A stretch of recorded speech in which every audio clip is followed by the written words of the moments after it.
Supremacy Games. Chapter 276-300. Chapter 276, Securing All Flags. After Felix regrouped with the rest, the team straightaway went for their backpacks. As Felix assumed, they were left untouched. After he put the 3 flags in his backpack, he threw the second tracker to Kenny and said, "Go look west for flags. If you found ones hidden, aim to secure them and bring them back. If you spot a team with flags, make sure to inform us first." "Okay." Agreeing at once, Kenny turned on the tracker and started sprinting west. They still required 4 more flags and only 3 days were left. Scratch that, 2 days and a couple of hours. It was already past noon and the team had no plans on searching during the evening. They always stop at 5 p.m. as they couldn't handle walking for more than 12 hours straight.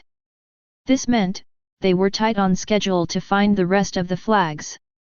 Based on the way that all of the teams with flags had avoided them akin to a plague before, they knew that locating the rest of the flags was going to be tough.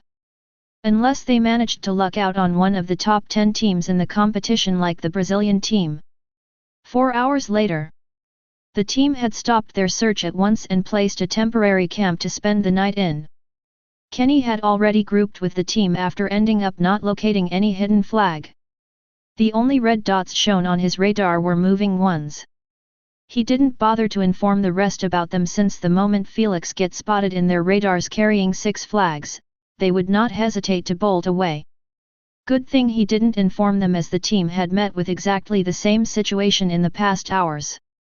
Now they were sitting in a circle around a burning campfire, attempting to create a new plan. After all, relying on meeting up with strong teams to bully wasn't really a plan.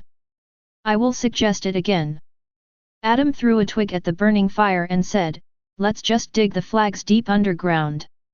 Now that we have 2 trackers, we won't be screwed over if one of them was damaged or something." This time no one rejected his plan as their worry was solved after getting the second tracker. "I agree."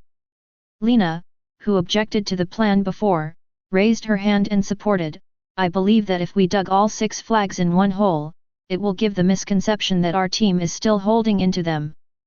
"That's right." Nathan chuckled, who would dare approach a team that has 6 flags in their possession? Everyone nodded their heads in agreement at the thought.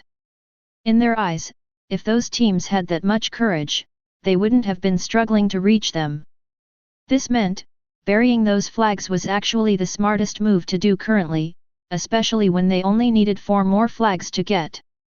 As the team was chatting and trying to discuss the details of the plan, Johnson suddenly suggested, "Guys, how about we give a tracker and those 6 flags to Kenny?" His eyes brightened up as he spoke, "Instead of burying those flags and keep constantly worrying about them, why don't we make Kenny split from the team with those flags and a tracker? With his invisibility, the teams without trackers wouldn't spot him and those with it will only see a whopping 6 flags on the move." Walton immediately exclaimed in surprise, "Yes. That's actually 100 times better."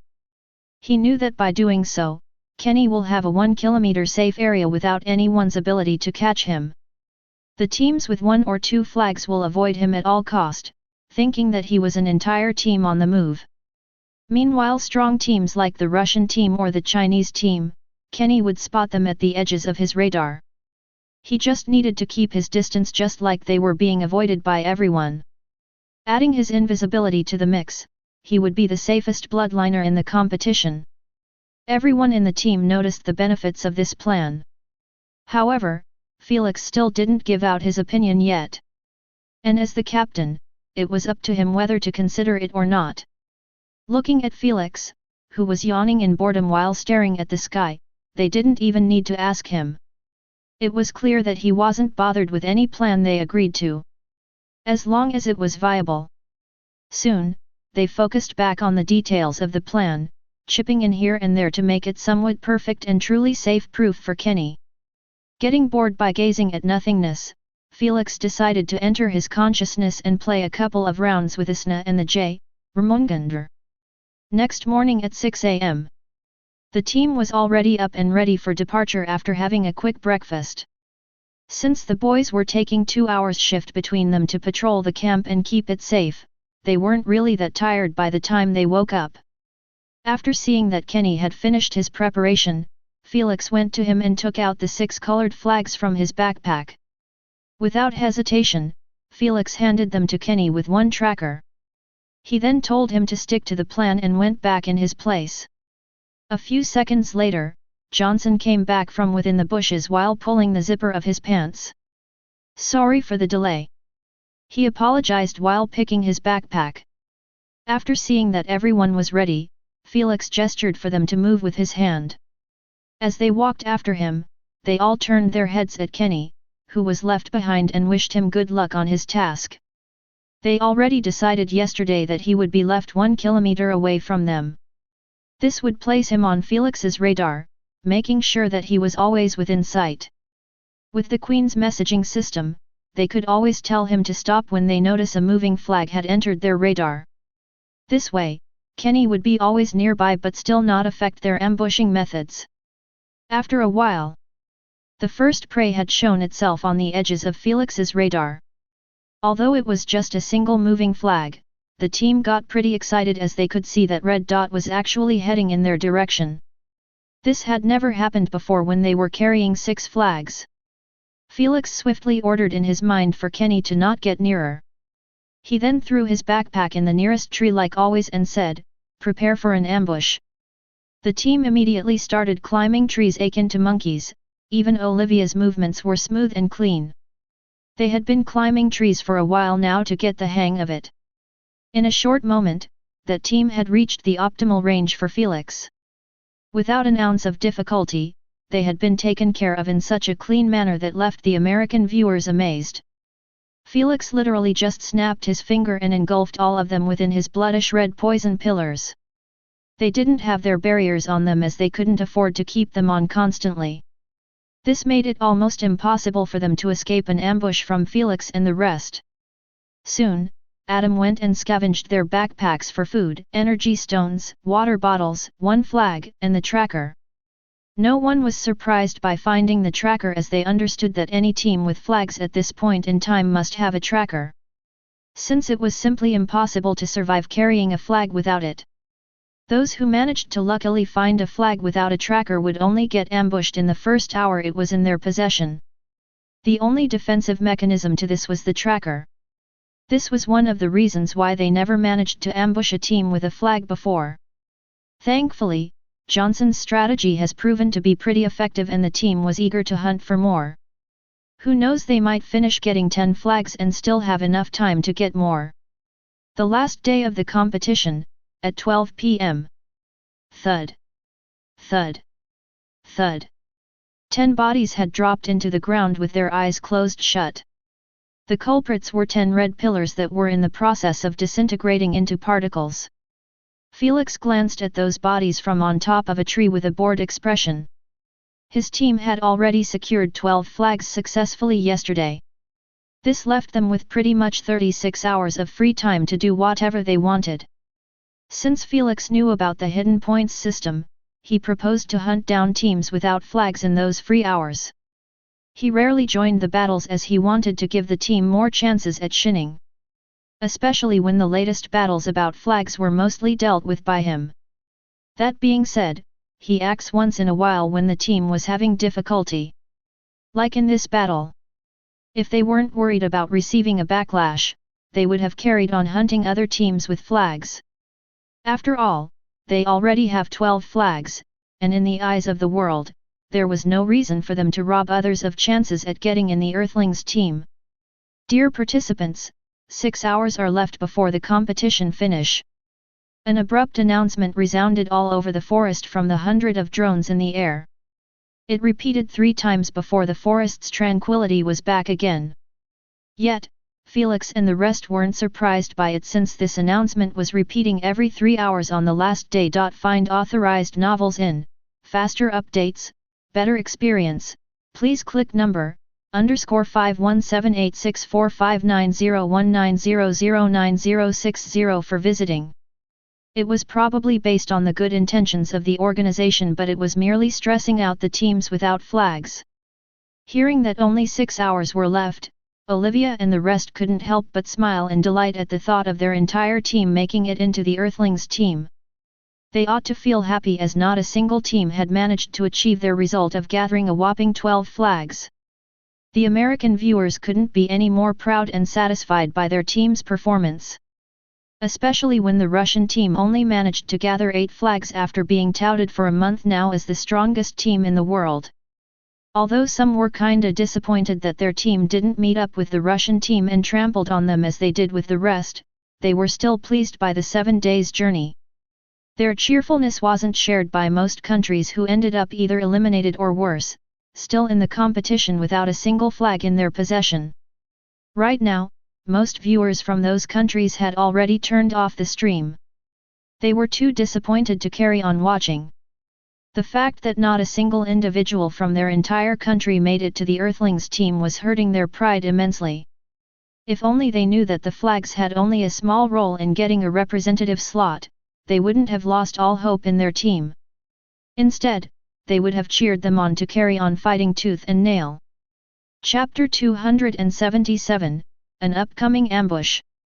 Let's carry on moving, Felix said as he walked through the passed-out juniors, who were lying on the ground. Olivia took out a brand new tracker from her backpack and turned it on. Hee hee. She couldn't help but chuckle after seeing some red dots moving in every direction randomly. She knew that all of them had their tracker's batteries run out.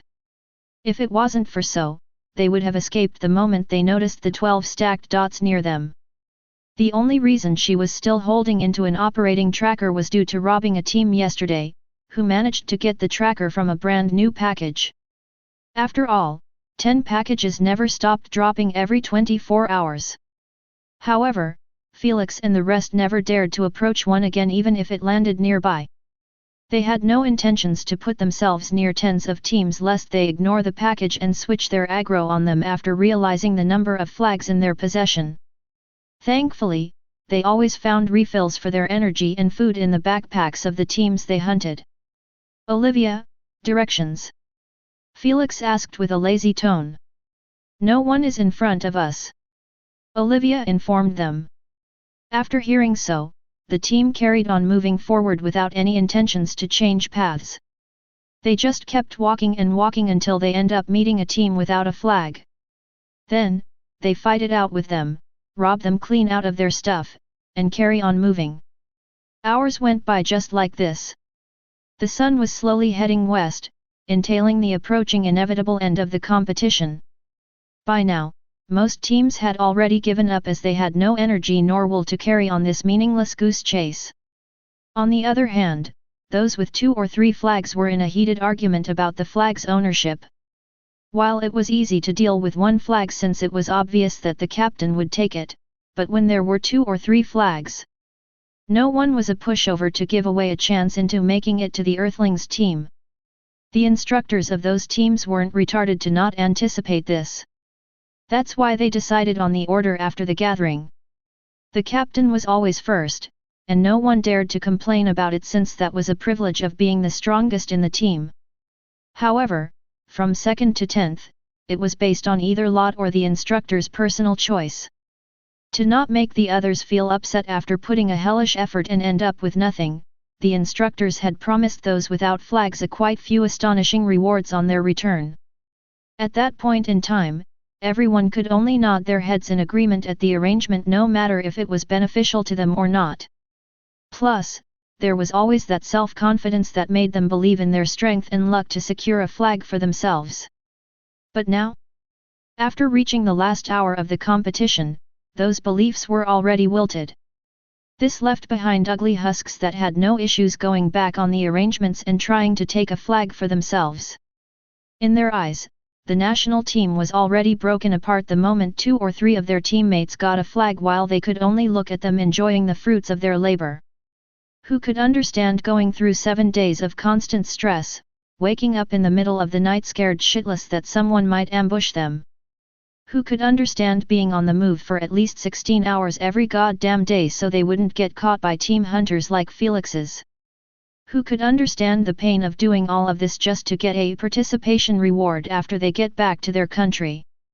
Only they could feel those emotions. Some painted a smile on their faces as they congratulated their teammates for making it to the next stage. While the majority just weren't that selfless to smile at others and let them have it like that. Thus, dramas had risen between teams. Most American viewers had already bailed out on their team's stream after getting bored out of watching Felix and the rest bully a team after another. They were currently spread out on other countries' streams watching the noisy arguments, juniors holding each other back from making a scene by entering a fist fight, and more of such juicy dramas. Yet, most of them had invaded the Russian team's stream and the Chinese team's stream, who were also dealing with those embarrassing scenes under the eyes of the world. After all, one had 8 flags and the other had 6. The rest without flags definitely weren't going to stay silent. Especially when every one of them was a proud elite of their country. In the Russian stream, Slivia could be seen leaning with her side against a tree. She was putting her entire attention on a turned-off tracker. She kept hitting it in the back and pressing the turn-on button over and over again. Alas, no response. The screen was still black. The sight would have appeared normal if it wasn't for her teammate throwing a tantrum while being held by 2 boys nearby. It was me who healed your asses back to peak form in every goddamn battle. It was me. A man with a long ponytail kept shouting while poking his chest roughly, I did the most work and I deserve a flag as well. I don't give a shit about prior arrangements. Before the others could argue back, the ponytailed man pointed at a silent girl, who was sitting in the corner, and carried on throwing a fit. Belka did absolutely nothing. Nothing. Yet she is getting a flag due to luck. How is this fair? Please, someone please tell me in what world is this fair? Some teammates went quiet after hearing so. Although they had gotten their flag, they still sympathized with their healer and understood his frustration. They knew that he was absolutely right. As the only healer on the team, he indeed showed a praiseworthy performance in comparison to some of them. However, based on the arrangement made, he ended up drawing the last lot. This meant unless the team somehow found 2 more flags, he was pretty much screwed. Right now, he might look like he was venting his frustration, but he was trying to influence Slivia into giving him the flag instead of Belka. He knew that as the captain she still could bypass the arrangements and take it upon herself to give the flags to the worthy. However, Slivia never bothered to address their argument since the moment it started. She simply was pressing on the turn on the button of the tracker over and over again, hoping that it might turn on for just a second. That's all she needed and wanted. She understood that the competition might be at its last stretch, but it also gave them 2 opportunities that they never had before. First, the majority of trackers must have run out of battery, letting the teams defenseless to their team's advancement. Second, she understood that the majority of the teams were dealing with the same situation as them. This would lower their guards to the bare minimum, allowing her team to make a quick and successful ambush. Too bad, the tracker's battery was utterly dead. In the end, she gave up on it after noticing that time was running short. What about me? I also took care of Mo. Enough. Slivia glanced at them coldly and said, stop wasting our time with needless arguments. But don't make me repeat myself. The healer immediately swallowed his words back after seeing Slivia narrowing her eyes dangerously at him. He knew that he couldn't talk up to Slivia, as neither he nor his business family could afford the consequence of offending the only daughter of the President of Russia. Heck, he was asked specifically by his family to either build a close relationship with Slivia or keep it natural. Since the moment he met her, he was doing his best to tread on those 2 thin lines. He didn't want to ruin everything at the finish line. Thus, he buried his frustration deep within and didn't bring the flag subject again. I will be taking another chance at scouting from the air. She informed them coldly, you better behave while I am gone. Immediately after, Slivia walked a couple of meters away from the tree and unfolded her grey butterfly-like wings widely. Some American viewers were left in awe at the wings' large size, which spanned at least 1.5 meters on each side. But they were most affected by the mesmerizing image of two blue circles in the center of each wing, which had tens of blue lines originated from them. Those lines were spreading all over the wings, creating a bewitching design that only Mother Nature could create. Whoosh! Alas, their enthrallment was disturbed after those wings started fluttering rapidly, lifting Slivia up in the air. After she reached 100 meters or so, she picked a direction and swiftly flew in it. Upon seeing so, the supervisor responsible for the Russian team made one of the drones follow her closely. The viewers interested in watching her only switched to the second drone. The moment they did so, they noticed that Slivia was flying slowly while narrowing her eyes at the woods, surveying everything like a radar. It didn't take her even a couple of minutes to notice a team walking while arguing with suppressed tones like they were inside a sealed room. However, just as she noticed them, they also didn't miss spotting her flying above their heads. Run! Scared shitless, no one bothered to bicker any further as they bolted in the opposite direction of Slivia. They didn't know if her team was near or not, and they weren't planning on staying to find out. Upon seeing so, Slivia just sighed and carried on her scouting journey. She already knew that by using her wings, there was a minuscule chance of locating a team without getting seen first. In most cases, she was actually getting spotted beforehand since the woods were somewhat hiding the teams but also allowing them to look at the sky clearly. The moment she gets spotted, every team bolts without questions asked. Slivia's team couldn't catch up while there was such a massive distance between them. If it wasn't for those lackl.u.s.ter results, Slivia wouldn't have been trying her best to turn on the tracker. She knew that her scouting wasn't even 1% as effective as relying on trackers. Right now, she was just flying like a headless butterfly, scaring the teams away. Just as she was planning on returning to her team after those tragic results, her ears picked up muffled noises of explosions coming from her left side. An ongoing battle. With hope regained, Slivia swiftly flew in that direction. Sure enough, she noticed two teams trading elemental abilities between them while the frontliners were going at it up close. The moment her eyes landed on Adam using lava-based abilities and Noah smashing his foe's arm into a paste by his ice mace, she immediately knitted her eyebrows in concern.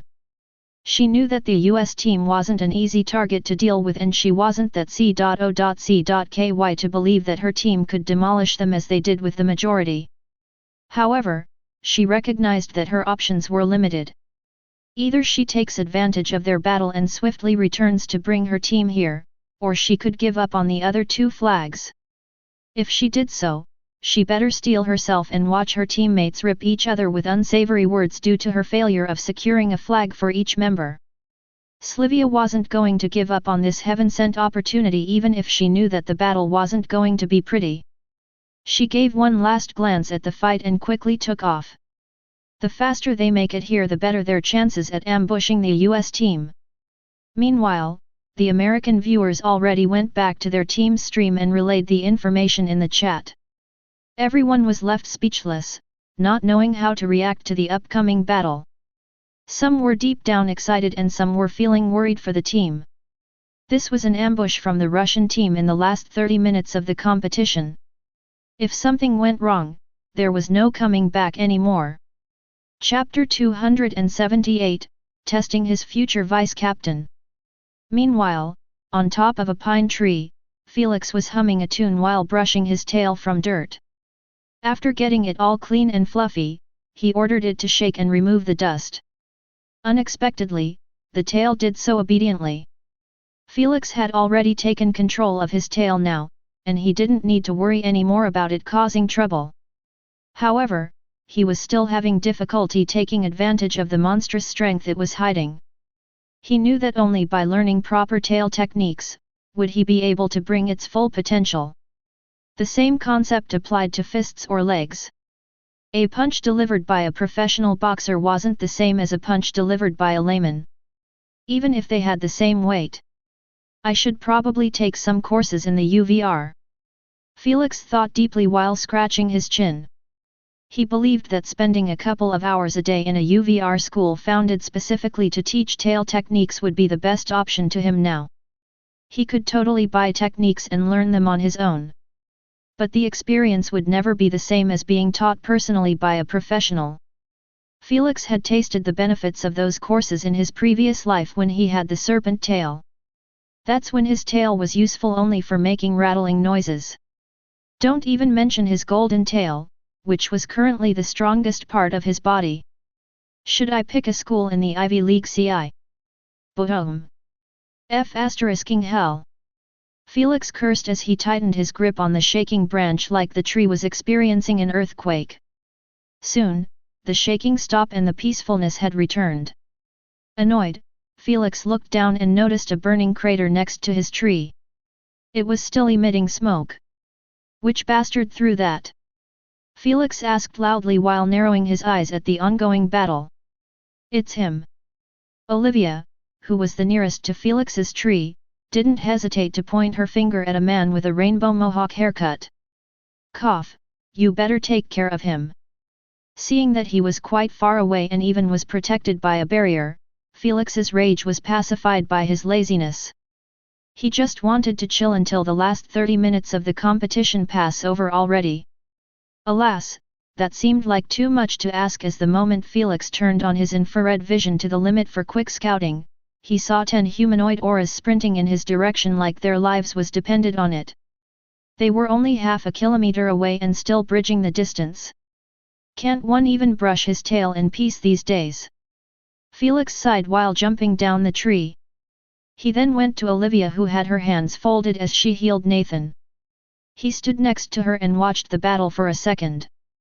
After noticing that they were doing more than okay although they were missing him, he nodded his head and opened Olivia's backpack from behind.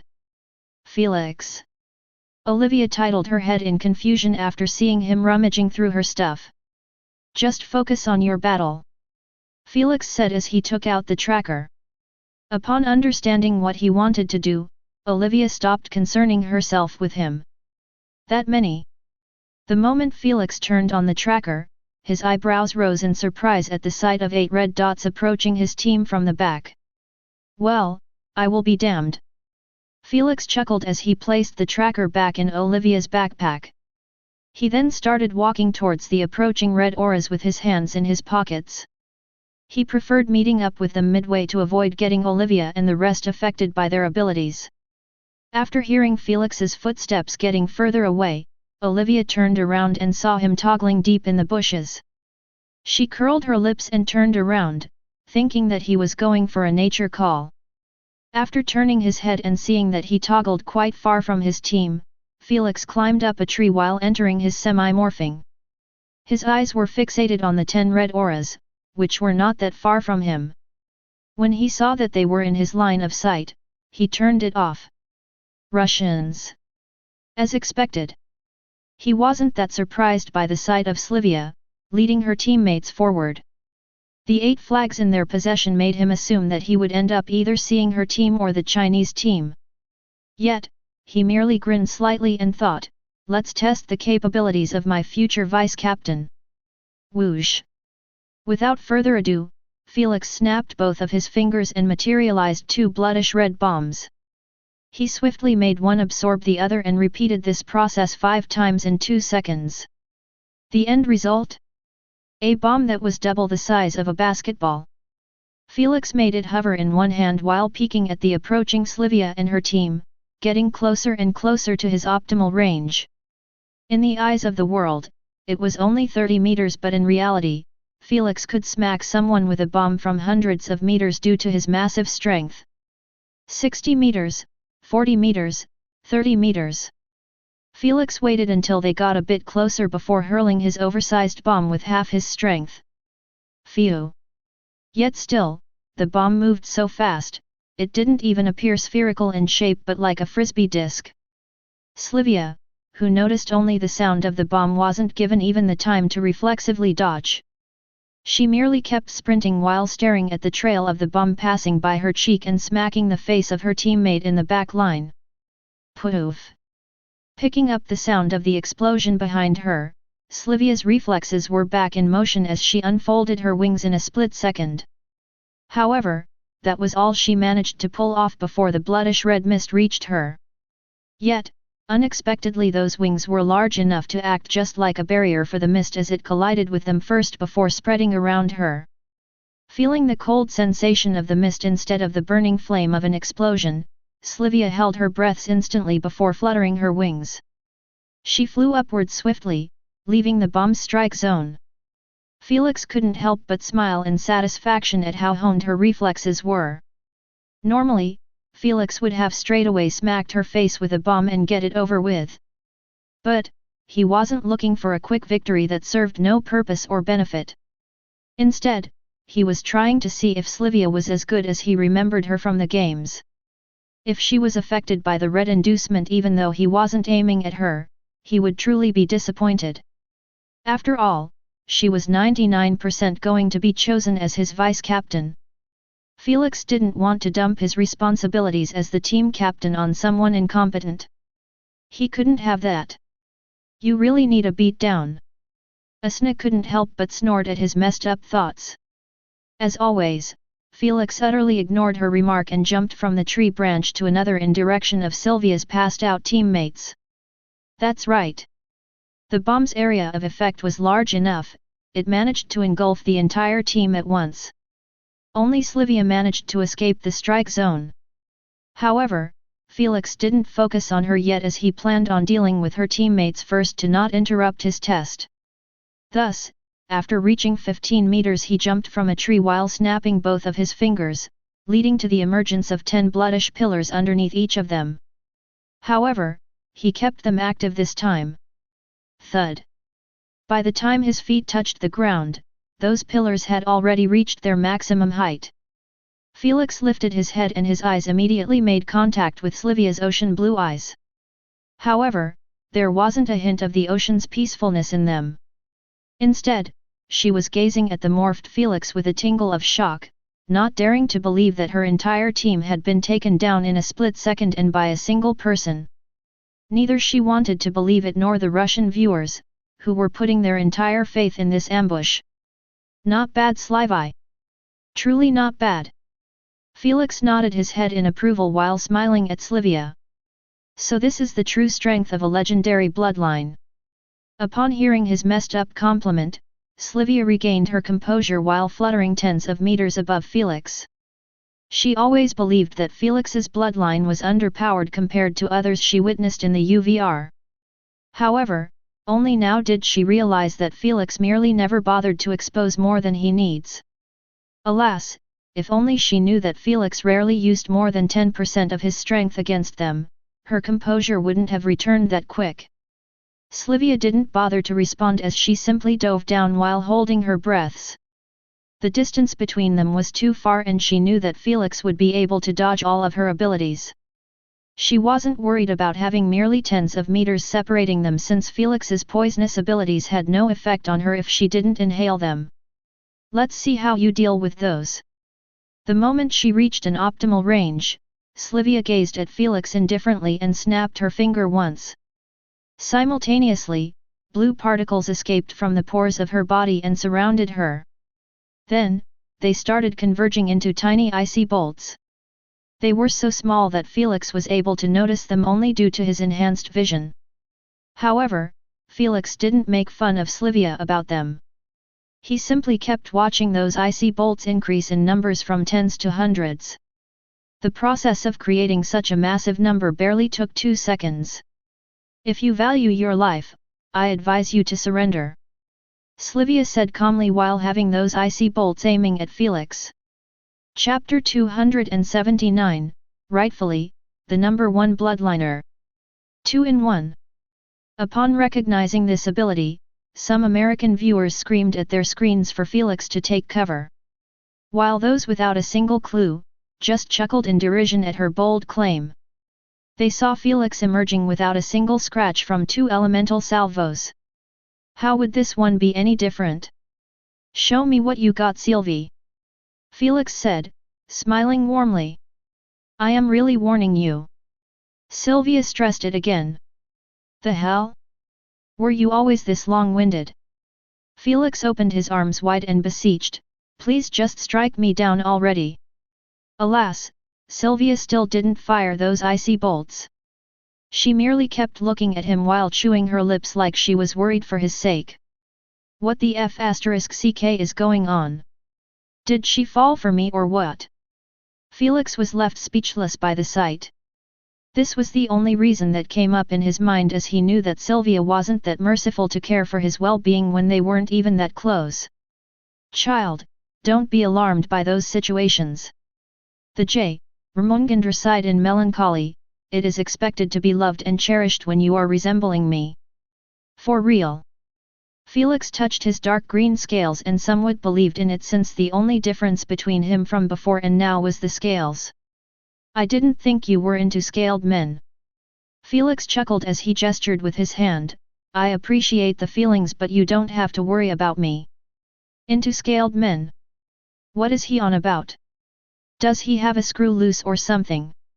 Confused and somewhat stunned, Sylvia kept looking at Felix's gentle smile with her icy blue lips parted slightly. She had absolutely no clue what he was talking about or implying. She was merely trying her best to make him move away from her fallen teammates so her ability wouldn't land on them. But, it seemed like the retard saw it differently. Felix smiled gently and said, "Attack me. I can take it." In the end, Sylvia couldn't handle beating around the bush anymore with Felix lest he misunderstood something else. She pointed her finger behind Felix while looking in the other direction. She may not show it, but she was still embarrassed to ask him and move away. After Felix looked behind him and noticed the 10 bodies lying inside his red pillars, his eyelids couldn't help but twitch. Even the J. Ramongandra coughed and lowered his head, returning to the chess game he was currently having with Isna. However, after looking at Isna's mocking look, he instantly regretted bothering with Felix's matters. Look at you. You must be feeling really stupid now? Hey, just look at you, a stupid old snake thinking highly of his ugly face. Too bad, there was no way for Isna to be mature and not voice her mockery out loud. It was in her blood to be salty and as annoying as ever. After hearing Isna, Felix thanked his lucky stars that he had the J. Ramongandra to take the brunt of Isna's jeers this time. Next one on me, elder. He comforted the J. Ramongandra while stepping away from the bodies. The moment Sylvia noticed that he was far enough, she didn't hesitate to point her finger at Felix and fire those icy bolts. Phew phew phew. In the eyes of the viewers, those bolts appeared just like icy bullets fired from guns, fast and deadly. However, Felix was able to see them as clear as crystal due to his enhanced senses after the etching process. After all, Felix's entire body had been entirely enhanced. He might be able to control his strength and lower it down to play around with Sylvia, but he couldn't do the same to his senses or his defenses. Hence, Felix took the bare minimum effort to evade those icy bolts. The ones aiming at his head, he simply moved it right, left, and downward, not letting a single bolt touch him. As for the rest, he used his 1.5 meter tail to swipe back and forth like he was trying to keep flies away from him. Bam! Bam! Bam! Since his tail's strength was monstrous, each wave was destroying tens of icy bolts during contact. The wind produced from the swipe took a dozen more. The viewers were left in shock as they could see that the entire area was being bombarded by the icy bolts except for a small circle, where Felix was standing. Throughout all of this, he didn't move a single inch from his place. Bam! Seeing that the last bolt had passed by his cheek and penetrated a rock behind him, Felix withdrew his tail back and left it to swing playfully like always. This perfect defense was only a result of Felix swinging his tail barbarically and randomly without any meticulous control or using his body movement to bring out the potential of it. I really need some courses. While Sylvia and the viewers were staring in silence at his untouched clothes, not knowing how to react, Felix felt that his tail's control was really beyond trash. It might look astonishing for the viewers, but in his eyes, he knew that he was using way too many movements which were utterly unnecessary. During battles against second or third stage bloodliners, Felix understood that those unnecessary movements were openings that would be taken advantage of in a heartbeat. It was only due to Sylvia's lack of experience that he was left untouched by those bolts. Sylvie, don't take it to heart, but you have missed at least 20 chances to strike my vitals. Felix pointed at his face and asked, why didn't you manually control the trajectory of your latest bolts and made them unpredictable? Didn't you see that the first ones were useless? What's up with him? Sylvia was left stumped by his questions, as she never expected that she would be receiving a lecture after her ability failed to inflict damage. What baffled her more was the fact that Felix wasn't taking pride in his perfect defense but actually wanted to help her fix the faults of her attack. She knew that if it was another bloodliner, he would brag about it all day long. What a weirdo! Sylvia showed a faint smile before her expression returned indifferently again. However, Sylvia had no intentions of answering him. She simply snapped her finger and created the same array of icy bolts. Upon seeing so, Felix eyed her nonchalantly, I will not move my head this time. If you still can't bypass my tail's defense and touch my clothes, I will disqualify your entire team, leaving only you behind. That slight favorable impression that Felix left in Sylvia's heart didn't last even a couple of seconds before it was wiped out by his arrogance. I dare you not move. Sylvia spoke coldly as she fired those icy bolts again. However, this time she murmured softly, expand. Abruptly, those 100 icy bolts started to get bigger and bigger in Felix's eyes, transforming from having the size of bullets to missiles. Since there were hundreds of them, the entire sky above Felix had darkened, making it almost impossible to see the sun behind them. Felix could only look speechlessly at the sight, feeling like his mouth deserved a beating. He wasn't worried about the ability harming him, as with his body defenses he would get out of it unscathed. But, his last set of clothes was definitely not going to survive it. Might as well train my tail control. Felix glanced at his playful tail one last time before controlling it to smash a bolt after bolt like he was playing a wacky-molly game on steroids. Boom! Boom! Bam! The only sound resounding in the area was belonging to those big icy bolts, exploding into small icy fragments before disintegrating into particles. Since Felix gave out his word that he wouldn't move, those ice fragments kept landing on his entire body, ripping apart his clothes yet again.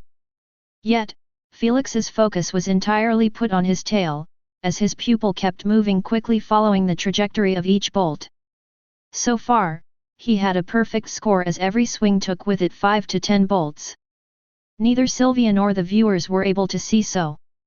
They were capable of only seeing those bolts exploding the moment they get too close to Felix. It was like there was an invisible ice grinder placed right in front of Felix, making it impossible to touch him. The Russian viewers were falling more and more into the depth of despair at this sight. They knew that no one managed to escape Sylvia's deadly combo of active ability ice bolts and offensive passive ability, expanding ice, which was considered part of the limited manipulation type. Every time she was forced to use this combo, there were only two results: heavily injured or escaping in fright outside of its range. Heck, they knew that the only reason their team managed to get the package from the hands of the Chinese team was due to Zhang Wei getting absolutely owned by this combo. He was left with no other choice but to retreat with his team, as he couldn't protect them against it. But now, they were looking with their own eyes at how Felix was having his hands in his pockets and feet fixated on the ground while being right in the center of this shower of icy bolts. He was moving only his tail and eyes to nullify the strongest known combo in the competition. Every Russian viewer who was watching this had their eyes glued to the screen, hoping dearly to spot a single bolt passing by his ice grinder and touch his clothes. They were not asking for much, just touching his clothes. Alas, the ice grinder didn't falter for even a split second. At this point, even the Russian viewers had crowned Felix as the strongest bloodliner in their minds, whether they wanted to admit it or not. The disparity between him and Sylvia was just too obvious to ignore. They would be lying if they said they weren't disappointed and heartbroken. But, what they didn't know was that Felix's disappointment at Sylvia was tenfolds bigger than theirs. He clearly pointed a way for her to take advantage of the trash control of his tail. Yet, the rain of bolts was about to end and nothing much changed. Sigh, I guess she still requires more time to prick. Felix's thought process was abruptly paused as his instinct warned of an upcoming attack from the side. Felix simply glanced in that direction without moving his head. Upon noticing that a bolt drilling the air while being on its path to strike his left cheek, a satisfied smile emerged on his lips.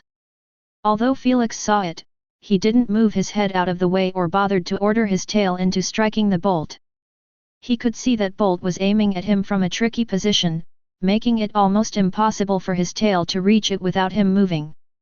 Felix promised that he would hold his ground. Now it's better. Bam!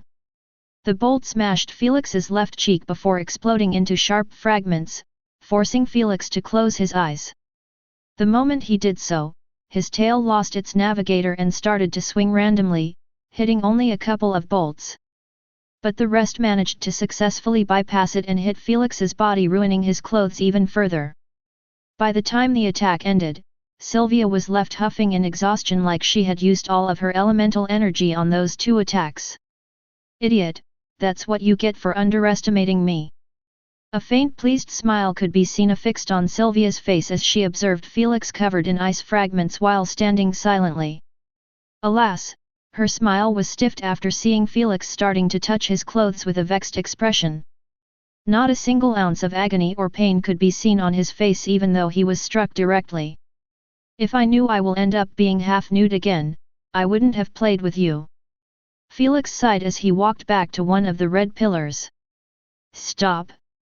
Seeing that he was targeting her teammates, Sylvia swiftly went above them and glared at Felix with her palms extended forward. Felix glanced at her palms and noticed that chilling fog was being emitted slowly from them. It seemed like another active ability. However, he still didn't bother stopping as based on her shortness of breath and sweat covering her forehead, Felix knew that her energy was about to reach the red bar. Relax, I just want a new jacket.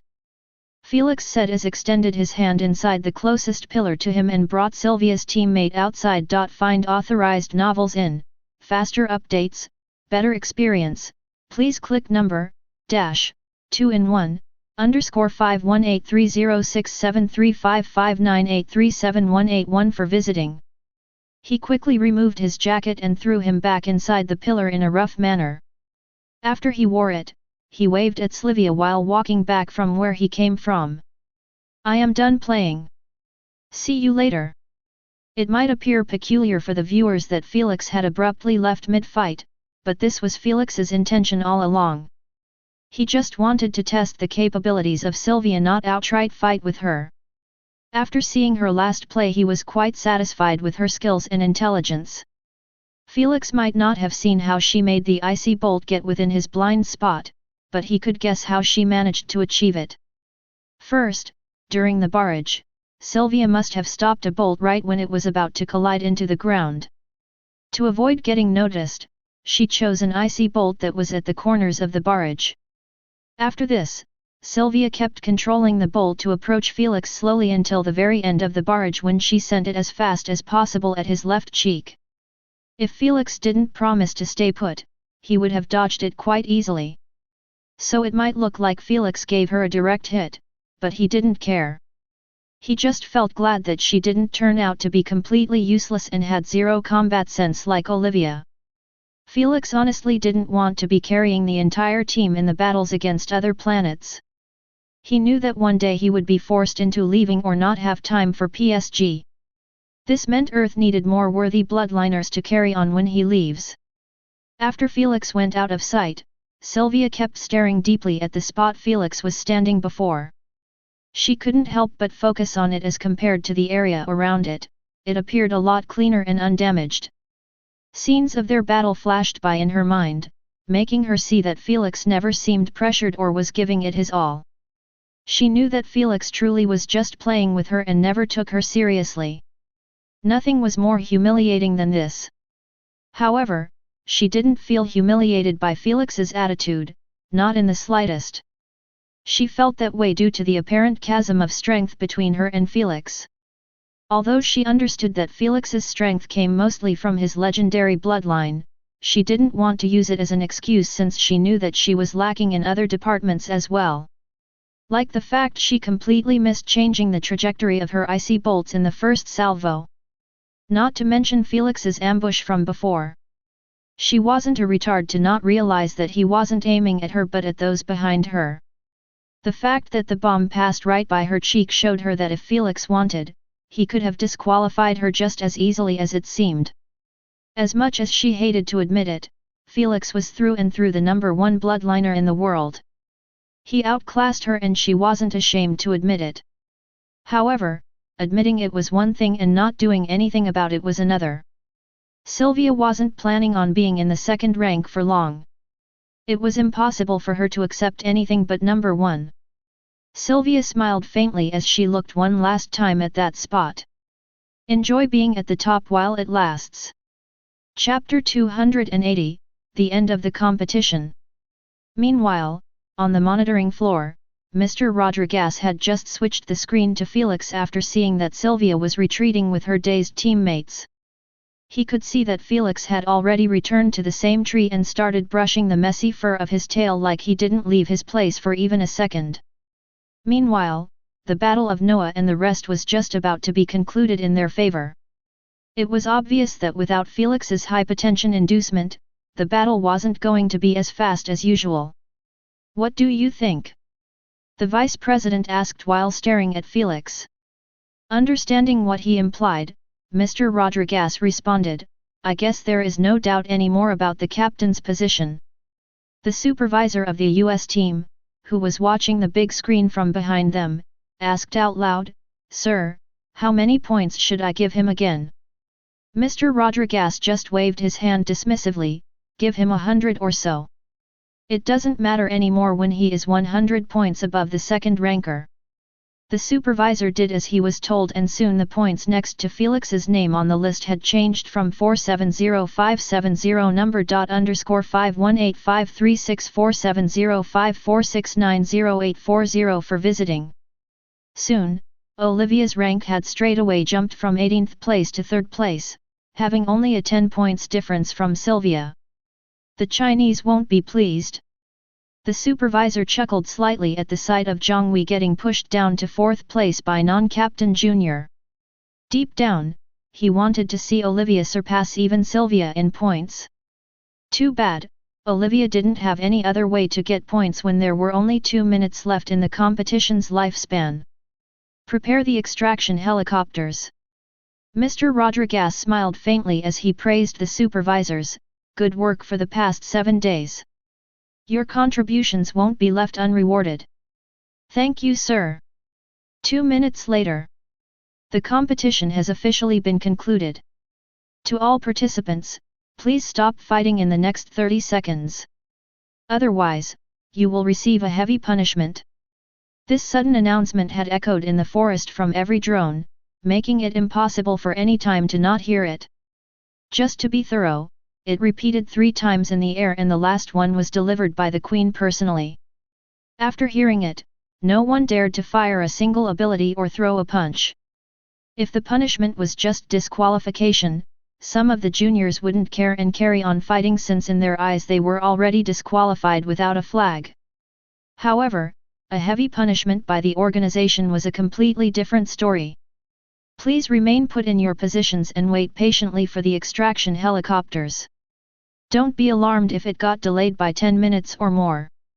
The announcer suddenly added, in the meantime, your AP bracelet's features had been restored so as the Queen's assistance. The moment Felix heard so, he straightaway called for the Queen with an emotional voice, Welcome back, I missed you. Thank you, Sir Felix. The Queen responded with her usual monotonous voice. You don't miss me. No. I guess my love for you is one-sided. Felix teased with a smile. I appreciate the feelings, Sir Felix. Can you stop being so creepy? Asna interjected in their conversation. What do you know? Felix scoffed, the Queen's place in my heart is bigger than your losing streak against the elder. Are you sure about that, child? The J. Ramongendra chuckled and took a shot at Asna as well, she is already on 50 lose streak. For real? Felix was shocked. Asna, how can you be so bad? FSSSS. F***CKU both. Not able to retort smartly, Asna relied on her instinctive mechanism of curses and insults. Then, she cut off the connection to not hear anything else from Felix. Felix chuckled to himself and requested the Queen to show him his messages inbox and emails. The moment the two holograms popped off, Felix noticed that both of his inboxes were on the verge of exploding.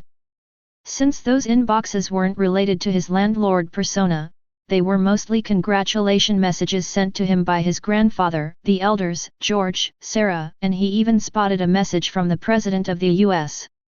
After reading it, he smiled faintly before closing it.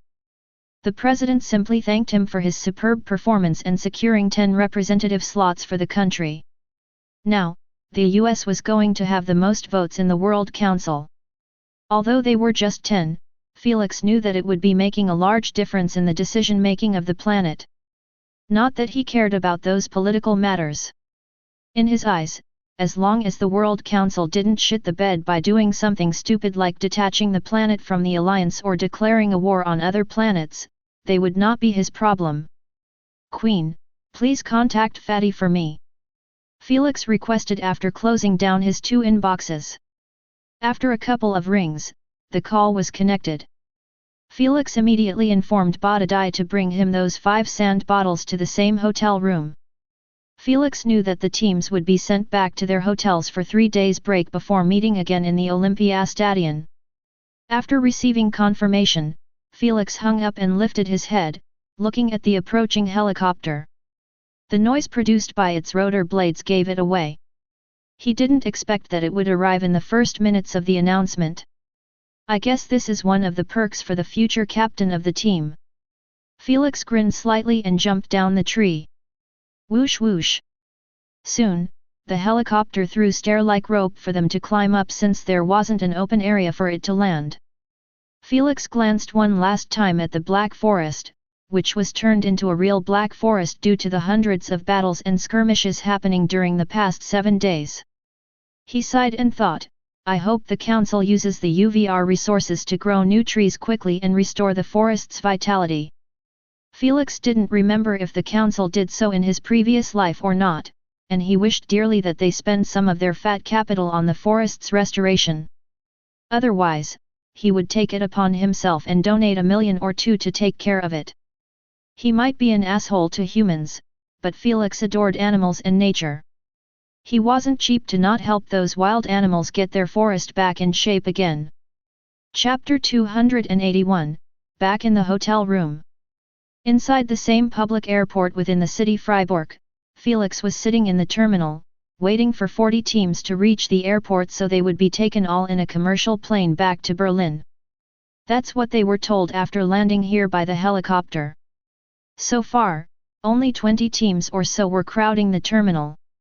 Yet, there were just a few whispers and murmurs resounding here and there even though 200 juniors were gathered in one place. Felix could see that the majority of teams had a member or two detached from their group.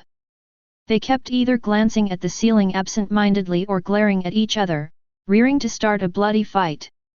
Soon, his eyes landed on Sylvia having her head hung low as she sat away from her teammates.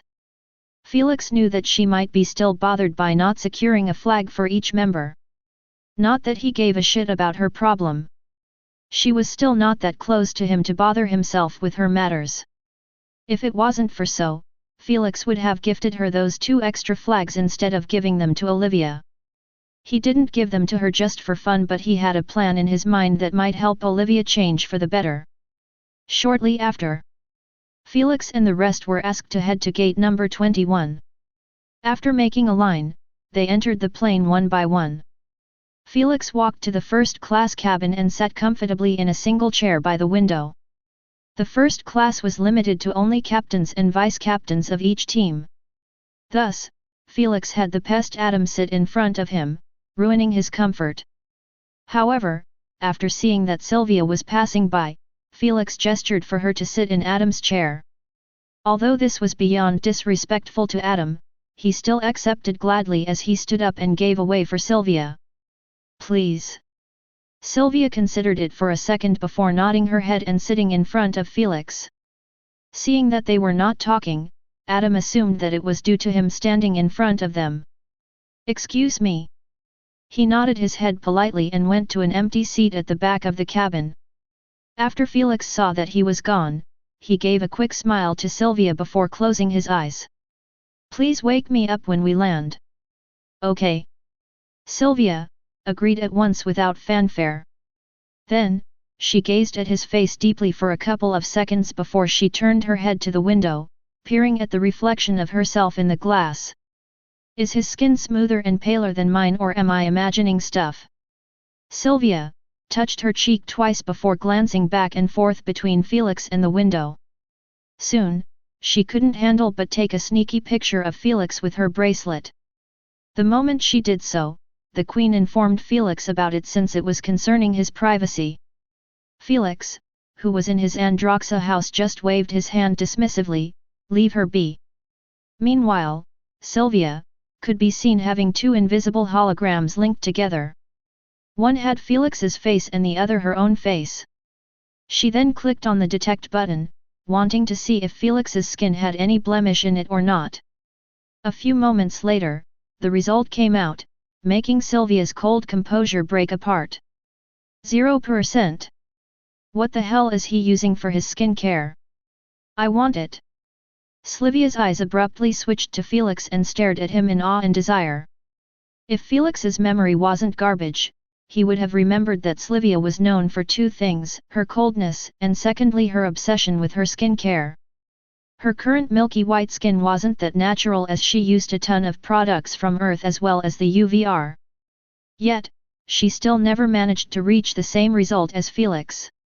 Only now did she find a way to seethe her obsession once and for all. Her heated eyes as she looked at Felix's skin would make anyone misunderstand her intentions. Felix, who was dialing his investment manager, only felt a sudden shiver course in his spine like he was marked by a predator. Why do I feel danger? He glanced around him in bewilderment. Soon, the feeling went as suddenly as it appeared. Felix stopped thinking about it and carried on dealing with his business matters. 3 days later, at 7 a.m., Felix could be seen pushing Fatty Badadai back inside the spatial tier with merely one hand. A moment later, Badadai's body was fully inside. "Geez, cut some curbs already," Felix complained as he dusted his hands. Alas, the spatial tier was already closed as Badadai had anticipated Felix's firing shots at his newly gained weight. "What do you know? A fatty worm is a cute worm." Asna disagreed with a snort. "You better prepare your fat ass as well." Felix placed the 5 bottles on the carpet and smiled, "It's time to unlock my first sand passives." Immediately after saying so, Felix removed his shirt and sat next to them. He already had everything prepared and now it was up to Asna to check for the Sphinx essence. "Let's begin." Felix took a deep breath and started the process. 10 minutes later, Felix was staring at a small bottle that was 7% full with a deadpan expression. He still was having difficulty believing that he ended up finding only 7% essence in AF*5 Epic Tier 5 bottles. Last time, he found 10% in 4 bottles, which was shit compared to what he was used to. But now he actually ended up with less than that while having an extra bottle. It might seem like he wasn't losing much since he could always sell the bottles back, but one shouldn't forget that Felix was losing 10% after each sell. Since the total price of those bottles had reached 1 billion SC, it meant that Felix had spent 100 million SC for merely 7%. Sigh, I guess I need to try with higher-tiered bloodlines. Felix blinked his eyes twice before rubbing them with his fingers.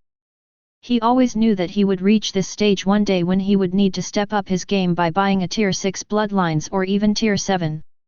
After all, it was quite obvious that those tiers were going to have a larger amount of essence compared to what he was using before. However, Felix knew that those tiers were going to give him a bit of trouble to get his hands on them. Unlike Tier 5 and below bloodlines, they weren't found in shops like Godey's or Luby's shop. Instead, they were sold exclusively in auctions. If one didn't want to rely on auctions, he could always commission a hunter squad to get the job done for him. Alas, the hunter squads, who were able to actually hunt such monstrous beasts, were already hunting exclusively for private clients. Those clients might be auction houses or just research institutions wanting those beasts for research purposes. This meant auctions were Felix's only path to getting them. Besides of course relying on a wish from SG. Felix understood that if he kept getting below 10% while purchasing 5 bottles by 5, Godi would run out of stock pretty quickly. Restocking for such high-tier bloodlines usually takes a couple of months. Even if he didn't empty his stock, there was no way for Luby to keep getting 5 bottles after 5 bottles in each week and get them sold in time. Even with the new traffic that he had, it was impossible to sell so many high-tier bottles that fast. This meant Felix needed to aim for tier 6 plus bloodlines after he reached a wall with Godi and Luby. He hoped that it wouldn't happen until at least he reached lesser purity by relying on only epic tier 5 bottles. No need to think about such matters now. Felix shook his head and shoulders to relax his body. He was about to integrate 5% all at once and his mind needed to be focused. After a few minutes of relaxation, Felix snapped his eyes wide open and looked at the empty large-sized needle. After filing it up with 5%, he placed it in his chest and pushed it. Alas, he pushed, and his skin refused to give access to the needle. Not wanting to break it lest the essence sprung out, Felix stopped his attempts. I guess needles for the second stage aren't strong enough for my skin anymore. Felix chuckled in self-mockery and placed the needle down. Since the moment Felix awakened, he never used Earthling's needles but purchased ones from the UVR specifically made for integration. Before, he never had problems with it as he always purchased a needle good enough to penetrate the skin of a second-stage bloodliner. But now? It seemed like his enhanced strength was giving some trouble for his needle. However, Felix wasn't distressed by it as he always had a needle for each stage in his spatial card just for those kinds of emergencies. Thus, he swiftly took a new one and emptied the content of the first needle in it. Second round with a 4th stage needle. Felix took a deep breath and penetrated his heart. Luckily it went smoothly this time. Felix drank the integration potions and closed his eyes shut. I wonder which passive abilities I will be getting from the Sphinx. Chapter 282, A True Sand Elementalist. 30 minutes later. Felix had finished the integration smoothly without fainting. The process was painful all right, but 5% was manageable for his pain tolerance. As always, he immediately went for a shower after he was done. Shortly after, Felix exited the bathroom and went to get dressed. After putting proper clothes on him, he sat in the bedroom and closed his eyes shut with an eager expression. Please be something good. The moment Felix dove into his memories and noticed the unlocked information, he couldn't help but raise an eyebrow in surprise after reading an unfamiliar name for a passive. The other one he already had clue about it. Absolute Sand Defense. Thoughtful, Felix opened his eyes while resting his chin on his hand. He never heard of such a passive before and especially one that had absolute in it. Felix knew that those abilities were named personally by the Sphinx, and for her to add absolute in an ability only meant that it was the real deal. Let's see if it lives up to its name. Felix closed his eyes again and dove back, wanting to read the rest of the ability's details. A few moments later, he opened his eyes with clear agitation on them. Automatic Sand Defense? This is F***ing nuts. Felix might have only seen how the ability worked, but it was enough to blow his mind. Without a second delay, Felix laid on the bed and requested the Queen to log him in. He was too eager to test out the ability's bold claim. In the measurement center, in a VIP room. Felix had just closed the door behind him before getting greeted by the room's AI. Felix walked to the center of the small white room and requested an elemental assessment. Soon the room was split into the same 4 areas. Felix went to the defensive area where he would be subjected to all kinds of attacks. Whether elemental, physical, or mental. After standing before a silver machine, that resembled a cannon with a screen on top of it. Felix requested, "Please switch to different abilities from different elements periodically." "Understood." The AI asked, "Do you want to upgrade the strength of the abilities gradually or just fixated on a single level?" Felix thought about it for a second before choosing the first option. After so, he relaxed his muscles and held his hands behind his back. He looked at the mouth of the cannon and smirked, "Fire!" Whoosh! Felix narrowed his eyes in focus on the approaching ice spear and simply kept thinking, "Any moment now, any moment no. F***me. Alas, by the time Felix realized that something was wrong, the spear was already in front of his face. Boom! The icy spear penetrated Felix's forehead and disappeared right after, leaving behind it a bloody hole that showed Felix's mushed-out brain matter. He died instantly. Plop! His body fell to the ground as it couldn't keep on stranding like this without support. However, a second later, Felix broke into light particles and rearranged again in a healthy state. "Should we carry on?" the AI asked. The moment Felix was hit directly, she stopped the following attacks. "Give me a second," Felix murmured while massaging his forehead. Although there was no pain, Felix's mind kept repeating the same experience over and over again, making him feel like his forehead was aching. "I can't believe I just went from being immune to peak first-stage bloodliners abilities to get one-shot by them." Felix sighed in dejection, "I am missing my super strength passive already." Obviously, the moment Felix unlocked those two sand passive abilities, he lost his super strength and poison immunity. When Felix still had his super strength, his body defenses were able to withstand elemental abilities fired by even a peak first-stage bloodliner. But after it was replaced with one of those two sand passives, he lost almost 40% of his strength. Now, he was barely immune to abilities fired from Sylvia. For his body to be this shitty, Felix knew that he wasn't going to survive the upcoming gold game as a single ability would turn him to dust. Thus, he felt extremely happy when he read the description of Absolute Sand ability. But, it somehow failed him against this attack, and Felix was currently thinking deeply about the reason. After a couple of seconds, Felix slapped his forehead, "I am a f***ing idiot." He realized that his eagerness to test the ability made him ignore a huge requirement for the ability to work. Felix didn't waste more time berating himself as he swiftly requested, "AI, please create a field of sand around me." The AI did as she was told obediently, manifesting a wide area of sand around Felix. After feeling that he was rising slowly, Felix requested for it to stop. Felix bent down and lifted a handful of sand. He opened his palm and looked at the golden shimmer of the grains with a hint of fascination. He might have reached 100% sand affinity 2 days prior, but this was actually the first time Felix was near sand created by elemental energy. "Let's try again." Felix dusted his palm and stood with his hands guarded in front of his face. His C.O.C. keenness had been taken away with that spear attack. "Are you ready?" the AI asked while pointing the cannon's mouth at Felix. Felix took a deep breath and nodded his head firmly. Whoosh! Immediately after, a thick arrow made of flames was sent flying in his direction. Felix merely tightened his fists but didn't move from the way. Heck, he didn't even blink as he didn't want to miss seeing his new passive in effect. Thank God for that decision, as the moment the arrow flame was only 2 meters in front of Felix's face, the sand underneath him propped itself automatically and blocked the arrow from advancing any further.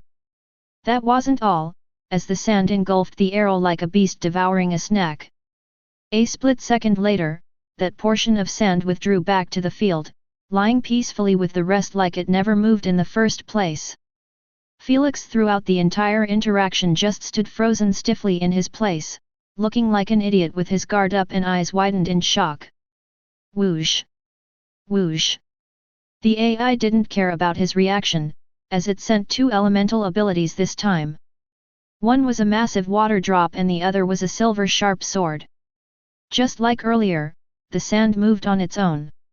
However, this time, it created a curvy sand wall that resembled a half-sphere in front of Felix. Against it, those two elemental abilities could only get blocked and engulfed inside the belly of the thick wall. The sword disappeared from existence while the water gave the sand a bit of trouble as it made the sand wet and hardened it slightly. Still, not a single drop of water managed to touch Felix's clothes, succeeding again in its defense. The wall of sand then broke apart and fell into the field. Just as the AI wanted to attack again, Felix waved his hand slightly, giving her a signal to hold for now. He then crouched down with a faint grin creeping upon his face. He kept looking at the peaceful field of sand and couldn't help but start laughing by himself. I struck the F***ing jackpot.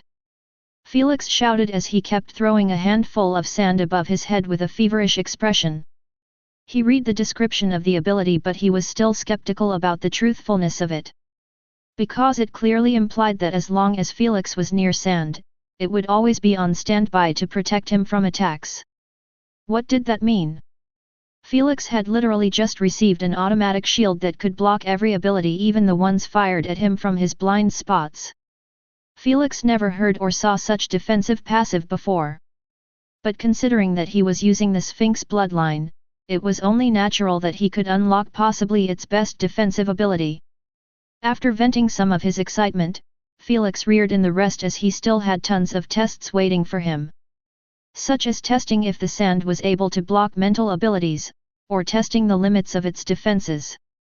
After all, those abilities fired at him were equivalent to attacks from only peak first stage bloodliner.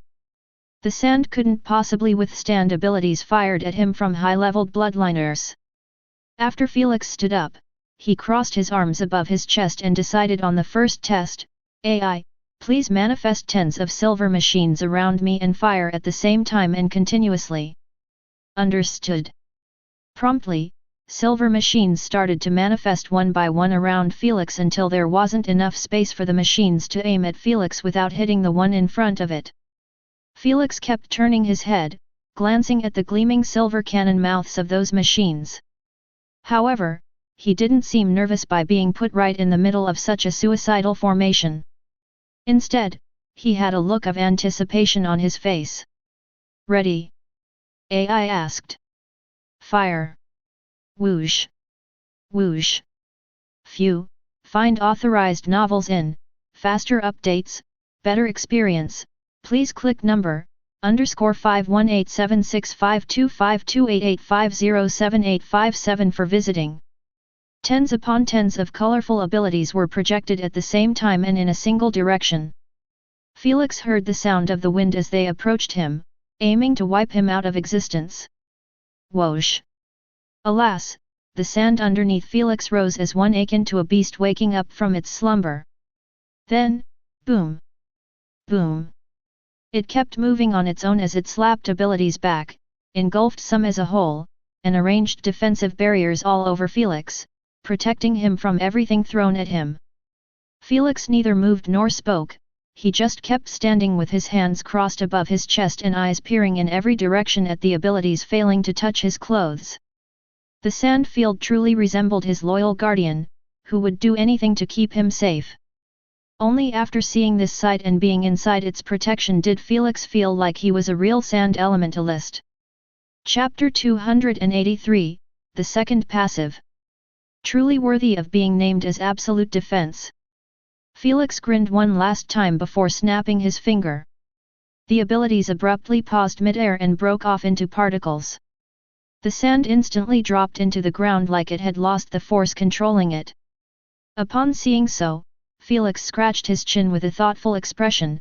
Will it protect me from harming myself? Having nothing to lose, Felix tested it out by punching himself in the nose. Bam! His nose broke immediately and blood started streaming down his nostrils. Yet, the sand didn't budge from its place. I guess I am getting a free pass. Pained, Felix winced slightly before healing his broken nose. He then carried on with limit testing as he requested the AI to increase the strength of abilities gradually, this time from second stage, third stage, and even a fourth stage. After half an hour, Felix had thoroughly understood the limits of his passive. First, the passive's defense was correspondent to the amount of sand used to defend against the abilities. For example, when Felix tested against the second stage Bloodliner's abilities, he recognized that his sand wasn't engulfing abilities effortlessly. Instead, it was getting obliterated in the process. Still, it successfully protected Felix. Regardless, Felix noticed that after this kept repeating over and over again, the field of sand was actually reducing in size. So in a sense, Felix was trading the sand to protect himself against stronger abilities. This theory only solidified when Felix was exposed to third stage and fourth stage abilities. In the case of the former, the sand had manifested a huge thick wall to defend against a meteor-like ability. Even though it successfully stopped it, Felix saw that the sand field had lost 30% of its body. As for fourth stage abilities, the entire field had encased Felix in a humongous dome just to protect him successfully. Nevertheless, the entire field was gone after it, leaving Felix to feel like he was naked. In fact, without sand around him, it wasn't far-fetched to say that this passive was thoroughly useless. It might not rely on elemental energy since it was passive, but its potential was correspondent to Felix's energy. Since the more energy he had, the more he could afford to generate abilities around him to be used defensively. Not like he could do it now, as he still didn't have a single ability that could generate sand. Felix hoped that he would unlock a sand ability like his poisonous aura. The synergy between abilities like that and his absolute sand defense would be nuts. After Felix finished with limit testing, he checked if the sand was able to defend against physical abilities and mental ones. The physical test turned out to be successful, as the AI dummies didn't manage to land a single punch on him.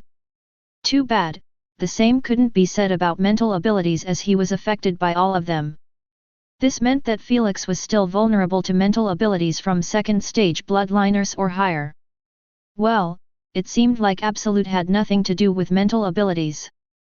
Alright, let's see the second passive.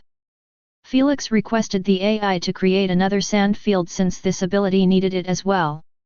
After the field had manifested, Felix manipulated it to his own will. Since this was the UVR and in the measurement rooms, everything was possible. He ordered a portion of sand to gather and form a medium-sized ball in his hand. In few moments, the ball was hovering on top of his hand while letting some grains trickle on his palm. Felix narrowed his eyes at the ball and ordered, "Harden." Simultaneously, the golden color of sand turned brown and the grains falling down stopped at once. Felix touched the brown ball and noticed that it was as hard as a boulder. Still the same. Felix nodded his head in satisfaction. Felix wasn't surprised by the effect of this passive, since he already fought a sand elementalist in his previous life who had it in his arsenal. Just like he saw, this ability allowed him to harden the soft particles of sand. Passive like this was clearly part of the limited manipulation type, like his poison absorption or Slivia's expanding passive. Felix was quite glad about getting it so soon, as he knew that most sand element abilities weren't for dealing the most damage but just to seize, control, survivability, and most importantly defense. However, with this passive, he could totally create a sh*t load of synergies that could kill a bloodliner instantly. It just depends on which active abilities that he was going to unlock. I need to reach lesser purity as fast as possible. Otherwise, I will end up against second stage bloodliners without a single defensive ability. Those passives were really good, alright, but right now? They were utterly useless, since Felix had no way of generating sand in the games. He knew that he couldn't achieve much in the fourth game without having absolute sand defense. His body strength was already down to 3100 BF, and against peak second stage bloodliners, he would get absolutely trampled on. Thus, he was pressed for the Sphinx's essence more than ever. Hopefully, Goat's stock won't run out on so soon. Felix thought one last time before exiting the measurement room. Although there were still many tests to be done, Felix didn't have much time now, as in 1 hour, he would be heading to the stadium with his team for the last gathering. He couldn't miss it, since that's when the bloodliners would be chosen in the Earthlings team and would be given their positions based on their points.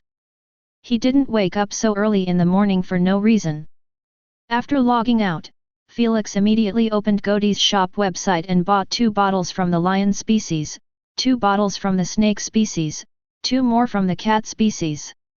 He wanted to buy some from the eagle species, but he found that they were already out of stock. His expression couldn't help but harden at the news. In his eyes, the eagle species were a must-buy since he found essence in all of the 3 eagle bottles that he bought previously. Meanwhile, the rest either didn't give a single percentage or it was too low to be considered as a worthy purchase. Now that the eagle species was out of stock, he was left to fend for himself with those bottles. Sigh, so troublesome. Felix smiled bitterly and pressed dial on Godi's phone number. After the call was connected, he paid for the purchased bottles and asked about the eagle species. As you know, beasts with wings are hot in sales in comparison to other sand elemental beasts. Godi informed him, so, you should expect at least a 4 months delay before I get my hands on some bottles again. 4 months? Isn't that a bit too long? Felix massaged his eyelids in frustration.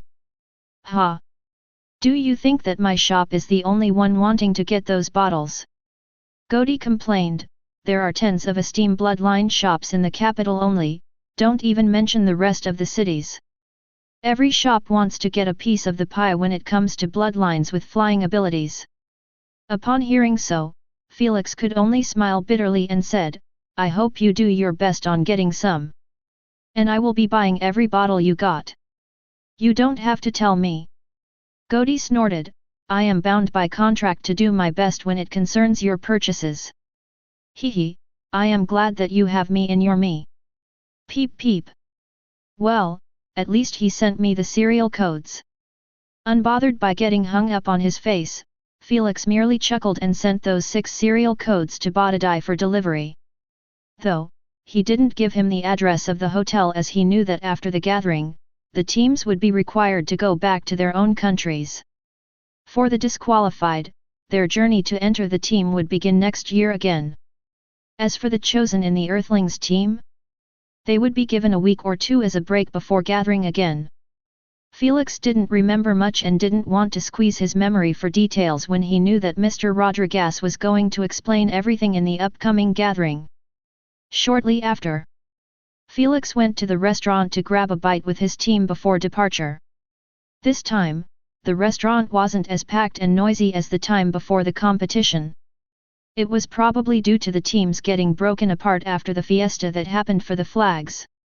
Felix didn't know how the instructors had dealt with members who snatched the flag, but he knew that they wouldn't be stupid enough to kick them off the team or something like that. After all, the flags were still worth a representative slot in their eyes. As much as it was irksome and unfair for the original holders to lose theirs at the last second due to the betrayal of their teammate, they could only stomach it and head to the gathering.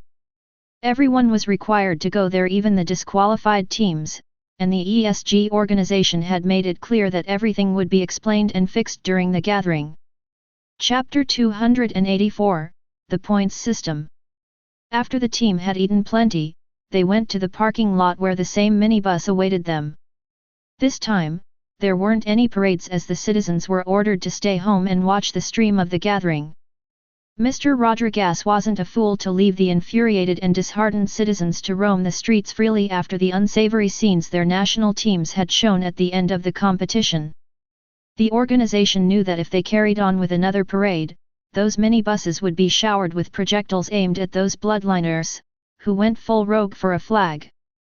Thus, everyone was requested gently to stay off the streets, which had police cars and army vehicles roaming without stop. Right now, only the drones were streaming live the minibuses heading for the last gathering. After a while, Felix's team had disembarked from the minibus and followed the staff member who was waiting for them. Immediately after stepping inside the field, they were met with the same sight of 100 teams lining up in their same spots. Besides the gloomy and downcast expressions of the majority of the bloodliners, nothing much changed. The field was still coated with that blue material and the long wooden stage was left untouched as well. Damn, it feels like we are in a funeral. Nathan commentated softly while walking through the rows and rows of silent teams. Just like he was checking them out, their team didn't escape receiving unfriendly and envious gazes. Well, it was an expected reaction when those teams had heard that the American team managed to secure 12 flags. Obviously, it wouldn't feel good to know that their team was fighting for merely 2 flags or 3 flags while Felix and the rest had some to spare. Too bad, the only one affected by those looks was Olivia, who lowered her head in guilt and dejection. Upon turning his head and noticing Olivia's behavior, Felix knitted his eyebrows in displeasure and knocked her right in the head with the back of his finger. Ouch! Pained, Olivia instantly clutched her head with both of her hands while looking at Felix with a wronged expression. Never feel remorseful for losers. It's okay to sympathize with them but never feel guilty about winning over them. Felix threatened her with the back of his finger and said, "If I see you behaving like this again, don't blame me for knocking you." Olivia lowered her head and murmured, "I just feel bad that I have 3 flags while most of them don't even have one." She sulked, "I feel like I robbed 2 juniors of their chance at getting inside the team." "Don't worry about it." Felix smiled faintly and messaged her privately, "You will see soon." Upon hearing so, Olivia tilted her head in confusion. She didn't know what he was implying, and seeing that he turned his head forward, she knew that he wasn't planning on explaining. Find authorized novels in faster updates, better experience. Please click number *_51899401609726327 for visiting. Soon, she stopped moping about the matter and just hoped dearly that her 2 extra flags wouldn't affect anyone negatively. 10 minutes later, every team had made it to the stadium and were waiting for Mr. Rodriguez's arrival. Even with all of the teams gathered, the atmosphere was dark and gloomy. Thankfully, Mr. Rodriguez didn't like to dilly-dally either, as the moment he was notified that all the teams had made it in time, he left the lounge he was in with Jacob. Soon, they arrived at the field and went upstage shoulder to shoulder under the scattered applause of the bloodliners in the field. "Hope this goes well." Jacob waved his hand in greeting at the juniors and stood behind Mr. Rodriguez. This wasn't the time for another speech when the majority looked dead inside. "Good morning." Mr. Rodriguez looked at their crestfallen expression and said, "You might not have slept well in the previous days due to the disappointment, depression, and rewardless exhaustion. So, this morning is truly not that good to most of you." Mr. Rodriguez smiled faintly and dropped the long-awaited bombshell on them, "Raise your heads high, since the Earthlings team members have not been truly chosen yet."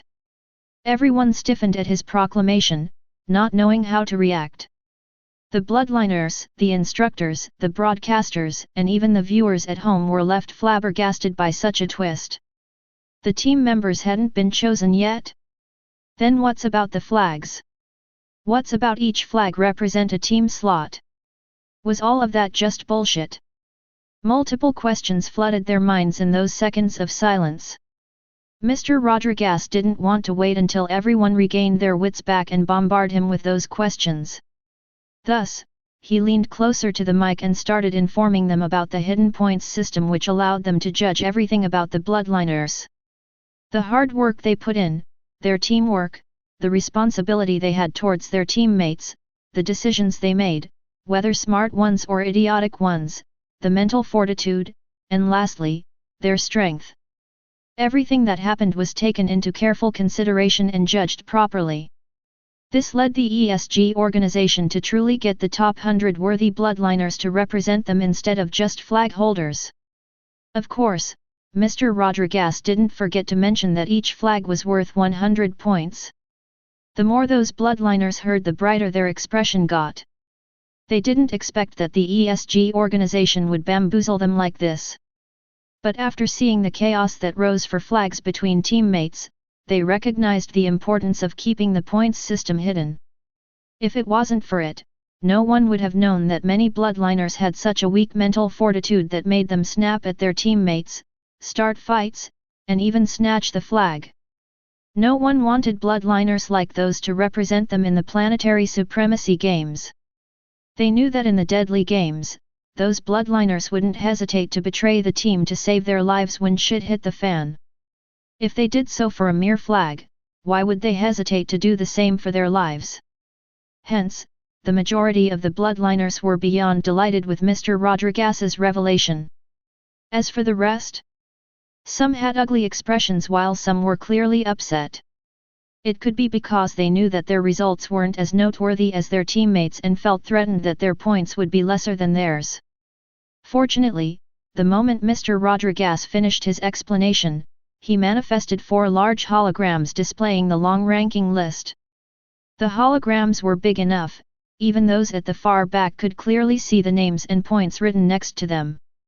Surprisingly, even the disqualified in the competition still had their names on the list. Rank 1, Felix Maxwell, total points, 570 PS. Rank 2, Sylvia Ivanov, total points, 371 PS. Rank 3, Olivia Maxwell, total points, 367 PS. Rank 4, Zhang Wei, total points, 299 PS. Rank 5, Leo Bridges, total points, 267 PS. Rank 6, Adafacharia, total points, 240. Rank 7, Sophia Schmidt, total points, 219. Rank 8, Hina Suzuki, total points, 218. Rank 9, Arnaud Gossi, total points, 215. Rank 10, Johnson Maxwell, total points, 200. Rank 17, Adam Hilton, total points, 159. Rank 19, Noah Maxwell, total points, 155. Rank 20, William Bentley, total points, 150. Rank 1950, Michael Luke, total points, -141//. The list was long alright. But still, everyone's eyes instinctively landed on the first ranker, wanting to see who gathered the most points. SSSSSS. Upon seeing Felix's name sitting at the top with a whopping 570 points, they couldn't help but drew a deep breath in shock and disbelief. Especially when he was ahead of Slivia by almost 200 points. However, they still managed to reel in their shock since Felix being one of the top bloodliners was to be expected. After all, he was a legendary bloodliner and they clearly saw that his team did too well in the competition for them to get an extra flag. But what truly messed up their minds was actually Olivia's name sitting at 3rd rank. Heck, she was only a couple of points away from overthrowing Sylvia. Some were too shocked to think straight while some easily figured out that it must have been the extra flag's doing. They weren't retarded to believe in Olivia's skill being good enough to make her gather that many points.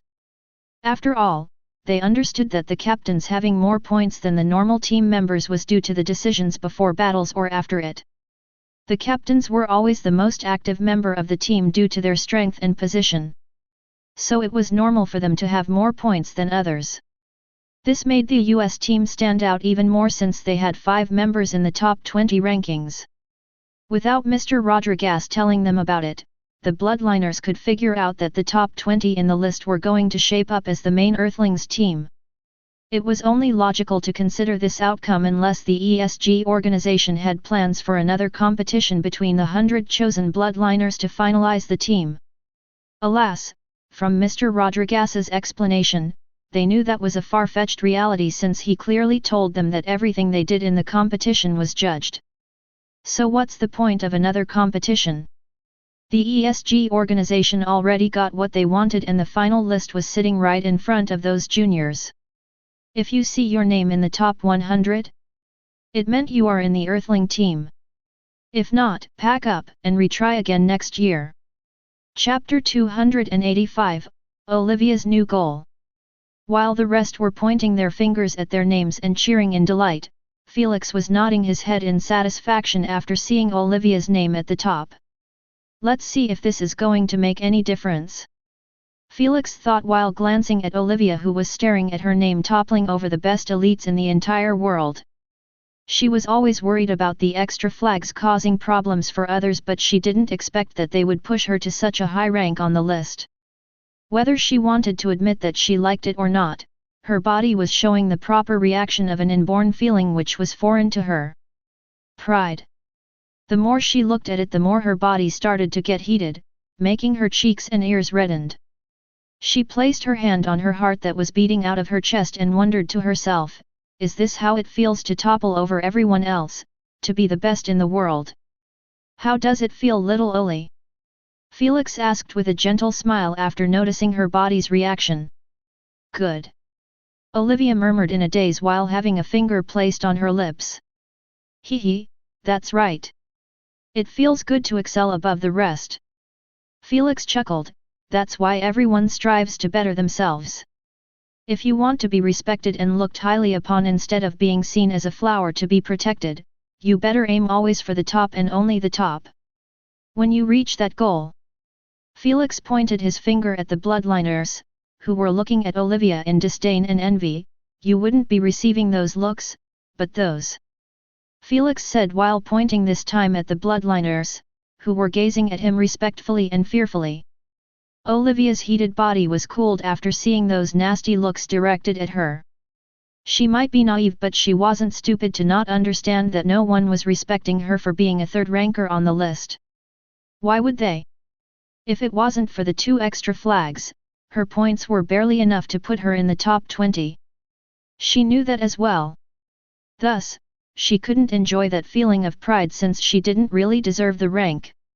However, upon hearing Felix's words and feeling for the first time in her life prideful in something that she achieved, Olivia knew that it was time to make a drastic change. Otherwise, she would always be a pure flower loved by all, but not respected as an individual like Sylvia or Felix. Olivia didn't want her entire life to be seen like that. She soon took a deep breath and sent a message to Felix with a determined expression, I don't know if I have it in me now to reach the top next to you, but I am willing to try my hardest into being the best healer in the Earthlings team. Felix smiled widely after hearing so. He always wanted Olivia to try her best not just as a healer but as a bloodliner who was going to participate in deadly games. Felix didn't mind babysitting Olivia in the national tournament and the world's competition since she didn't have many experiences in battles. However, he had absolutely no plans on doing the same in the upcoming planetary games. He wouldn't mind helping her once in a while, but he wasn't going to remain next to her in every game. This meant Olivia needed to pull herself up and remove her constant fear from battles and seeing others getting hurt around her. What's worse, if she kept with the same slow improvement, she wouldn't even be placed in the games as her position would be switched by another competent healer. Thus, Olivia needed to change, and it needed to be done fast since there were only 5 months before Earth would be required to participate in its first galactical game. Since reprimanding her wasn't doing anything to change her bad habits and trashy combat skills, Felix was forced to improvise and push her into the spotlight just to have her get disdained by others. He knew that if Olivia wasn't hurt by those looks, then she was a lost cause and he wouldn't bother himself with her anymore. Thankfully, Olivia showed the right attitude by at least aiming for being the best healer on the team. You will have to try your best if you want to surpass her. Felix said while gesturing with his head at an eye-catching girl, who had a well-endowed body, long curly blonde hair, and plump glossy lips that could put Angela Jolie to shame. This was Sophia Schmidt, the captain of the Germany team and nicknamed as the Protector of Germany. Olivia knew her quite well since she watched a lot of her videos online. After all, she was considered the best healer in the world and she wanted to see the difference between them. Alas, she found out that Sophia was a league apart from her. In everything that Olivia excels at, Sophia could do better, and in the areas that Olivia was lacking, Sophia had them all. Thus, if she wanted to actually be the best healer in the team, she truly needed to work like never before. I need to first enter the first stage of replacement, Olivia said to Felix while her eyes were narrowed at Sophia, who was getting congratulated by the bloodliners around her. Although she appeared quite cute and funny when she narrowed her eyes at people dangerously, Felix didn't tease her for it but nodded his head in approval at her decision. Whenever you feel ready, come get your Tier 2 bloodline bottles. He sent a message. Just as Olivia wanted to respond, Mr. Rodriguez said loudly, "You had more than enough time to see your name's placement and double-check 10 times already." Bam! Upon noticing that the chatter didn't quieten down but actually got noisier, Mr. Rodriguez pounded the podium with the side of his fist and shouted strictly, "Silence! We don't have all day long." Immediately after, the instructors did their jobs by taking control of the juniors. Bit by bit, the chaotic field was getting pacified. Seeing that everyone's attention was on him again, Mr. Rodriguez fixed his tie and said while pointing at the list, "As you probably have guessed, the top 100 in the list would be chosen to represent the planet in the upcoming games, which would start 5 months from now." Mr. Rodriguez waved his hand and everyone's name below 100 was removed. He looked at those juniors with crestfallen expressions and said, "You don't have to feel saddened by the disqualification, as each year there will be international tournaments like those to replace the bloodliners in the team, who weren't performing as expected of them, or if by chance some bloodliners died in the games." Some juniors felt comforted by his words while the majority weren't really affected. They knew that the first world competition was the biggest and also where they had the best chance at securing a spot in the team, since they still needed 100 members all at once. However, in the next tournaments, there would be at most 20 to 30 vacant spots that could be fought for. This meant the difficulty was going to increase substantially. Mr. Rodriguez didn't give a shit if they felt better or not as he carried on by addressing the chosen 100 this time, "Can you please step forward and split from the pack? Let's go," Felix said while bringing his entire team forward. Even Lexi was walking behind them with a shy smile affixed on her face. That's right, the entire American team had made it into the top 100. Well, it was to be expected when they secured a flag for each one of them, getting 100 points as a base. Adding to all the victories in the battles they fought with Felix helping out or without, they were obviously going to possess quite a lot of points compared to the rest.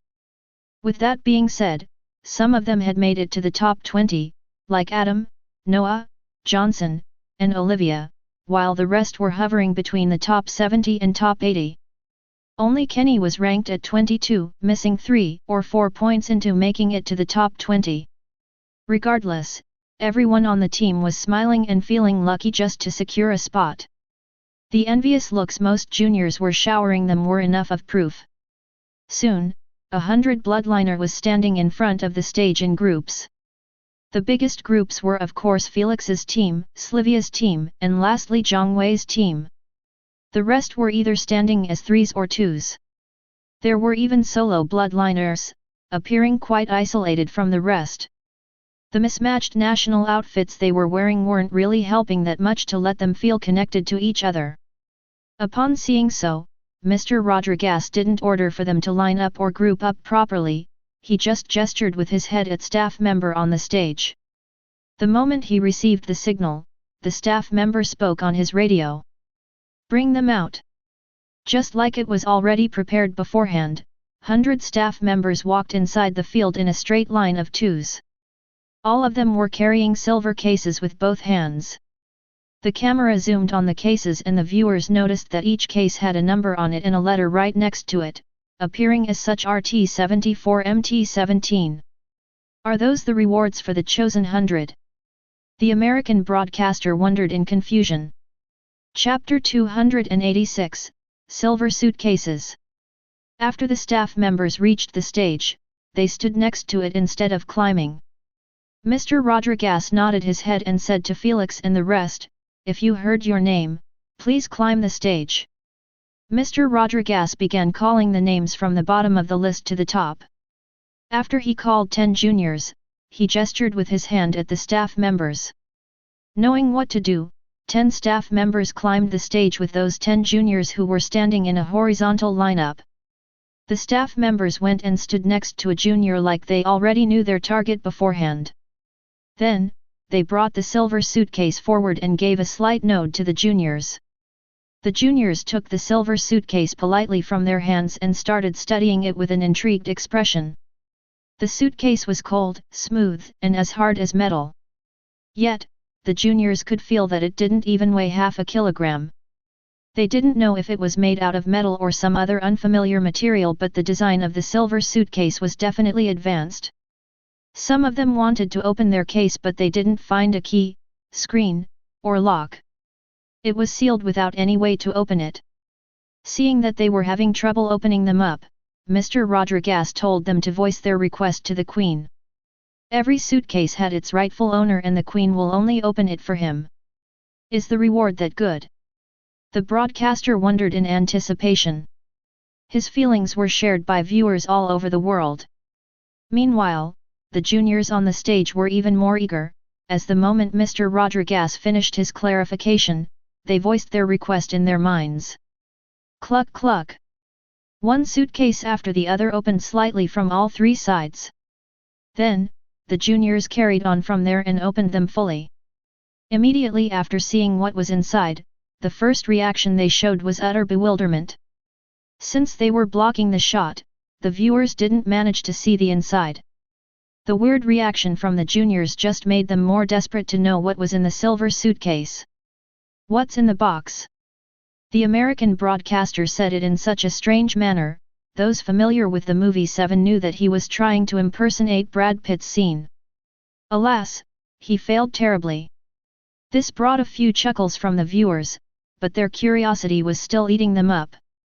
Thankfully, Mr. Rodriguez requested the juniors to turn in the suitcases and show everyone the content. Still confused, the juniors did as they were told. The hell? Is it just me or the case is empty? Is this a prank or what? There isn't even a small chip inside.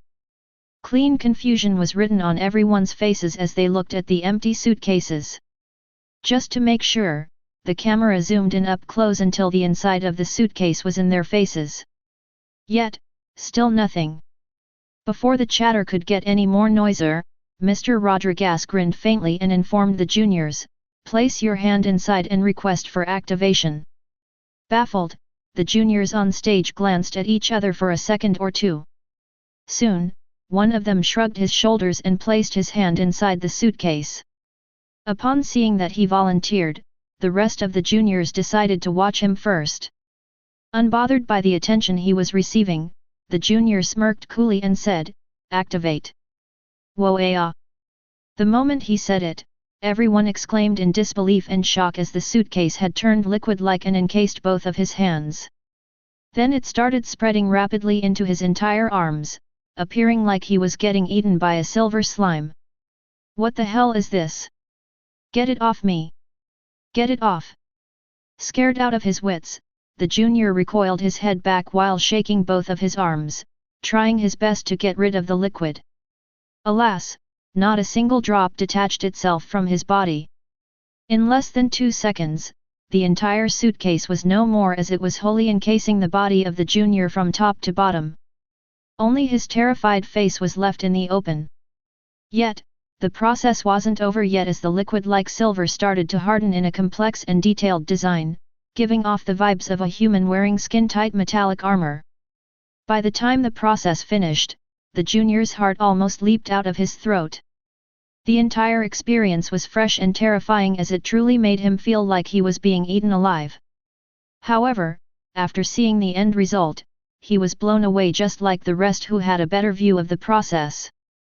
Yet, none of them spoke or commented as they just watched the junior touching the silver armor in awe and fascination. Not in their wildest dreams would have they considered a suitcase to morph into a body armor. However, not all of them reacted this way, as some of them were more knowledgeable than the rest. Felix, who already remembered this segment, merely scratched his chin in interest as he kept inspecting the armored junior. I wonder which planet was generous enough to sell them those outdated nanotech suitcases. Immediately after Felix thought so, Mr. Rodriguez smiled with a proud expression while extending his hand at the suitcases. "I present to you, Nanotech Suitcase G3. The moment he said so, noisy chatter broke in the field as the juniors kept exclaiming and voicing their shock. Every one of them had heard once or twice in their lives the term nanotechnology getting thrown on the internet or saw its effect in movies like Iron Man suit. However, nanotechnology was really still a concept that was invested heavily by some countries to make it a reality. It wasn't that easy with Earthlings' current technological advancement to build materials and devices on the scale of atoms. Yet Earthlings still strived to achieve this technology due to the many benefits it could provide, such as having the potential to increase the efficiency of energy consumption, help clean the environment, and solve major health problems. For such a revolutionary technology, Earthlings truly done their best to make a breakthrough. Alas, while they were still in the infancy stage, the metal race had already mastered the technology and were doing wonders with it. After the planet had joined the alliance, every country had cut the funds for any technological advancement project and focused fully on the technologies that were already available in the UVR. Nanotechnology was just one of them. With that being said, Felix knew that the Council had lucked out on a planet, who was willing to sell them those suitcases due to some unforeseeable reasons. Find authorized novels in, faster updates, better experience, please click number, _51899440012773336 for visiting. Simply because the nanotech was regulated strictly by the metal race and upper echelon of the SGA. It was almost impossible for individuals to get some nanobots even if they had the money for them. If it wasn't for so, Felix would have spent whatever it took to buy at least a nanosuit no matter which generation it was from. He knew that they were worth it. We spent a fortune to obtain those suitcases for each member in the Earthlings team. Since we know that they are our future. Mr. Rodriguez went to the armored junior and patted his shoulder. For our future, they needed to be protected at all cost from any real-life threats. It is going to be already stressful for them to participate in the games and compete for our sake. So, it is only natural that we give them the highest possible protection in real life and make them feel safe. While the 100 chosen juniors were nodding their heads in appreciation, the disqualified juniors were about to die from envy and jealousy. They ought to feel that way as Mr. Rodriguez soon informed them that the nanosuits were mildly resistant to heat, cold, corrosion, and most importantly were able to tank a physical attack from peak first-stage bloodliners. Having such a defense only meant that suit was bulletproof as well. All of this was added to the fact those suits were adjustable to the thoughts of the wearer. Instead of telling them, Mr. Rodriguez requested the junior to show a demonstration by asking the Queen to apply set 1.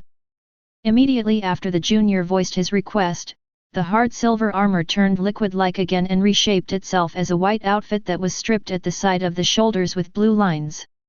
There was a jacket, pants, and even sports shoes. They appeared 100% the same as normal clothes. Before the viewers could feel awed by the process, their eyes were attracted to a blue flag that had multiple white rings attached to each other in a circular shape. Point 1. The moment the citizens around the world saw it, they felt their blood boil akin to a furnace. No matter their nationality, racial skin, or their social status, everyone felt the same pride at the sight of their planet flag in the chest of that junior. That was their planet flag. That was their homeland flag. That was the flag, which would be used to represent them in the Supremacy Games. This is Earth Flag. Chapter 287, The Birth of the Earthlings Team. They didn't know if the team would shame them in the upcoming games or make them proud. But they knew that as long as that flag was in their chest, they would always be cheering and rooting for them. Clap clap. Abrupt applause engulfed the field as the instructors and the juniors couldn't help but want to vent their emotions after seeing the junior standing upright, wearing the Earthlings' first ever uniform. The junior turned around in approval, letting them see the back as well.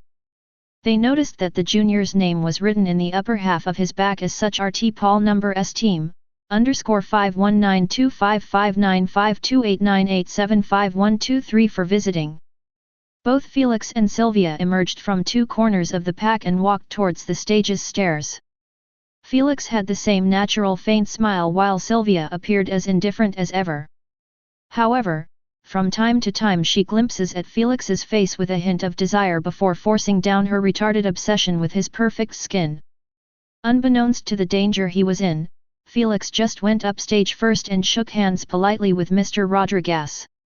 Sylvia did the same, then both of them stood next to each other while observing the thousands of eyes peering into them with different kinds of emotions.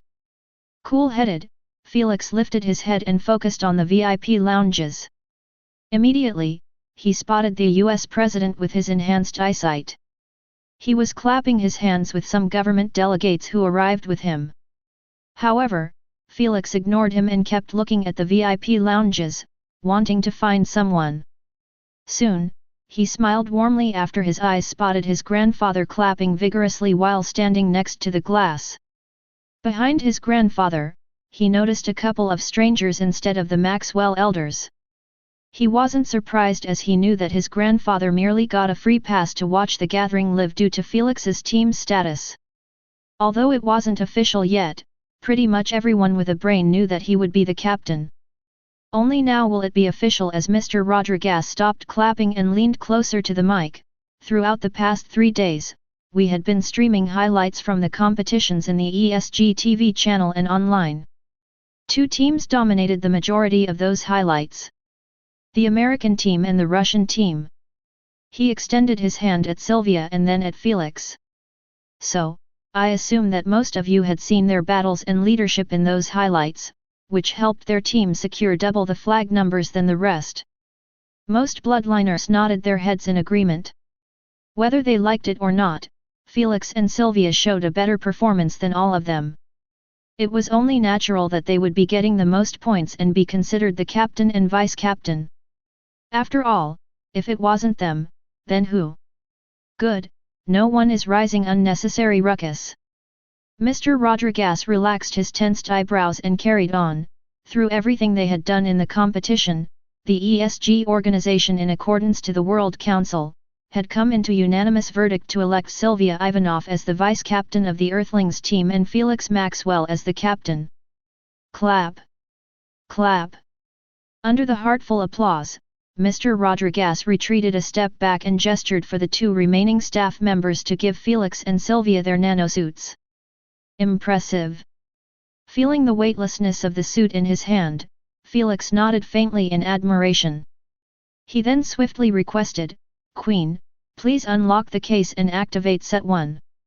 Cluck! The moment the case was opened, Felix placed his hand inside and watched himself getting encased in liquid like silver goo. He got to admit that the feeling was quite uncomfortable than what he had tried in his previous life. Naturally, this wasn't Felix's first time wearing one, as he had bought a suit from a gold prize pool with 3,500 GP. The generation wasn't as shitty as this one, where the comfort of morphing wasn't considered. Should probably buy a better version when I can afford to spar some game points. Felix pondered to himself while inspecting his new uniform. The colors of their outfits were the same as the main team. However, the back was completely different, as one had VC Sylvia and number 2 underneath, while the other had C Felix and number 1 beneath it. Not bad. Satisfied, Felix smiled faintly while putting his hands in his jacket's pockets. When Mr. Rodriguez saw that both of them were dressed, he stood in the middle of them and gestured for the camera to take a couple of pictures. Click click. He didn't have to ask the reporters, as they were already taking them non-stop. During the process, Felix's eyebrows arched in annoyance after seeing staff members bringing long wooden chairs without back support. Some were higher than the rest. After seeing them, Felix remembered that the team was supposed to take the first historical picture before the end of the gathering. Everyone guessed as much after seeing those chairs. A couple of minutes later, every member of the Earthlings team was either standing on the ground or those chairs. No one was having his face blocked from the frame, as the short ones like Olivia were placed in the front while the tall ones were at the back. Felix was standing on the ground right behind Olivia while having Sylvia to his right and Noah to his left. This created a weird scene in the middle of the frame, as Felix was needing Olivia's cute face under her constant threats. At the same time, those 2 beside him kept staring expressionlessly in front of them like they were taking a funeral picture. Click click. Unbothered by whatever those juniors were doing, the cameraman spammed the capture button non-stop, taking pictures from every angle. Even the drones were doing their part. No one felt like it was too much, as this was the first ever team for planet Earth. They knew that many other teams would come down the line and look at this historical moment in admiration and fascination. Click. The last picture was taken with Felix chuckling while pulling Olivia's cheeks further apart, making her smile forcefully with a hopeless expression. The rest were either smiling widely, lowering their heads in a shy manner, caught blinking at the worst time possible, or posing like a model. Everyone was captured in a unique way besides Noah and Slivia, who didn't even blink once. Yet, this picture showed the juniors' liveness and the bright attitude they had towards their future. In Felix's previous life, pictures of the Earthlings team weren't treated favorably by the masses. Not a lot of people hanged them in their houses and took pride in their team. That's because of the tragic results in the games, one after the other. But now, with Felix in the team, no one would dare to disrespect this team's picture, as he would be leading the team. No. He would be leading the entire planet into a bright future in the Supremacy Games Alliance. This time it's going to be different. Chapter 288, a week later. A week had passed by since the last gathering, and all the teams were requested to return from wherever they came from. For the disqualified teams, they were just given some encouraging words to try next year. Meanwhile, the chosen 100 had been given 2 weeks' break to tie loose ends. Since after the break they would be transported to the Earthling team's headquarters, which was said to be constructed in a hidden spot. No one knew about it except for the world leaders and the upper echelon of the ESG organization. Currently, even the team members had no idea about its location, and Mr. Rodriguez made it pretty clear that they should be focusing on enjoying their break, since the moment they step into the headquarters, they wouldn't leave it for quite a long time. That's exactly what the majority did, as they spent their time relaxing in beaches, spas, hotels, UVR etc. No one seemed to fear for the juniors' well-being, as the world leaders had gathered in the council and signed a contract publicly that forbid them from giving orders about harming those juniors or even having a slight relation to it. Obviously, the Queen had been added to the contract as a supervisor. With her reading the thoughts of the world leaders, seeing their actions, and hearing whatever they were saying, it was impossible to escape her supervision. Of course, the punishment met wasn't straight-out execution by the Queen but a trial in the council. Only after the contract was signed, did the juniors felt absolute safety to tread on the planet without worrying about getting assassinated by a country. Since the juniors had nano-suits that could switch in a split second into silver armor, those juniors were protected from gangs, families, or just anyone with harmful intentions. Just like that, Felix and the rest stopped receiving extensive protection from the country, giving them the freedom to do what they wanted in their break. Felix spent the past week in the family headquarters in Boston, integrating the 14% essence that he possessed. 2% from the leftovers of the last integration and 12% he found in the 6 bottles that he purchased before. Although he was missing 1% from reaching lesser purity, Felix was more than satisfied with 12%. As for his poison manipulation, Felix had truly worked his ass off in the UVR to utterly remove the delay for small abilities like poison bombs, poison needles, poison daggers, and the list goes on. Since he was practicing in the training room in the UVR, he wasn't losing his energy like in the real world. This was a huge bonus since he was eating through medium energy stones like a pig previously. Meanwhile, for the bigger creations, Felix was still struggling to cast them instantaneously. For abilities that had the size of his poison pillars, the delay could reach up to 20 seconds.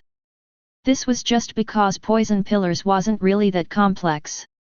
When Felix tried to create new abilities like Poison Swamp, Miasma Breath, Deathly Touch, and some other known poison abilities, he succeeded in a few and the rest he utterly failed in them.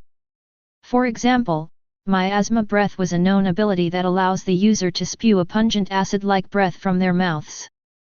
It sounds simple, right? But when Felix tried to do the same, he realized that needed to channel his poisonous energy not through his palm pores like always but in his stomach. This wasn't all, as he needed to merge acid inducement plus pungent inducement inside his stomach before actively controlling his own body organs to let out the breath like a dragon spewing fire. Everything had to be done manually for the ability to manifest, unlike the bloodliners with this ability unlocked. They just needed to think about it and their bloodline would do the rest automatically. Felix was struggling with those kinds of abilities that required his control of his body as well as his energy. This just showed Felix how deep the elemental manipulation system was. It might be separated into 3 stages, but Felix felt that he was going to be stuck in the first stage for some time until he mastered controlling his inner poison energy. Lastly, Felix didn't forget to sign up for tail courses in order to learn techniques on how to harness its true potential from those experienced elites, who probably had a tail mutation for decades. The courses were split into basic, intermediate, and advanced. Currently, Felix had just entered the intermediate level, where fighting and evading techniques were being taught.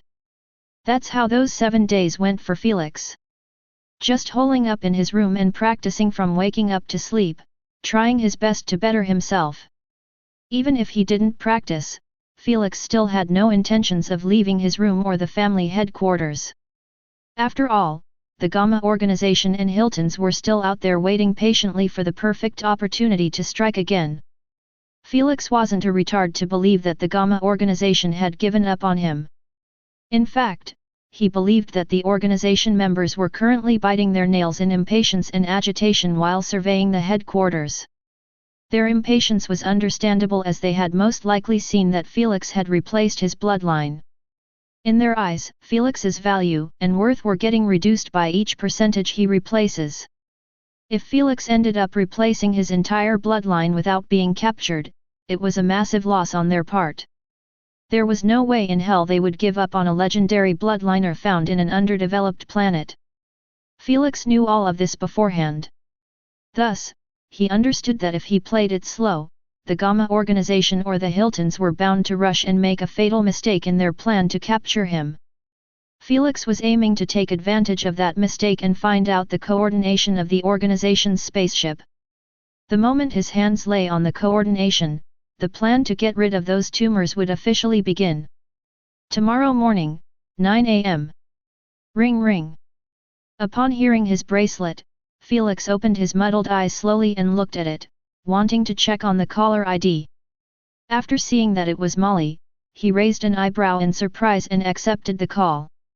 The moment the call was connected, Nathalia's lively voice resounded in the room, "Brother Felix. How are you doing?" Before Felix could respond, a second enticing voice followed it up, "How cold of you to not call me even once since our last meeting in the auction house. Stella. Didn't I tell you to not bring such a matter?" Without the need to guess, Felix knew that it was Molly, as he was used to hearing her sweet voice in the dramas she acted in. "It seems like you are doing quite all right, girls." Felix chuckled while walking to the bathroom. "Humph.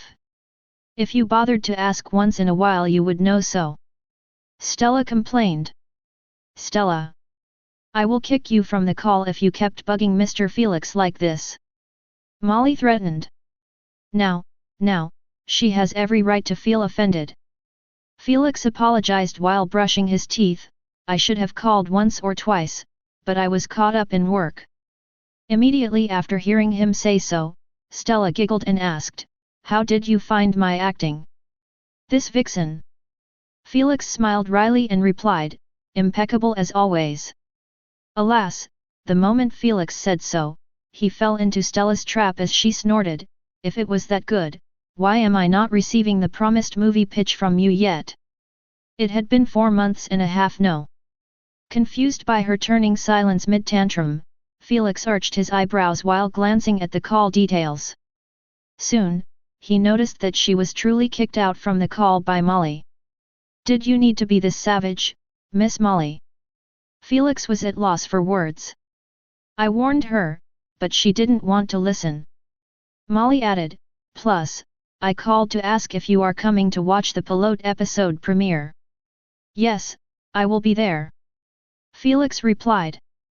After Molly received a positive confirmation, she didn't waste Felix's time with needless chatter as she said her goodbyes and hang up. Felix truly was planning on going as he had no intentions to miss his series My Love Rival Is Me premiere episode event. Although it was a series and the entire first season was going to be dropped in the Max Network platform at once, events like those were hosted all the time to add more publicity to the series.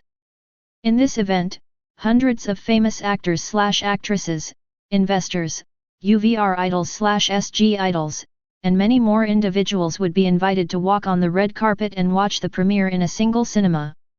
Since Felix was planning on founding an investment company that would branch out to many industries, there was no way he was going to miss out on putting himself out there and getting social with some of those individuals.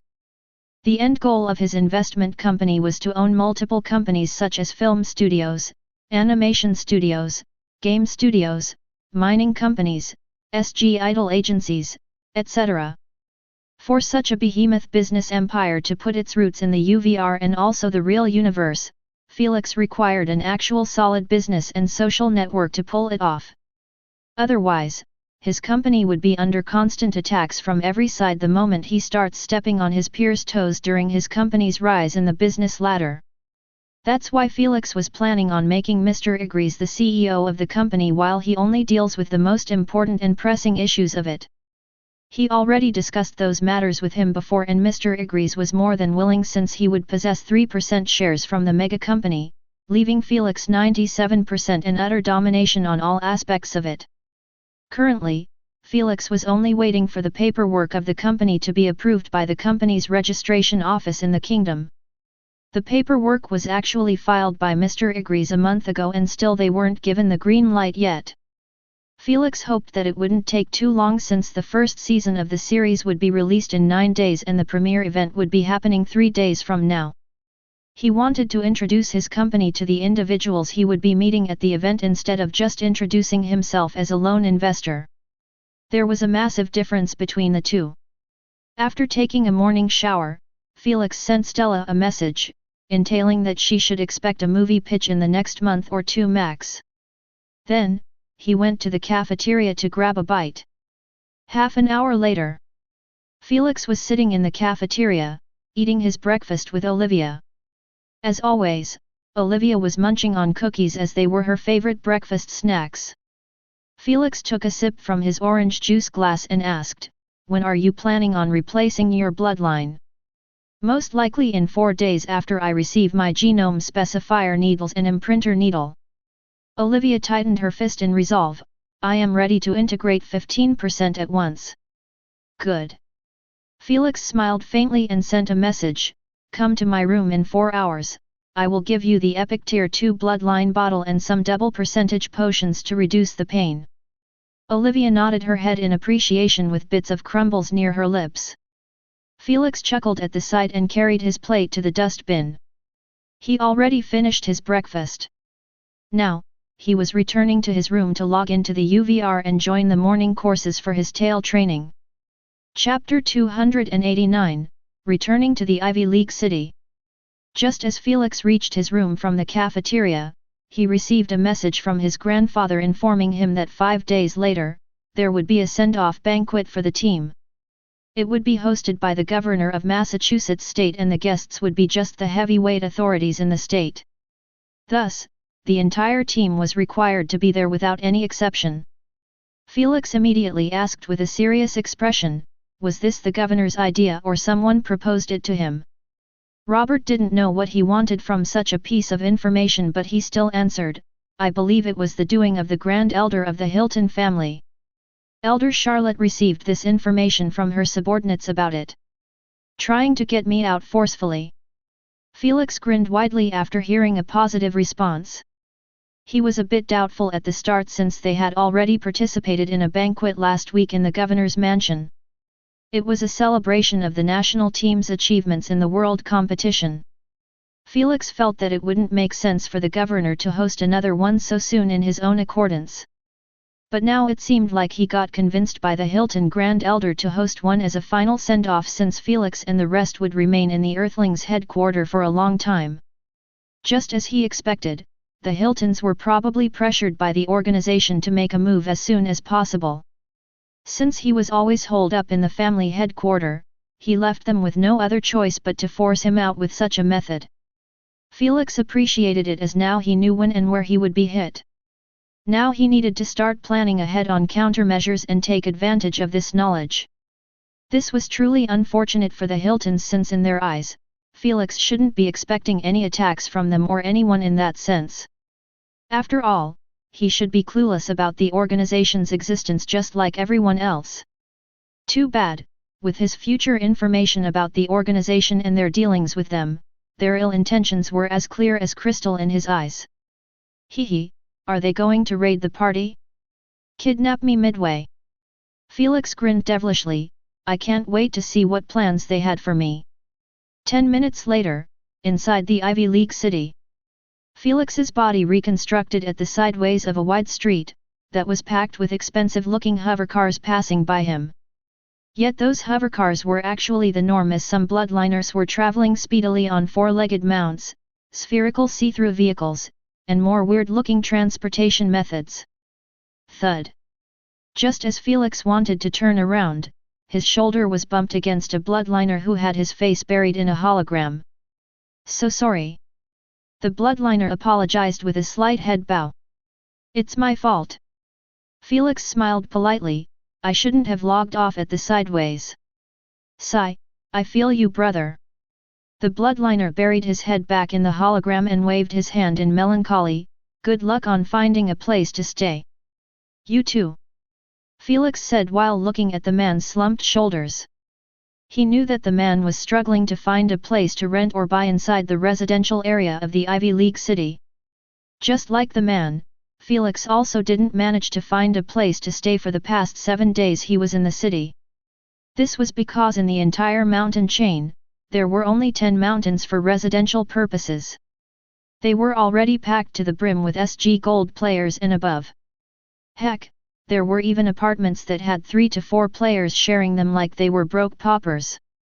But in reality, everyone in the Ivy League city was a rich lord due to their high rank in the SG platform. They could afford to buy multiple houses and mansions outside of the Ivy League city, but here? Most of them were homeless just like Felix. This was because the Ivy League city had been built on a humble mountain chain instead of spreading to infinity like the capital cities in the UVR. Those mountains had their summits smoothened up and already taken. For example, there was the Teleportation Mountain, PPFT Market Mountain, the Public Market Mountain, the Missions Mountain, the Schools Mountain, the Arena Mountain, the Training Center Mountain, and the list goes on and on. This left only a couple of mountains to be used for residential purposes. They were far from enough to accommodate every player. Although the organization responsible for creating the league and the city saw that the lack of space was causing a problem for the players, they still didn't add 100 extra mountains to solve it. Instead, the F***ers were creating a single residential mountain each year and leaving the players to fight tooth and nail to bid for houses, apartments, rooms, and even garages. The currency used in this auction was game points. Yet, the players still bid recklessly to buy at least a room so they could have a place to stay in the city instead of teleporting back and forth. No one could afford to pay 200 GP for each teleportation, and there was no way in hell those proud bloodliners would sleep in the streets like hobos. The last solution they had was logging out in a public place and sleeping in the real world just to log in again in the same spot. This what Felix had just demonstrated. However, this wasn't really a long-term solution or even a comfortable one, since the bloodliners would be forced to use only their AP bracelet for logging in and not the comfortable VR pod. Thus, to stay in the city one should be willing to pay both legs for it. This was the reason Felix never stayed in the city before, even though he knew that it was 100 times better than even the capital of the empire, of course, bloodliners-wise. However, he was holding into his 2K game points just to prepare for the upcoming residential auctions and snag at least a room in an apartment. He didn't care if he shared the apartment with other players, since he could train his poison manipulation in the Training Center Mountain. The upcoming auction was actually quite near, happening in a month. After he secured a room, Felix planned on moving to it and remain in this city for a long time. Right now, Felix was walking on the streets, heading to the school where he was being taught tail techniques courses. Obviously, Felix wasn't going to choose a school in the Androxa city or the Mariana city since their prices were expensive as hell and the courses weren't even that good compared to being taught personally by an active high-leveled player. The school Felix signed in last week was called Silver Hammer School. He chose it because of the good reviews the instructor received and the fees were affordable. Only 300 GP per month. After a short walk, Felix had reached the entrance of a skyscraper, which had a board sign placed on every 2 floors. If one was bored to count, they would a total of 40 board signs. Each board sign was representing a different tail school and a different discipline. It was common sense that mutations weren't all the same. Thus, a tail meant for whipping and destruction shouldn't be taught techniques meant for slicing and cleaving. Felix didn't bother to lift his head and look at his school sign that was right above him. Instead, he just walked inside the bustling building and went for one of the 5 elevators. After entering and waiting until it was crowded, the elevator automatically closed. All of them had tails of unique shapes and types. Felix's tail was actually low-key compared to some of them. Just like the player in front of him, who had a black metallic saw for a tail. The mother Fastarisker was having it placed right on top of Felix's nose, forcing him to stand stiffly lest he gets his nose done. He might not die but it sure would hurt like hell. This experience was daily for everyone willing to take the elevators. Heck, even Felix's fluffy end tail was currently placed on the lips of a girl behind him. If Felix turned, he would notice that she was pressing her lips tightly like her life was dependent on it just to not eat his tail's strands. Ti ring. Thank God. Felix sighed in relief as he stepped outside of the elevator with a bit of difficulty. Fortunately for him, his school's floor was quite close to the ground floor. After getting out, Felix was immediately met with the sight of an extensive wide floor that spanned for at least a kilometer or 2. It was utterly disproportionate to the skyscraper's real size. On this wide floor, there were many unique-looking machines, placed in an ordered manner. Due to Felix's enhanced eyesight, he could see tens of bloodliners stretching their tails while sitting in the middle of the floor. While they were stretching, a beefy man with his upper hairy chest exposed and thick black beard was walking between them with his arms crossed on his chest. He had a thick silver-skinned tail, that was flat and bulgy at the end of it. Due to it, his tail truly resembled a silver hammer. Upon seeing that they had already started, Felix didn't dilly-dally in place as he swiftly sprinted in their direction. The moment he got closer, he was noticed by the black-bearded man and the students. "Landlord, you are late by 3 minutes." Displeased by his tardiness, he arched his eyebrows and warned, "I told you before, either you come early or you don't come at all. Just never arrive late in my courses." Just as the bloodliners started to laugh with gloating looks, they got glared at by the instructor, "This applies to all of you." None of them let out a single peep after so. Seeing that the Blackbeard instructor was looking at him again, Felix nodded his head in understanding and went to sit on the ground. Although the entire building was packed with schools specifically aimed at tails, Felix didn't want to get kicked out of this school as the black-bearded instructor's style of fighting was extremely in line with what he desired from his tail mutation. The instructor was nicknamed the Demolisher even though his SG name was Silver Hammer. He got this nickname due to his brutal fighting style which utilizes his tail mutation to deliver heavy strikes that were capable of exploding his foes upon contact.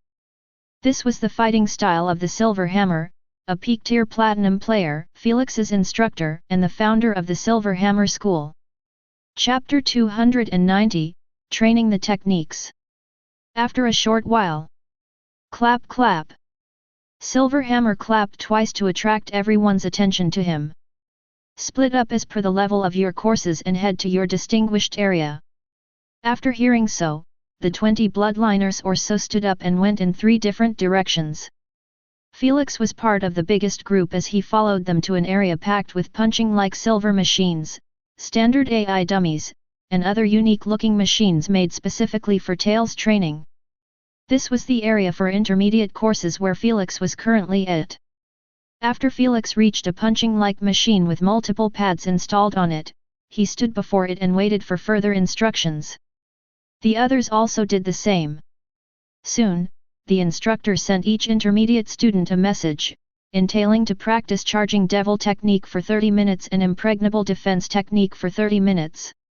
No one reacted weirdly to given instructions by messages, as they knew that the instructor always spent 1 hour with beginners, then 1 hour with them, and finally 1 hour with advanced students.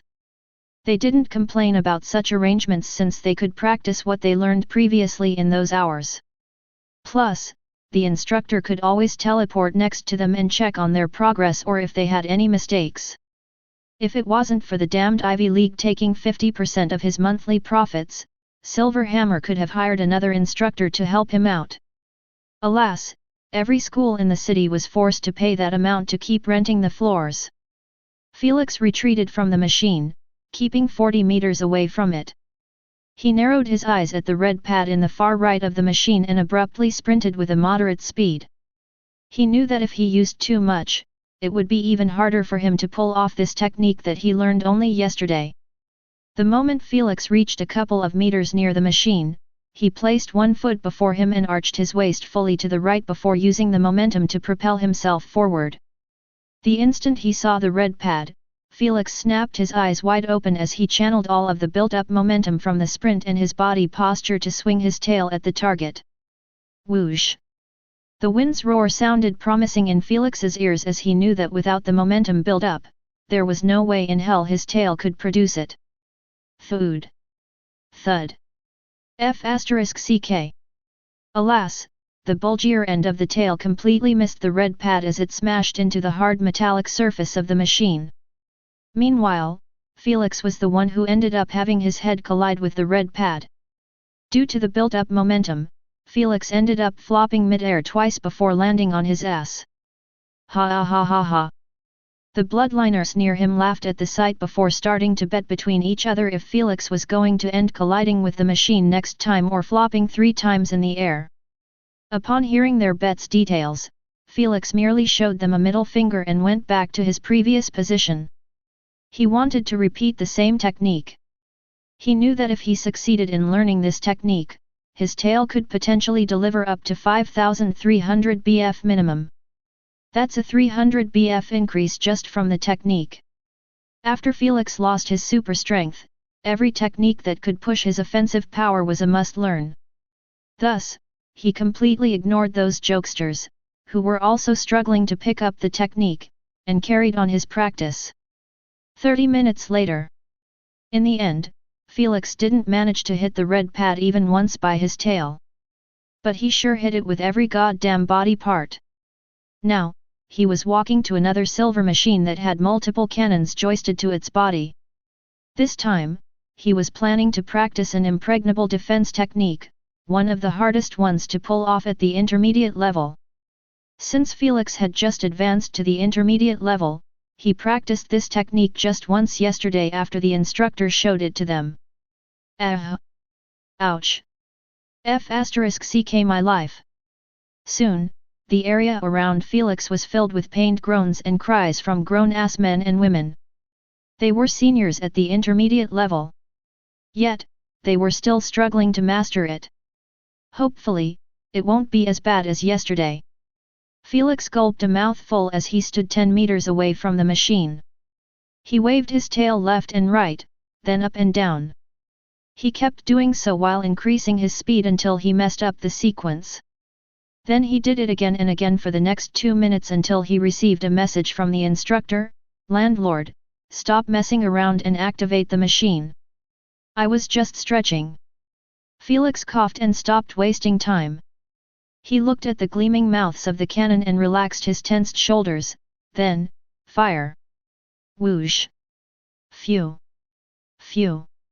The moment the abilities were fired from the cannons, all of Felix's body parts were frozen beside his tail. This meant, either he defends perfectly with his tail or he gets rained upon like the others. Boom boom, thud. Thankfully, with his enhanced eyesight, Felix was capable of noticing the ability's trajectory before they even crossed half their journey. This meant Felix knew which ability was the first to arrive and which one was the last. By knowing this, Felix controlled his tail to precisely block the abilities in that order. This led to a clean and perfect display of defense. However, no one felt surprised by this as Felix had just passed the first level. In this level, only 20 abilities were fired in gradual order. The fun had truly begun in the next level, where Felix had to use his tail for blocking 30 abilities. Regardless, Felix managed to pull it off with some difficulty and cold sweat coursing on his back. Then came the third level and the fourth. Felix was still untouched. Although he always seemed like he was about to reach his limits, he ends up pulling out of the salvo without a scratch on. Fifth level already on the second try. Truly a talented uprising player. Silverhammer had already teleported a couple of meters behind Felix and was watching him ever since he passed through the third level. Let's see how he cope up with 60 abilities salvo lasting for 15 seconds. Silverhammer rubbed his beard with a look of anticipation. Whoosh! Whoosh! Phew! The instant the cannons started firing, Felix held his breath while his tringle pupils widened in focus at the volley of abilities, appearing like they were stacked to each other. But in Felix's eyes, he was still capable of noticing their shapes, element, speed, and most importantly, their trajectory. Thus, boom! Boom! Boom! His tail kept swiping left, right, up, down, forward in such a quick manner, commoners could barely see a yellow line, destroying those abilities the moment they touched it. However, Silverhammer could clearly see that Felix was using exactly what he was taught yesterday to protect himself instead of just swinging randomly, hoping for the best. Small-sized abilities? Use a soft and quick approach to save up energy and time since those swings could be switched mid-flight in another direction. As for big-sized abilities, channel a heavy half-powered swing to get rid of them. Since those attacks were heavy, the wind produced after the swing was enough to destroy small abilities and slow down the big ones. This approach provided Felix a split second to recover his tail from the swing animation and repeat the technique's same sequence. Silverhammer appreciated that Felix was copying exactly what he demonstrated yesterday to the students instead of using his own way. After all, he was fighting with his tail for his entire life, and the experience that he gathered was unattained for Felix or the others in such a short time. If others used their ways to defend instead of the well-optimized technique that he taught them, that was honestly just a foolish move and a waste of their hard-earned points. Whoosh! Arg! Oh! He messed up. Silverhammer immediately chuckled after seeing a transparent-like dagger piercing Felix's kneecap. The moment that happened, Felix's focus was broken. Such a fatal mistake doomed him as his rhythm and pattern that he was following subconsciously broke apart, allowing more and more abilities to bypass his tail successfully and land on him. Boom! Boom! Arg! F***CKK. Pause. Pause. Time out.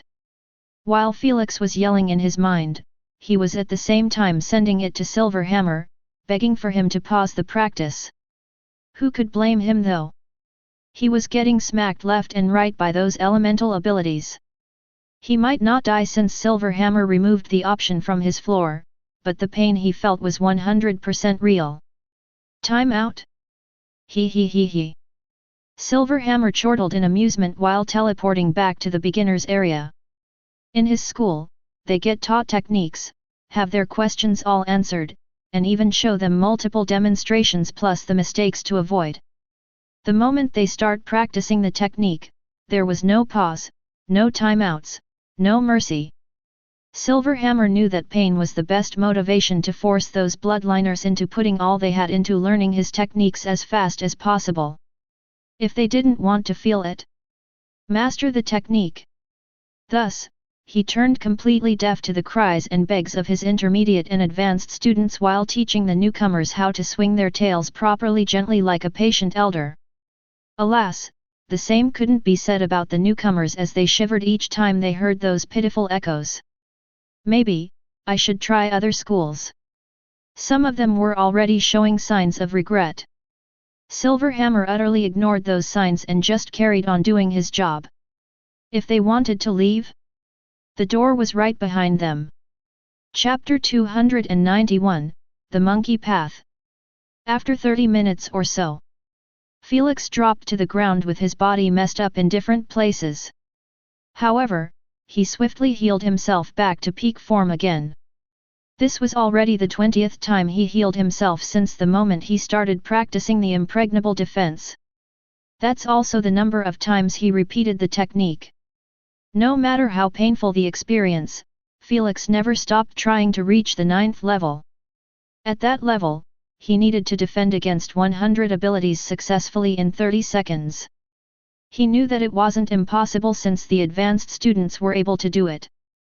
Meanwhile, Silverhammer had demonstrated yesterday that he could handle even the 13th level. Since the abilities thrown were adjusted based on the integration stage of the Bloodliner, it meant that Silverhammer was a F***ing humanoid tank. Felix wanted to reach at least the 9th so he could officially be marked as having mastered the technique. If he managed to master 3 intermediate techniques, he would move up to advanced courses and learn even stronger techniques. So far, he was taught only those 2 techniques and he had yet to master the easiest one, which was Charging Devil. In today's course, he was going to be taught the 3rd technique. That's enough.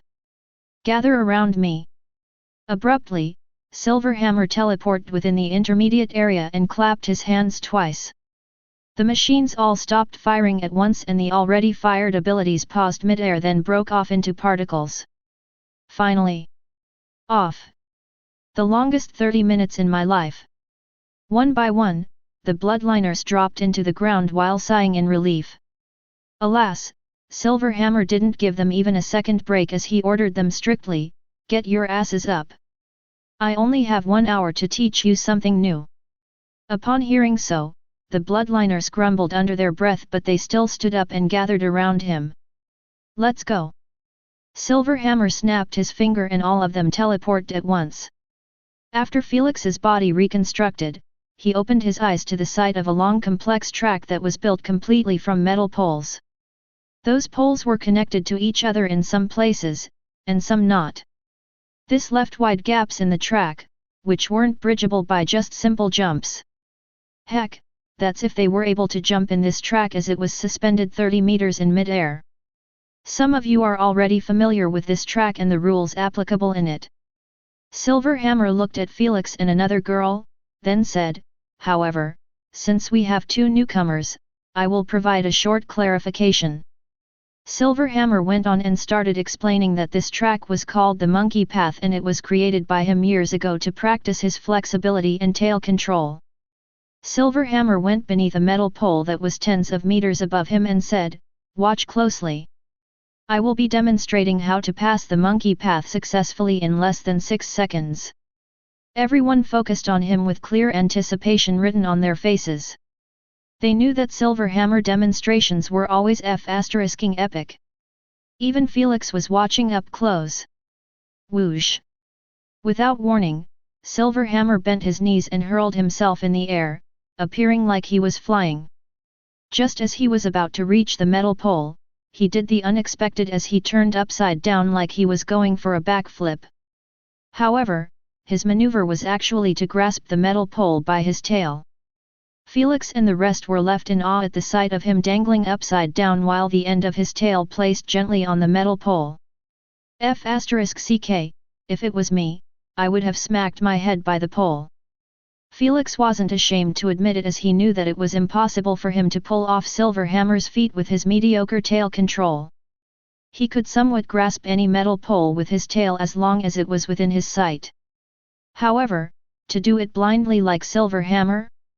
He was still far off. "Someone start a timer and keep your eyes on my movements," Silverhammer requested while dangling back and forth like he was building momentum.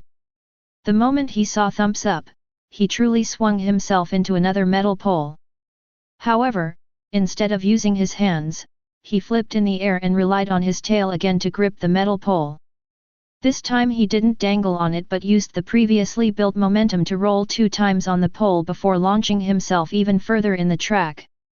Felix just kept watching with eye wide open at him, using nothing but his tail to carry on flinging himself from a metal pole to another. Since the path was quite complex, sometimes Felix was left wondering how would Silverhammer reach the next metal pole without sacrificing his staggering momentum that was built since the start. However, those thoughts kept getting wiped out from his mind at the flexible maneuvers Silverhammer kept pulling mid-air by his tail only. Heck, not even a finger had touched the metal poles throughout Silverhammer's entire course. By the time he reached the finish line, Silverhammer teleported while still in backflip animation. His body reconstructed a couple of meters above the group and he carried on with his landing next to them. Thud! The instant his feet touched the ground, the hologram that was showing the timer stopped automatically. Upon seeing 5.7 seconds, Felix couldn't help but drew a deep breath in awe and fascination. Now that's a perfect tail control. Silverhammer waved the hologram from his face and asked strictly, "What did you learn?" The new girl showed a hand respectfully and spoke after getting permission. "Your tail allowed you to build up an explosive momentum in such a short time it's impossible for any other body parts to do the same." Good. Silverhammer nodded his head in approval and asked Felix, "What did you see?" Felix thought about it for a couple of seconds before responding, "Normally, the end of your tail should have made it extremely difficult to grasp the metal poles. However, you clearly demonstrated that you turned the tail's flat-surfaced area to your own advantage." Everyone nodded their heads in agreement, as it was evident that Silverhammer wasn't truly gripping the metal pole by rolling his long thick tail on it. Instead, he just used the unique end of his tail and his massive momentum to hook himself only for a split second. Then, before gravity could do its wonders, he flings himself forward. This action was extremely difficult to pull off, as one single mistake or miscalculation could end up missing the metal pole completely. God knows how many hours Silverhammer spent to reach this level of experience and skill, allowing him to pull that action off over and over again like it was a daily occurrence. Good eyes. Silverhammer nodded at Felix as well before saying, "This is exactly what my technique is all about." He pointed at Felix's ash-grey tail and said, "In the case of your tail, I believe that it is going to be even harder for you to pull it off." Felix glanced at the spherical bulgy end of his tail, and couldn't help but nod his head in frustration. While others near him had somewhat of a bent shape to help them out, he had a **ing boulder. The sad part, he couldn't change its shape since it was against the rules in the SG to modify one's own real characteristics that could affect the fairness of the game. Face modification or skin color changes weren't against the rules. Felix could merely change the color of his tail since it wouldn't really affect anyone in the games. However, he couldn't even remove a single hair strand from his tail, as that would be considered a modification. Thus, he knew that it was going to be 10 times more difficult to master this technique since he needed to place the metal pole slightly under the tail's end. Otherwise, his spherical end would collide with the metal pole. "Alright, don't think too much about this technique in the next couple of days." Silverhammer pointed at the track and ordered those two, "Today, you can try coursing the track by any means possible, even your other limbs. Just try your best to memorize the track and metal poles positions first." Felix and the girl nodded their heads in understanding. "From tomorrow onward, you will be required to use only your tail." Silverhammer pointed at the track in the air and warned, "Tomorrow, the metal poles would be modified to electrocute you the moment you touch them with any other body parts besides your tail. So you better think of yourself as a cripple with only a tail to work with. Only then will you truly bring your mutation's utmost potential." "I like him already," Asna said, chuckling. "His approach is still soft-handed in my eyes." The Hormungandr lifted his head from the table and shook his head. "If it was up to me, I would have placed a pool of acid below the track so no one would dare fall down at all cost." Felix trembled at the Hormungandra's means. Although he was immune to poison, he still didn't want to imagine the scene of others falling into a pool of acid just to melt and then repeat the same process again. "Landlord, Didn't you hear me? Silverhammer snapped his finger before the dazed Felix and ordered, go up with the rest and find your own path in the course. Memorize it at all costs since memory is the trick to not messing up or falling down. Understood. Felix gave him a slight nod before dashing towards one of the long pillars, leading to the course above. Everyone was climbing on them akin to monkeys. Obviously, no one dared to imitate Silverhammer's way of reaching the course as they needed to jump 30 meters in the air. It was impossible for them to achieve such a height with their strength. Heck, the strongest of them was merely a peak second stage bloodliner, unlike Silverhammer, who was a bona fide fourth stage bloodliner. For a peak tier platinum ranker, it was only natural to have such strength. Shortly after, on top of a metal pole, Felix was resting his chin on a hand while peering at the complex metallic path. Next to him stood the newcomer girl as well. Both of them weren't moving as they were watching the senior's own way of crossing the path. Soon, TS. Felix flinched at the sight of a bloodliner getting electrocuted by blue charges after he reflexively used his hand to grip the metal pole instead of his tail. Thud. Later, he fell to the ground just like a mosquito falling after touching an electric trap. Then, he healed himself and went climbing up the pole again. Seeing how his fate was going to be like if he didn't put his utmost effort, Felix didn't plan on wasting his time watching. Thus, he bent his knees and jumped towards the nearest metal pole. While mid-air, Felix twisted his waist, allowing his tail more flexibility to clutch into the metal pole. That was done pretty easily as Felix only needed to roll his tail twice on the pole and his grip was more than secured. So far so good. Felix started to swing back and forth to build up momentum for his next jump. After feeling that he got enough to propel himself forward, Felix waited for a second until he reached his peak velocity before trying to let go of the metal pole. Alas, by the time his tail unrolled itself, it was already too late as Felix's body was returning back to its neutral position. F***me. Felix could only cry out loud in despair while falling 30 meters into the hard concrete ground. Thud. Crack. Ah, this is going to be fun to watch. Asna said while laughing in pure delight at the sight of Felix lying on the ground with his arm broken in a weird shape. Chapter 292, Primo Investment Company. 4 hours later. Felix was back in the real world as Olivia had notified him that she was waiting for him in front of the door. After opening it up, Felix handed her the bloodline bottle and 4 double percentage potions with some rejuvenation potions. You want me to supervise you? Felix asked. Olivia shook her head and said, the elders are just fine. I know that you are busy and I don't want to eat up your time.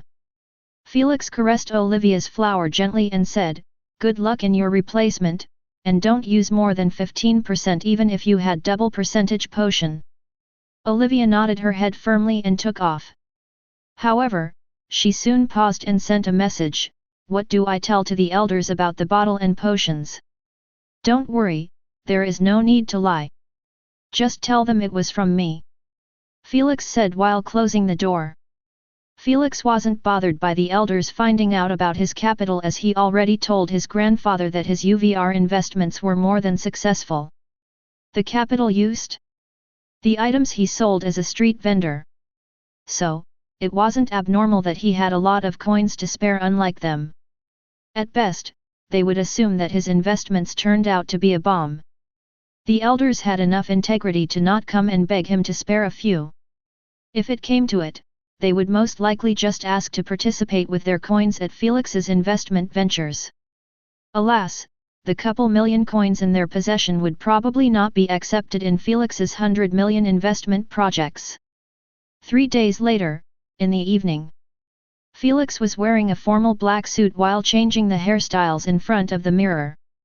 He was preparing for the pilot episode premiere event, which was going to start in half an hour.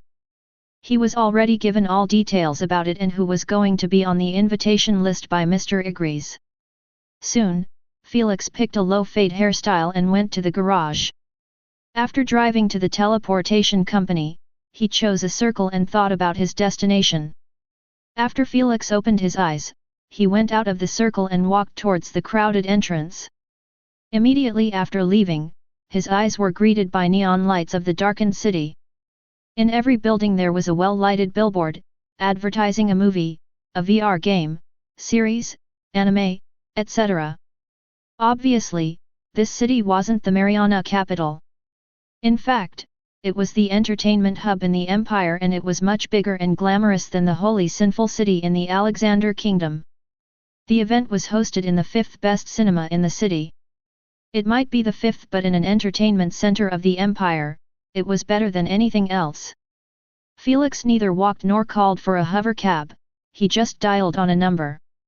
Then, he waited for a couple of minutes before a curvy silver hovercar stopped in front of him. From the startled and odd looks this car had attracted, it was clear that it was a rare and expensive piece. Felix sat on the back seat and praised the driver, "Nice piece you have here." "Sigh, you know me, boss.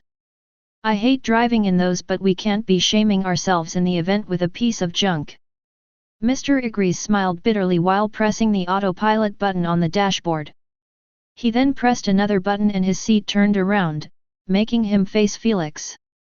The car was already driving on its own and there was no need to worry about the risks of crashing. True, image is everything for those people. Felix relaxed his bow tie a bit and asked, "Do you have an update about our company's paperwork?" "Yes, I paid for some information from the registration office and it turns out the paperwork is about to be stamped soon." Mr. Agrees added, "I believe I will receive it in 3 or 4 business days." "That's good enough." Felix scratched his chin. When the series gets released in 9 days and hopefully turn out good, the company's name would have its first win on its first day of getting founded. Not a lot of companies can have that. Mr. Agrees smiled coolly and asked, "How about the name? Have you decided on it yet?" "Name. Thoughtful, Felix rested his chin on his hand while gazing at the neon streets. Putting a name on a company that was going to turn into a business empire was truly tough for him. Heck, most gamers couldn't even name their character under 1 hour, don't even mention for such a company. "Pick me. Use my name." Asna abruptly interjected in his thoughts and said excitedly, "Think about it. Asna's investment company. Doesn't that just roll out of the tongue perfectly?" "Oh. You are right. Using the name for another is truly perfect." Just as Asna felt a bit warmed by his agreement, Felix carried on by asking politely, "Elder, what do you think about using half your name?" "Oh. I am flattered, but I pass." The Hormongandr waved his hand dismissively while lying on his bed, watching a movie. "I see." Felix arched his eyebrows for a few seconds before his eyes brightened up. "How about Primo Investment Company?" he suggested. Mr. Agrees said the name twice out loud and felt that it wasn't a bad choice. "Sounds good to me. Is there a hidden reason or meaning to Primo?" "It simply meant unique and remarkable," Felix said, smiling. In reality, he chose the name from primogenitors since his bloodline path and fate were connected to them. Since Primo also meant those 2 words, Mr. Agrees didn't find it weird at all. Primo Investment Company. Mr. Agrees kept repeating the name softly to register it in his memory. He needed to have it always at the tip of his tongue. 15 minutes later, Mr. Agrees took control over the wheel as they had reached their destination and the hovercar was still 100 meters in the air. Soon, he started gliding slowly downward, allowing Felix to glance at the sea of people standing behind long blue holographic barriers. Between those barriers, there was a long and wide red carpet that was leading to a humongous pyramid-like building made out of see-through glass. Neither the red carpet nor the ground floor of the building was empty. They were actually packed with reporters, either using their AP bracelets as a broadcasting tool or as a microphone for the guests in the event. Felix soon noticed the 3 gorgeous girls standing behind a well-made poster and taking pictures together with pretty smiles. Looking at the posture, Felix asked Mr. Agrees, "Did they modify it since the last version you gave me?" "Yes, the director felt it was quite misleading putting Molly in the center of the frame while having the two personas of the main characters besides her. He said, they thought it makes Molly seem like she was the main focus of the series. That's true. Felix said, the current one is quite good as well. After saying so, Felix ignored the posture and focused on Molly, Stella, and Nathalia, who were all dressed glamorously like their sole intention was to enchant the onlookers and steal their attention from other beautiful girls on the red carpet. Honestly, that was actually close to the truth, as the actors/actresses on the red carpet might be invited to enliven the event and project the series to their millions of fans. They were also taking advantage of it to market their own image. Thus, the red carpet was more of a silent ongoing war between them on whom would receive the biggest attention. Heck, some of their dresses were either extremely revealing or culturally inappropriate. The universe was wide and filled with multiple cultures and races. And for those actors/actresses, it was the same as having an unlimited wardrobe to pick their clothes. However, that didn't apply to everyone, as some came out dressed normally like Felix and Mr. Igrees. But, the reporter's focus was rarely on them. Soon, Felix leaned back on his seat as the hovercar had finally made it to the ground. But, he still didn't get out as their car was currently the last in a small queue made out of flamboyant vehicles. Slowly, those cars kept pulling over one by one in front of the red carpet's mouth. After the guests get placed down on it, the cars swiftly take off. This process kept going until Felix's car stopped in front of the red carpet. Seeing a new arrival, the reporters and fans both aimed their bracelets at it and waited in anticipation. Alas, the moment Felix set foot on the carpet, everyone lost interest as they had no idea about his identity. Quickly, they switched their bracelets' focus to Mr. Igrees, who stood next to Felix. Seeing his face, some reporters identified him and swiftly went to interview him. After all, Mr. Igrees was all over this series not just as an investor but as an active member in marketing and such. Thus, he was quite known within the ranks of reporters. Seeing that Mr. Igrees was being held up, Felix left him behind and walked forward in direction of Molly and the girls. Throughout his entire walk, only a few reporters bothered to ask each other about his identity. Since they ended up with negative results, no one came up to Felix for an interview. Well, it was only logical as they couldn't interview him without even knowing his name. Felix didn't seem bothered by the lack of attention, even though the entire purpose he came here was to build a reputation of his own and for his company. He just kept walking through the guests until he got spotted by the girls who were being interviewed separately. They instantly recognized him since Felix was using the Hormongondra's appearance and he wasn't planning on changing it for his UVR Felix persona. "Can you excuse us?" Miss Molly offered a lovely smile to the reporters and said, "A dear friend of ours has just arrived." Chapter 293, The Hilton Scheme.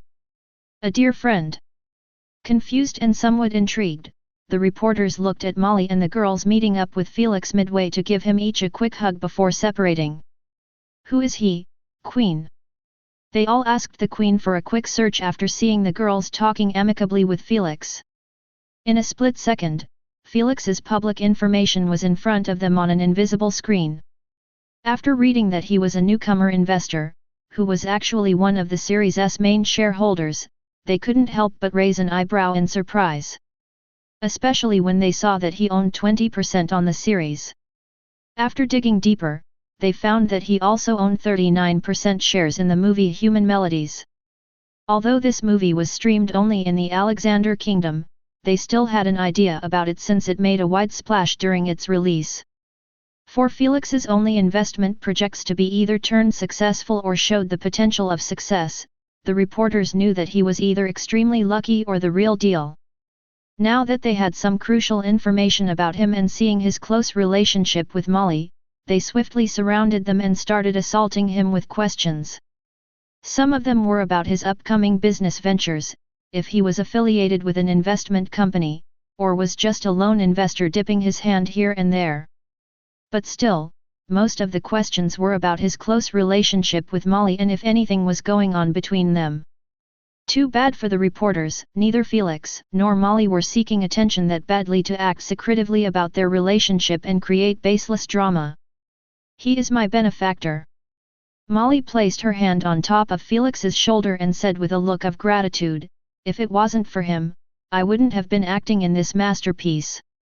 Upon hearing so, the reporters got even more curious and branched on her answer by asking for details.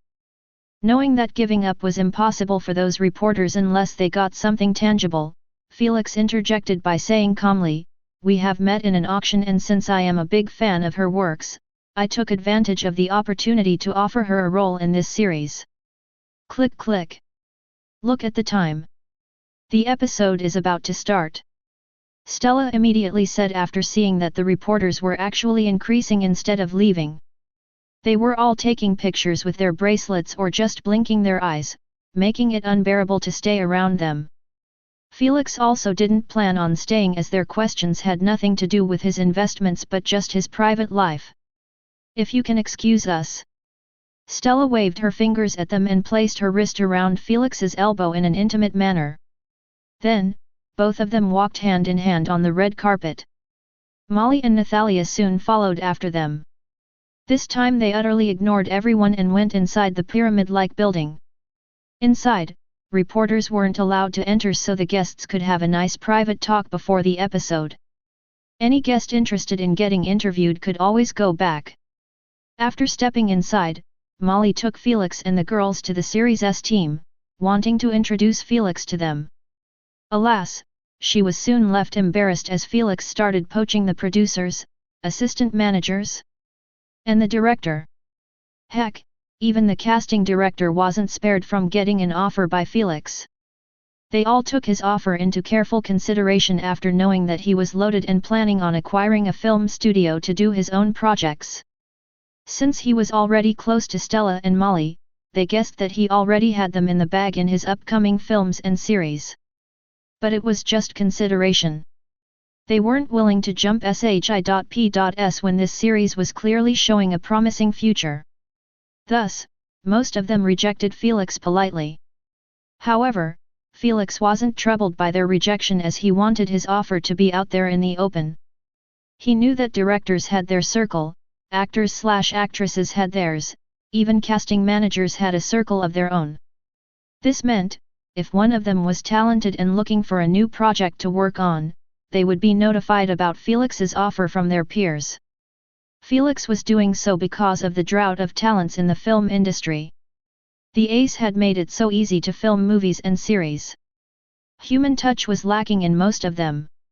What's worse, most film crew members were only slightly learned about their work since the AI could take care of everything. Find authorized novels in, faster updates, better experience.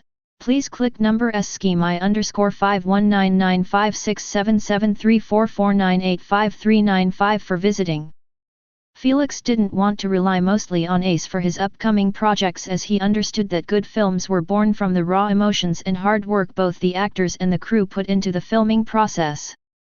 He knew that it would be tough to gather a crew like that but he was going for it no matter what. Shortly after. Ladies and gentlemen, please head to gate number 1. An abrupt announcement resounded on the building's ground floor, shushing down the guests' chatter for a second. It's about to start. Felix glanced at the time and gestured with his hand for the girls to walk with him. Soon, they reached the gate and entered it after the others. Immediately after, they were dropped into the movie's world while sitting on comfortable chairs. Felix looked around and the light was still dim, not showing much of the world's environment. But he could guess that they were currently on a college campus. Soon, he lifted his head and eyed the big timer that was counting down. Still 5 minutes. Felix clicked a button on a controller and 4 glasses of red wine were placed in their seat's cup holder. A quick toast for Molly. Felix smiled faintly while lifting his glass. I don't deserve it. Molly got a bit embarrassed but she still lifted her glass after Stella and Nathalia.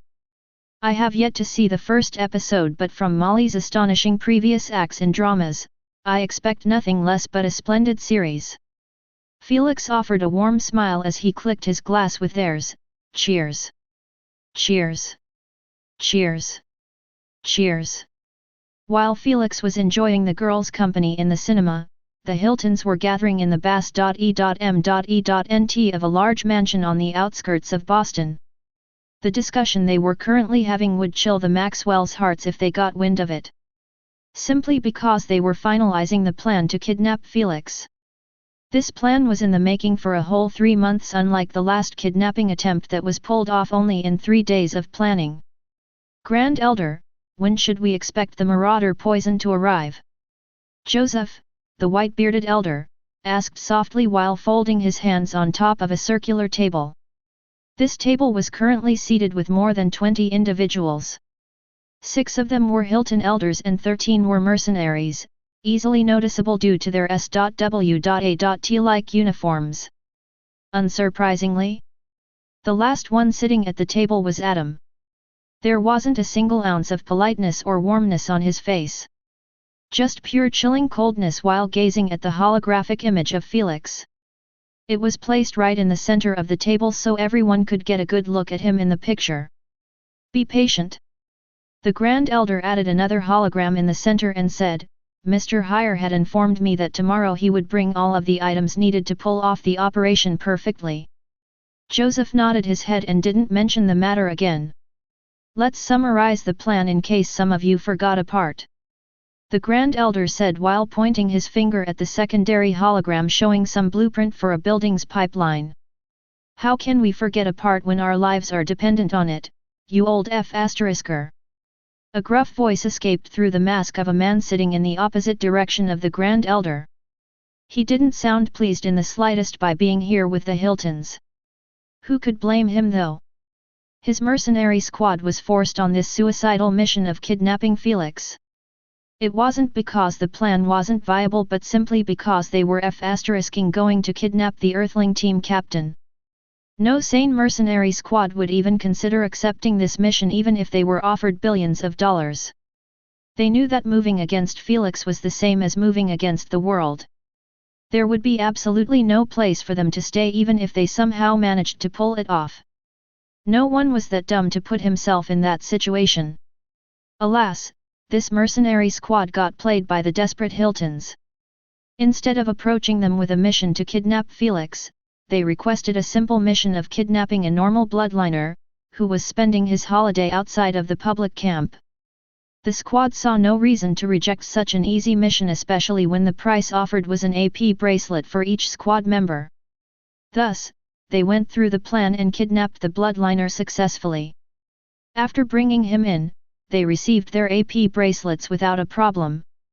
However, the moment they wore them to check if they were the real deal or fake ones, which were being sold in the markets to scam desperate people, they got collapsed on by a private squad belonging to the Hiltons. After a long tough fight, they ended up losing due to their ammo running out. Then, they got caught and forced to sign a contract, entailing their full cooperation in the upcoming mission to kidnap Felix. If they refused to sign it, they would get put down immediately. To facilitate their agreement, the Hiltons exposed their plan and the unique items used in it. After seeing the plan's viability and that their lives wouldn't be endangered after pulling it off, everyone agreed to the contract. Plus, the rewards given weren't shabby in the slightest, as each member would be getting $20 million cash. Just like this, the Hiltons obtained help from an elite squad after tens upon tens of rejections from other ones. The best part, this squad was obliged to do its very best in the plan since their lives depended on its success. If they failed, the Queen would pop their consciousness based on the terms signed. This was the reason why the leader of the squad scoffed. Their lives were on the line here, so who would dare forget his part in the plan? Slam! Shut up and listen! Enraged, the Grand Elder pounded the table with the side of his fist and said, "My family's survival is also dependent on the mission's outcome. So we will discuss the plan even 100 times if we had to." Upon being reminded of the latest threat delivered by Mr. Gama personally, the Hilton elders trembled in their seats from fear and agitation. They ought to feel that way, as Mr. Gama promised them the destruction of their family if they failed for the second time. Of course, he was neither going to make a move nor his organization due to the alliance's existence.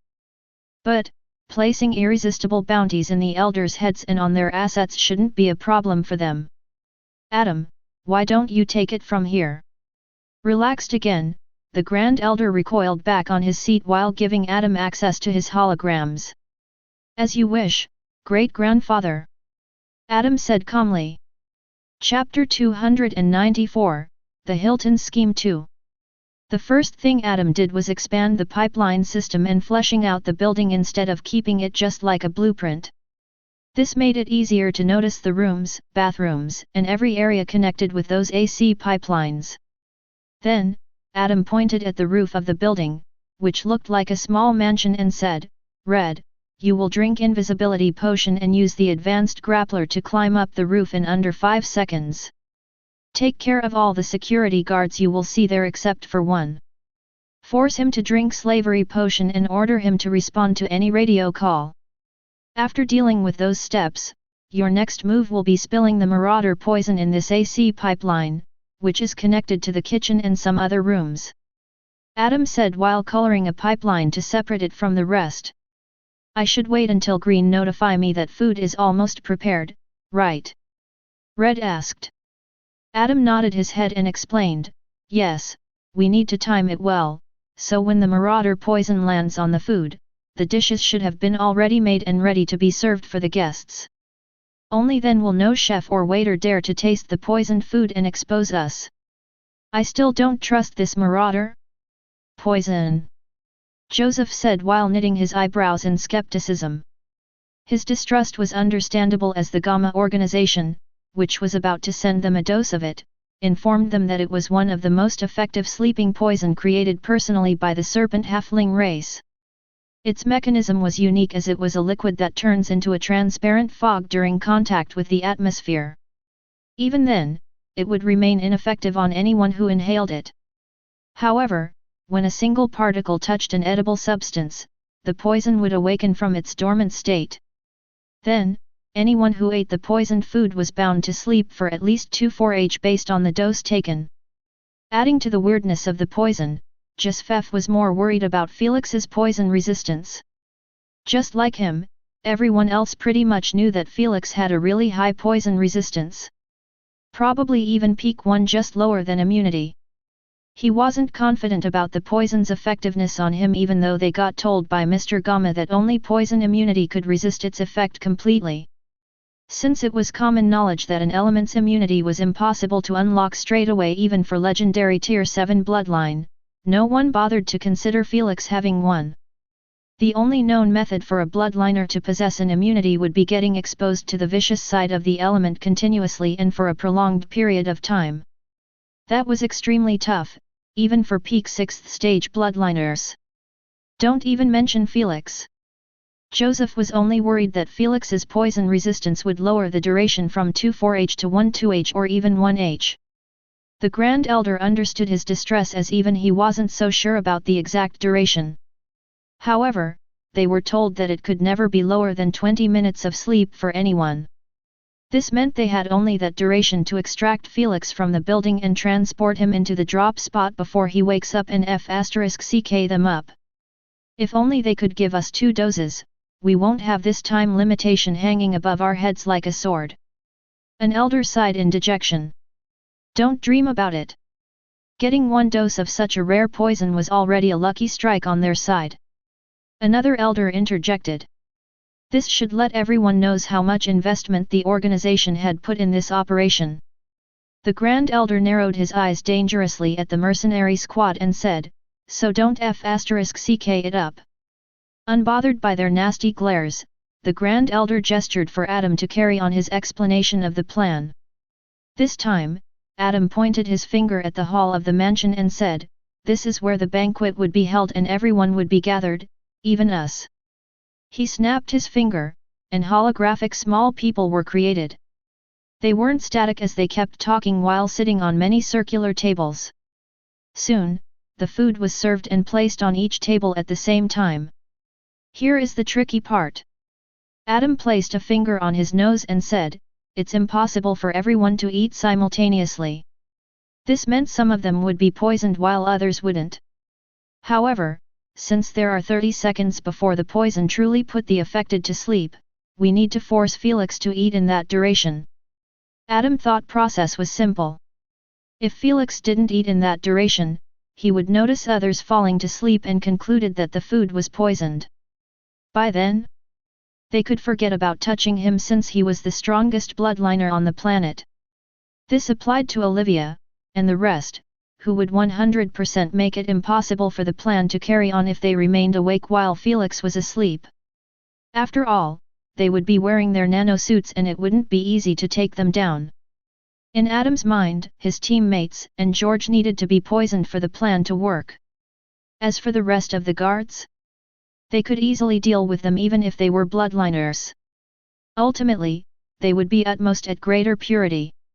So far, we have 10 suggestions to force Felix into eating or drinking the poisoned food.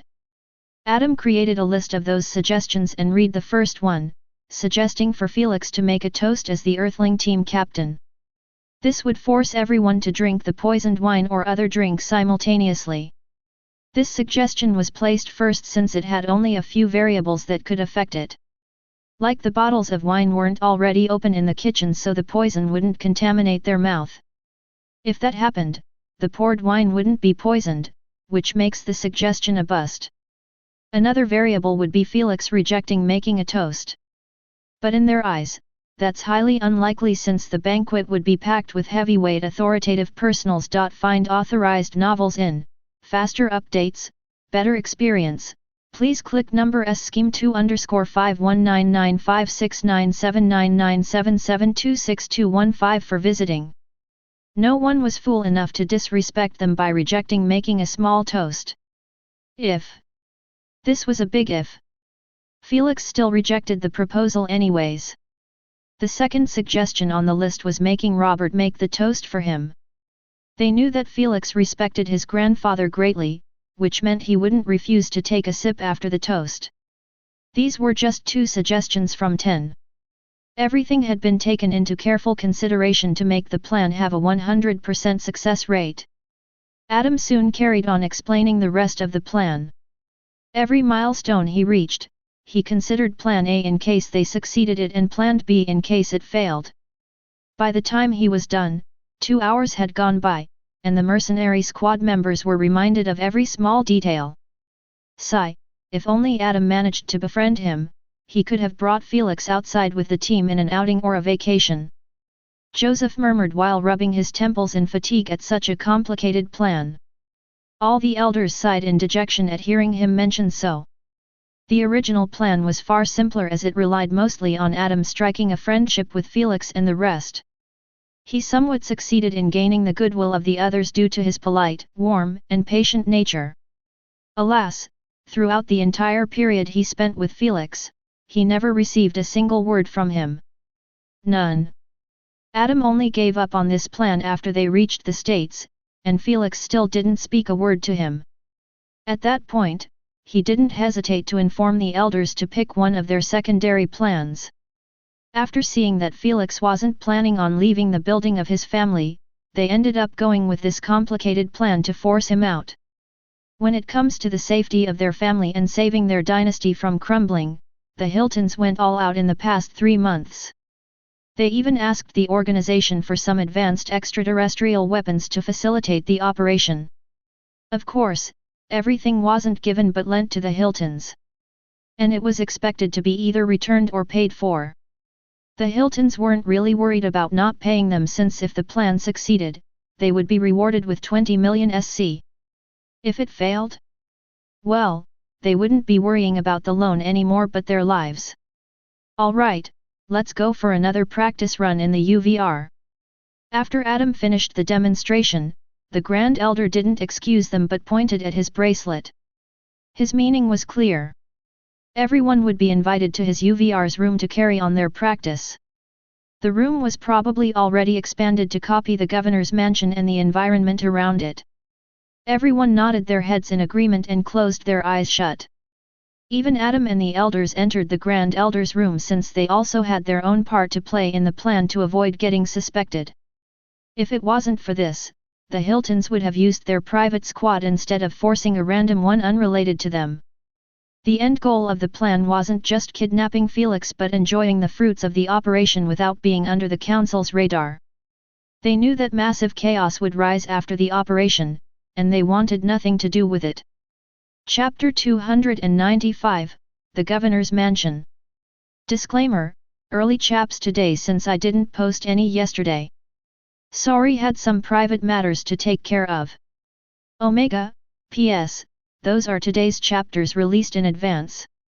2 days later, in the evening, Felix was getting ready for the send-off banquet in his bedroom. By getting ready, it meant checking on his potions and substance, which he bought in his last shopping spree just for these moments. Those potions and items weren't just for battles but also had other unique effects.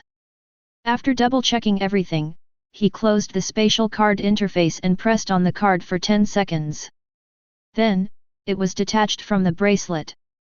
Felix pulled it out and requested calmly, "Queen, please back all of my data in your cloud services and keep updating it. That would cost you 100,000 SC a month." The Queen asked for confirmation, "Are you certain?" "Yes." "Ti ring." Immediately after he said so, the Queen informed him, "Your data has been successfully transferred. If your bracelet ever breaks, wear another and request for your data to be returned." "Thank you." Felix nodded his head in appreciation while putting the spatial card inside another pitch-black AP bracelet that was lying on the bed. This was an 11th generation AP bracelet. Only 2 generations lower than the best available bracelet in the market. Felix always wanted to buy straight away the 13th generation bracelet that cost more than 30 million SC a piece. However, they were always out of stock the moment they land on the shelves. Now that the real-world dangers were approaching every day, he stopped caring about the latest generation and bought what's available in the stocks. However, he still didn't remove the silver bracelet on his wrist. Instead, he snapped his finger and turned his pajamas into a formal suit.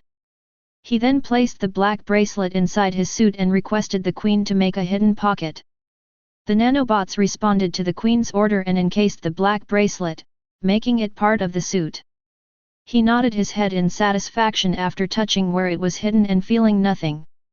If it was another normal suit this would have been impossible, but the nano suit could easily pull it off. He truly was glad that he had gotten the nano suit quite easily and without paying a cent. It might be an outdated generation, but it was good enough that Felix never removed it unless he was taking a shower. As for the rest, the nano suit could morph into any clothes he wanted with 100% similarity. So, there wasn't really any feeling of discomfort. He might be comfortable wearing the nano suit, but he sure wasn't about the upcoming banquet. Banquet after banquet, so troublesome. Annoyed, Felix started fixing his hair while mumbling softly. If he didn't have a strong belief that the Hiltons orchestrated this banquet to take him down, he honestly would have pretended sick or something. The party held after the pilot episode event had drained all of his social interaction bar. Especially when the first episode had received a genuinely positive response from the guests. All of them could see its potential and the monstrous revenue it would bring when the first season lands on the Network Max platform. As one of the main shareholders, Felix had to entertain most of the guests. Thankfully, he didn't come out empty-handed, as he had obtained IDs of some film investors giants, who were well-known and filthy rich. If he kept a friendly relationship with them, Felix's upcoming film studio would have a somewhat smooth journey throughout the entire process. From filming, production to the release. As for the hiring and management of the company, Felix left everything to Mr. Igres. Felix only requested to be called when the company was fully operational with its staff members and the building fully erected in the UVR. Obviously, Felix wired a fat budget to take care of those things. He should be expecting to visit his company's building in the next week or two based on the difficulty of securing good land in Androxa City. Right now, Felix emptied his mind from those business matters and focused fully on the upcoming banquet. 10 minutes later, Felix exited the elevator and went to the parking lot of the building. After seeing 2 long limousines, Felix entered the white one. "Who's the pretty girl?" Felix immediately complimented Olivia after seeing her sitting in the back seat while wearing a long white dress and light makeup. Yet, what made her appear extra cute was her new mutation after she successfully advanced to the first stage of replacement. The mutation she received was high profile, alright, as a drape of white leaves had grown from her shoulder blades and reaching down to her waist. Since the white leaves were stacked together, they appeared like two folded angels' wings. With Olivia's white dress and lily flower on top of her head, it wouldn't be far-fetched to call her an angel. "You think I am pretty and not cute?" Olivia asked with her eyes brightening up. This was probably the first time someone referred to her as pretty instead of cute. Especially when the only mutations she kept receiving were adding to her cuteness and not the charm of a woman. Alas, her happiness was short-lived as Felix replied casually, "They are the same to me." Thud. "You jerk." Olivia kicked Felix with her high heels while sulking at the window. Felix merely shrugged his shoulders at sight and started surveying the area around him. He didn't know when exactly the Hiltons were going to strike and he needed to keep his vigilance at its peak all the time. After waiting for 5 minutes, the elders came down and went to the black limousines. Then, they took off without heavy security measures since the limos were bullet-resistant. And in the elders' eyes, no one was bold enough to attack them when they had the council's backing. While the rest were chatting with each other during their drive, Felix kept peering from the window. However, minutes went by and they were getting closer and closer to the governor's mansion. Still, not a single threat was seen in sight. "I guess they will make a move in the banquet." Felix smirked slightly as he leaned back on his seat. 30 minutes later. Both limos parked in front of a luxurious mansion that had a Western castle style instead of the modern buildings. Since it was built on the outskirts of the city, it was surrounded by a man-made garden belonging to the governor. In this garden, tens of security guards and bodyguards were spread out on it while wearing an earpiece and holding a radio in one hand. When some of them made an abrupt move, their suit opened up slightly, exposing 2 handguns holstered with their belt. "The security isn't shabby. Might give them some trouble," Felix commentated in his mind while surveying with his eyes anything that attracted his interest. Soon, he spotted 4 men with Loki mutations standing in front of the mansion entrance while folding their hands on top of their nether region. Felix merely glanced at them and carried on moving inside the hall, which was already packed mostly with old seniors. They were sitting at empty tables while chatting under the soothing classical piano music. Felix looked left and right and soon spotted Adam sitting with the Hilton elders at a designated table for their family. When Felix looked at them, he noticed that all of them were eyeing him simultaneously. Some of them gulped after getting found out while some swiftly looked in other directions after his eyes made direct contact with them. His enhanced vision let him pick up on those tiny expressions and out-of-place emotional hints. After noticing them, Felix let go of any doubt he had about their attack. Now, he was 100% positive that something was going down tonight. Meanwhile, Adam, the Grand Elder, and Joseph had just smiled and raised their glasses in his direction as a greeting. Clap clap. Felix's focus was brought back to the banquet after hearing the sound applause directed at them. "Good evening," numbed, Felix walked through the tables while nodding his head politely at the seniors. Not wanting to get caught by one of them for a chat, Felix walked faster than the others. Before long, he made it to the Maxwell's table and seated himself. He then turned his infrared vision to 300 meters and kept it that way. Any new humanoid aura entering this zone would be spotted immediately. However, Felix waited and waited, yet still no one raided the banquet as he expected. Half an hour had already gone by and he spoke to the governor, Walton's elders, and even the Hilton Grand Elder came by to say hi.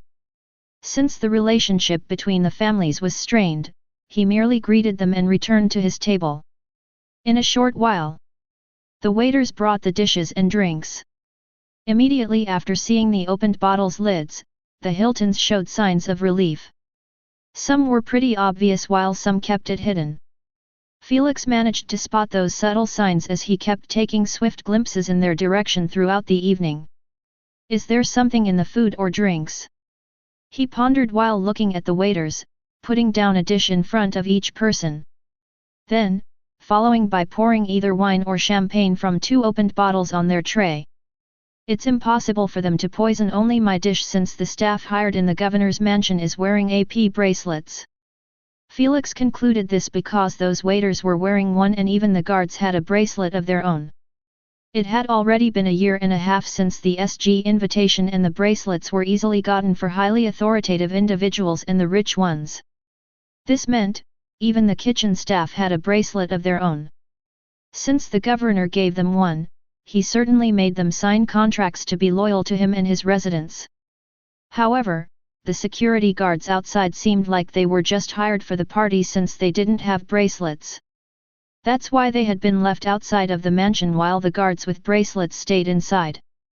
After reaching this reasoning, Felix believed that if poison was the Hiltons' scheme, they must have poisoned all the food and drinks since they wouldn't have an insider to poison just his food. This signified that even the Hiltons' food was poisoned as well. Since it was like this, he inferred that the Hiltons couldn't put a destructive poison but just a soft one. Like paralyze, sleepiness, or force them to lose consciousness. He didn't know how exactly they pulled it off and he didn't care. He only wanted to know if the poison was harmful or not. After all, his grandfather and Olivia were going to digest it as well. After concluding that it wasn't fatal, Felix closed his eyes and imagined what he would do if he was the mastermind. Poison everyone, raid the banquet, kidnap only me to avoid unnecessary trouble, and send me to an already prepared extraction point. He snapped his eyes open and smirked faintly. In the extraction point, Mr. Hire will 80% be there as the middleman of this operation. He will either extract my abilities personally or take me to a member of the organization. Ting! Ting! Ting! Felix's thought process was interrupted by the Hilton Grand Elder, hitting his wine glass with a small silver spoon. Some seniors, who were ready to taste their delicious-looking dish, lifted their heads and focused at the Grand Elder just like everyone else. Ladies and gentlemen, I have the honor of sharing the same blood as my great-grandson Adam. The Grand Elder patted Adam's shoulder with a loving smile and said, "He is our family pride and joy. Soon, he is going to be the pride of the country and the entire planet." Clap clap. Thank you, thank you. The Grand Elder placed a hand on his chest as he showed an appreciative expression to the sudden applause. However, he waved his hand lightly to make them stop and carried on. "I wanted my great-grandson to propose a toast, but how could I have the audacity to do so while the captain of the Earthlings team is with us?" He smiled warmly while pointing at Felix with his glass of wine. "That's why I propose for the captain, our national hero, the country's greatest pride, to make a toast and hopefully a speech to coronate this moment in history." Clap clap clap. This time, the applause was even louder as everyone had looks of anticipation and pride while gazing at Felix. The Grand Elder wasn't wrong about making history since this would be Felix's first toast before joining the PSG. So that's how they planned on forcing everyone to get poisoned at the same time. Felix mused in his mind at such a witty idea. Chapter 296, Successfully Kidnapped. Felix easily managed to figure it out since the truth was already laid bare in front of him. If he couldn't see the Grand Elder's hidden scheme from his proposal, he should honestly hand himself to the organization. "Elder, you are flattering me more than necessary." Felix abruptly stood up while fixing his tie. He smiled politely while looking at the clear anticipation written all over the Hiltons' faces and the rest. However, while others anticipated a toast, the Hiltons were waiting for him to drink the poisoned glass. Felix didn't tease them or anything like that as he lifted his glass slowly and said, "I have not prepared a speech for this moment, but it will be rude of me just to make an empty toast." He smiled warmly while staring deeply into the eyes of Adam, the Grand Elder, and the rest of the Hiltons. "So, I promise here and now that I will always be on the side of planet Earth through thick and thin." Before the Hiltons could feel something wrong about his words, Felix added, "No matter how many offers I receive from other planets, I will always remain as an Earthling and compete against the outsiders as an Earthling." Cheers! The moment Felix ended his short speech, he drank 2 large gulps from his glass under the thrilled and delighted looks of the Hiltons. F***ck me. This tastes amazing. Felix's eyes brightened up in delight as he carried on emptying every drop from the glass. Cheers! Seeing him doing so, the rest touched their glasses and took either big gulps like Felix or just small elegant sips. The only thing that mattered was that everyone drank from the content of the poisoned bottles. Black.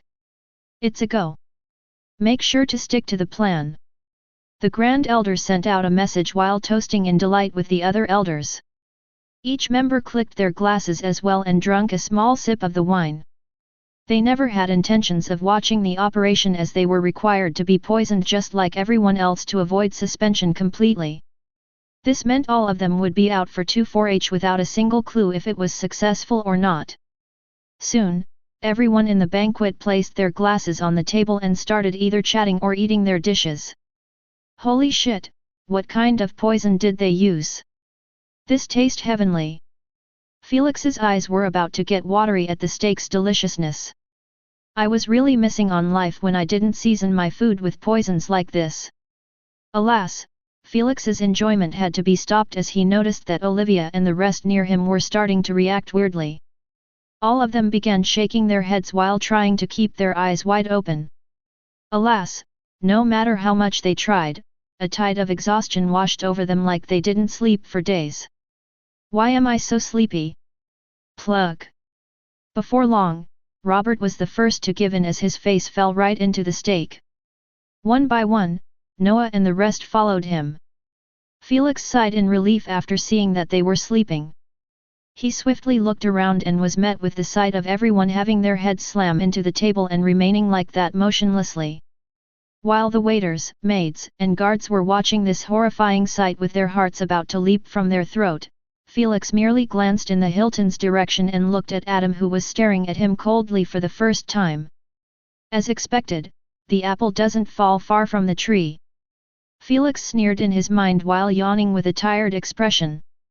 Soon, he also closed his eyes shut and laid his head next to the plate. Immediately after he did so, he received a message from the Queen. Sir Felix, you have been registered as an emergency contact for Olivia and Robert. Thus, I am required to inform you that currently, both of them had lost consciousness in this address XXXX. She added, due to the rules placed against me, I could not tell you the cause of their situation. Upon hearing so, Felix was left speechless. It wasn't due to what the Queen had said, since he already knew it was allowed to make emergency protocol to ask for help. It was because he got only 2 requests for help from 11. Neither his team nor the rest of the elders sent him a request. Am I really that unreliable? F***ckk. Everyone got poisoned. Someone call the police. While Felix was questioning his character, chaos had risen in the hall as the maids were screaming in utter mortification while the guards were touching the pulses of the guest with an unsightly expression. Although they noticed that no one was harmed, they were still edgy and worried about coming next. Pa pa pa pa pa. The sound of gunfire suddenly invaded the hall from the outside, forcing the guards to pull out their guns and stand in front of the glass entrance. Soon, their eyes widened in shock after seeing a black van speeding in their direction while firing at the 4 bloodliners, who were guarding the entrance before. Where is everyone? A guard shouted in his radio at the sight, since he didn't notice guards from the garden. Alas, the response he received chilled his heart. They were already put down, and if you don't want to end up in the same manner, you better get out of our way. Cree. Before the guard could reply, the van did a sharp brake and stood on its side facing the entrance. Then, its back door was pulled open from within, exposing 5 members from that mercenary squad. They had silver guns with a blue shade on them, appearing like laser guns from sci movies. Alas, they didn't just appear like it but were the laser guns.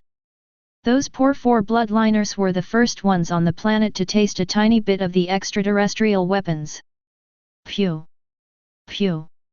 Pew! Pew! All it took were 4 laser beams to open up a hole in those bloodliners' chests. What in God's name is that? The guards behind them trembled in fear while pointing their handguns at the assailants. Upon seeing that the assailants were aiming at them this time, the guards all took cover behind a wall and fired off from the handgun. Pow pow pow! Unfortunately for them, the assailants just sprinted through the gunfire unworried about getting hurt. Some bullets did manage to land on them, but their outfits somehow stopped the bullets and their bodies didn't recoil from the shock.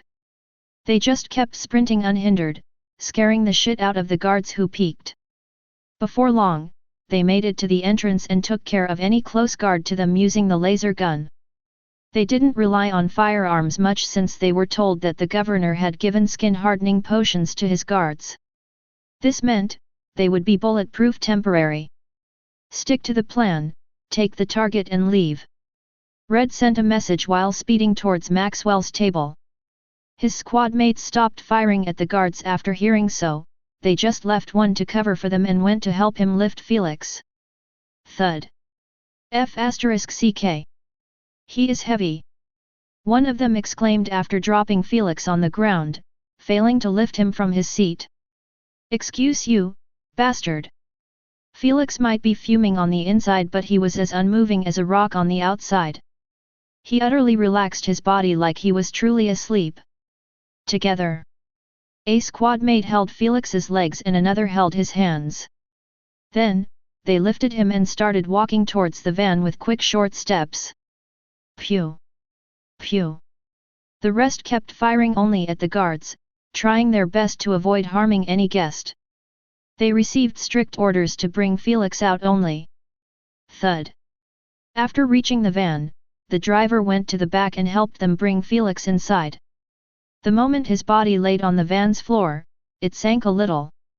Go! Go! Go! Go!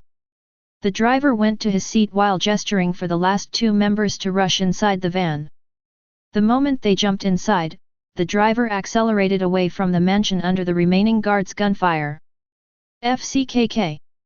A guard punched the wall in fury and agitation at the consequences that awaited him for failing to do his duty. Although he felt thankful that no one was harmed in the raid, he was still scared shitless about the governor's reaction after he hears that the captain of the Earthlings team was kidnapped under his roof.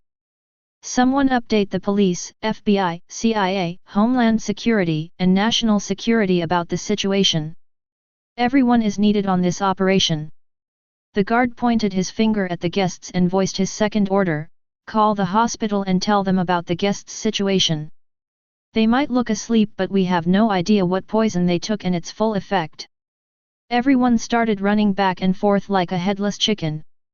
The maids and servants took care of the guests by placing them gently on the ground and checking on their well-being. Meanwhile, the guards were on multiple phone calls with the mentioned agencies, updating them about this unexpected and ballsy operation. Although those agencies had received the same emergency message from the Queen, they were given only the address. As for details, as she said, the rules of the SGA forbid her from taking part in those matters. Before long, the news reached the White House and then to the Council. Their reaction was more or like the same. Lividness, absolute lividness at the kidnappers. They didn't know who was responsible for such a clear display of disrespect and disregard to the Council's existence, but they were planning on using all resources to find them out. The Council's integrity was in the line here. However, just as the authorities tried to follow the red dot representing Felix's bracelet, it disappeared from their holograms. They realized what happened and they didn't think that the kidnappers would do it so fast. Meanwhile on the van, Felix was listening to the kidnappers' chatter. He couldn't help but feel like a déjà vu since his situation was the same as in his previous life. Getting kidnapped in a van while drugged. Then to luckily be rescued by the government task force. However, he doubted whether the agencies could even find him as his silver bracelet had just gotten destroyed by a laser torch. He anticipated as much since it was common knowledge to always go for the bracelet in those situations. In the UVR, it didn't matter if the AP bracelet was destroyed or not since it was just virtual and they were still connected to the Queen regardless if they didn't have it. But it was a different story in the real world, as the moment a bracelet was destroyed, the connection with Queen would cut off and lose all of the features. That's why even the cheapest bracelet was made with a strong material that had good resistance to elements and physical damage. If it wasn't for so, most juniors in the world competition would have lost their bracelet from the battles. However, it wasn't completely indestructible. Thus, a laser torch was enough to melt it off Felix's hand. But Felix wasn't bothered by losing it, since his spatial card was safe in the other black bracelet and his data was in the clouds. The only reason he didn't wear the 11th generation bracelet, knowingly that it would be impossible to destroy, was because he knew that they could always cut his wrist instead. If they did so, his body would react to the pain and expose that he wasn't asleep. Not that he cared about getting found out, as he could easily extract the information about their extraction spot. But Felix was too lazy to miss out on such a free ride to the extraction point. Thus, he just kept his closed shut and waited patiently for the moment to correct one of his mistakes that were caused by his weakness in his previous life. As he always said, he wouldn't seek those who wronged him in his previous life willingly, but the moment those F***ers showed themselves before him, Felix wouldn't hesitate to seek his revenge. Never. Chapter 297, Dealing with Mr. Hire. Red, activate the light-bending paint. The driver said while narrowing his eyes in focus at the road that was leading outside of the city. It was clear that their extraction point was in the suburb. Without further ado, Red pressed on his AP bracelet's screen and the black van instantly turned invisible. Even the wheels weren't spared. This made the van and everyone inside it to drop off the radar as they drove on the road. Soon, tens of police cars could be seen coming in the opposite direction. Since the road was two ways and not wide enough, the police cars were stacked one next to the other, making it impossible for the van to bypass them without being found. Thus, the driver had to park at the side until they pass. Phew! Phew! After seeing the last police car whizzing by, the driver started off slow to not raise dust and submerged himself in the road. Then, it was a smooth journey from here on, as the deeper they toggled within the suburb areas, the less police stations were situated. In a short while, the van stopped in front an average-looking house with a small backyard. Immediately after stopping, the van was exposed in the open again. Right on time. Red gave a thumbs up to the driver and went outside. He looked around and noticed that the neighborhood was as silent as a graveyard. He wasn't surprised by the sight, as this part of the neighborhood was still brand new and not put for sale yet. Of course, the Hiltons managed to get this info from their real estate channels. If they weren't worried about getting suspected by the authorities, they would have used one of their many deserted assets. With that being said, this area was perfect for a swift drop zone. Mr. Hire, are you here? Red sent a message. Yes. Upon receiving a positive confirmation, the squad brought Felix down from the van and took him to the backyard. If Felix wasn't acting asleep, he would have seen a man wearing a pitch-black coat and a simple white mask. It was hiding his face perfectly, exposing only his two gloomy dark eyes. Soon, the reason of his gloominess was answered as he went and kicked Felix in his stomach. You little bastard! You costed the organization at least 50 million SC by mixing your legendary bloodline with an epic one. Bam! Bam! Bam! After kicking Felix 3 more times to vent his suppressed fury, he went down and cleaned his shoe with a handkerchief while ordering, "Put him in my hovercar, I will take it from here." The moment he said so, 2 blue hovercars suddenly appeared behind his back. The mercenary squad didn't waste time, as 2 of them went to lift Felix while the others went to turn on the engine of the vehicles. I guess it's time to make a move. Felix's eyes were snapped open abruptly the moment he felt his hands and legs were caught. Slice! Slice! With inhuman speed, Felix used his nails, which were in the process of turning into claws, to slice and dice the heads of both the assailants. Although he was still in mid-morphing, Felix was still fast enough that he managed to stand up, take care of those 2 and went to finish the rest of the squad before a single drop of blood tainted the mowed grass. Mr. Hire only managed to hear the sound of the wind raging past his ears as his head was lowered, looking at his cleaned shoe. Slice. Just as he wanted to raise his head, he felt a prick of pain coming from his hand.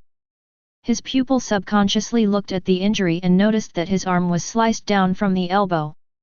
Only then, did the fear, the pain, and the horror of the entire experience had set in his mind and body. Just as he wanted to scream his pain away, Felix removed the mask from his face and placed his hand on his mouth, closing it shut. Shush! Felix shushed him down and said with a sinister smile, "It's impolite to scream at night. What's going on? What the hell is going on? Why is he awake?" Mr. Hire was truly on the verge of losing his mind. Part of it was of course from the hellish pain of his cleaved arm, but mostly it was due to Felix standing before him. Alas, he wasn't given even a second to process the situation as Felix caught him by the neck and choked him hard. He then gave him 3 quick punches in the stomach, making sure to use enough strength to hurt him but not damage his organs. "If you weren't still useful to me, I would have made you regret the day you kicked me." With a frigid expression, Felix tightened his hand around Mr. Hire's neck one last time before throwing him to the ground. Cough. Cough. Mr. Hire immediately started taking deep breaths while coughing in between like he never inhaled oxygen in years. Felix crouched next to Mr. Hire and placed his hand on top of his head. A split second later, a silver-colored mist started to emerge from Felix's palm until Mr. Hire's head was wholly encased in it. "What are you doing to me?" Upon seeing it, Mr. Hire cried with some difficulty like he was having troubles connecting his words together. "Nothing much." Felix smiled warmly as he tilted his head, "Just a truth inducement to get you talking." Felix added in a playful tone, "Oh, you can think of it as getting injected with truth serum." "Yo, you bastard!" Mr. Hire felt his heart getting chilled at Felix's straightforward method. He expected before that he would be grilled and tortured for information. Which he exactly wanted so he could buy some time until reinforcement arrives. Too bad, Felix knew that his time was limited so he simply acted based on it. Shit! He will kill me after getting the information he wanted. Mr. Hire knew that his situation was beyond hopeless and death awaited him either way. Thus, he glared at Felix in hatred and sent a message to the Gamma organization member, who was waiting for him to bring Felix. Plan failed. The target wasn't affected properly by the poison. He turned on us and killed the rest, leaving me behind for interrogation. He used something like truth serum, so you can expect your position to be compromised. After sending the message, Mr. Hire felt like his eyes were getting cloudy and hazy. He didn't know if it was inducement's effect or his blood loss from his cleaved arm. Cleaved arm? Cleaved arm! An electrifying shock coursed into his skin, making his cloudy eye snap open and glance at his bloodied arm. The moment he noticed that it was his bracelet arm, he released a gut-wrenching scream in his mind, "Nuuuuu! Looking for this?" Felix brought the arm next to Mr. Hire's face and said, "You must think of me as some sort of retard to leave your consciousness connected to the Queen." Felix didn't cut Mr. Hire's arm for no reason. He understood that as long as Mr. Hire's AP bracelet was connected, he could always inform the organization about the situation in a heartbeat. That's why he killed everyone else and detached the bracelet from Mr. Hire. If he didn't need him alive, killing him was more than enough to shut down his bracelet and the Queen. Right now, Mr. Hire's consciousness was disconnected from the Queen, making it impossible for others to contact him or know his position if he gave them permission. Since he was disconnected, the Queen wouldn't be able to fulfill the life and death contracts which he signed. If it wasn't for Felix's bracelet being destroyed and the rest of the bracelets being disconnected from their users, the Queen would have used them to see if Mr. Hire pulled anything fishy or not. However, if Felix let him go by some chance and Mr. Hire didn't connect with another bracelet, the task force would be notified and be sent to investigate. The moment they notice foul play, Mr. Hire would be executed. Currently, Mr. Hire wasn't even thinking about the consequence of losing his bracelet as the feeling of weightlessness kept assaulting his being over and over again. The pain was gone, the fear of death was gone, and his agitation was cooled, leaving him to feel as high as a kite. "What's your real name?" Felix swiftly asked after seeing his abnormal state like he just smoked some fine-ass weed. "Thomas Reiner." Mr. Hire replied softly with his eyelids drooped down. "What's your current job?" "Acting as a middleman between the organization and the Hiltons." Seeing that his inducement was working just fine, Felix didn't waste time with unnecessary questions as he straight out asked, "Do you know the Gamma Organization spaceship's coordination?" "No." "Tisk, as expected." Felix clicked his tongue in annoyance as he was hoping that he would receive a different response. "Where were you supposed to take me in the hovercar?" "Bedford." "Where exactly in Bedford?" "On the roof of the Bedford Moat House Hotel." "Who's waiting there?" "Number 12 in the organization." "Number 12? Felix pondered on the number, trying to remember if he had heard of him in his previous life or seen him before. However, the only one he recalled was Mr. Gamma due to his infamous strength of being a peak third-stage bloodliner. As for the rest, he had absolutely no clue. Find authorized novels in, faster updates, better experience. Please click number. Hire _52040335324404935 for visiting. Do you know his strength or at least his rank within the organization? Felix asked. I don't know his strength, but his rank in the organization is at the lower end S. By the time Mr. Hire reached the end of the sentence, his voice was unrecognizable. Looking at him closing his eyes while sleeping peacefully, Felix waved the silver mist away from his head. I guess the poison is too much for his brain to handle. Felix sighed while lifting his leg and stamping on Mr. Hire's head casually.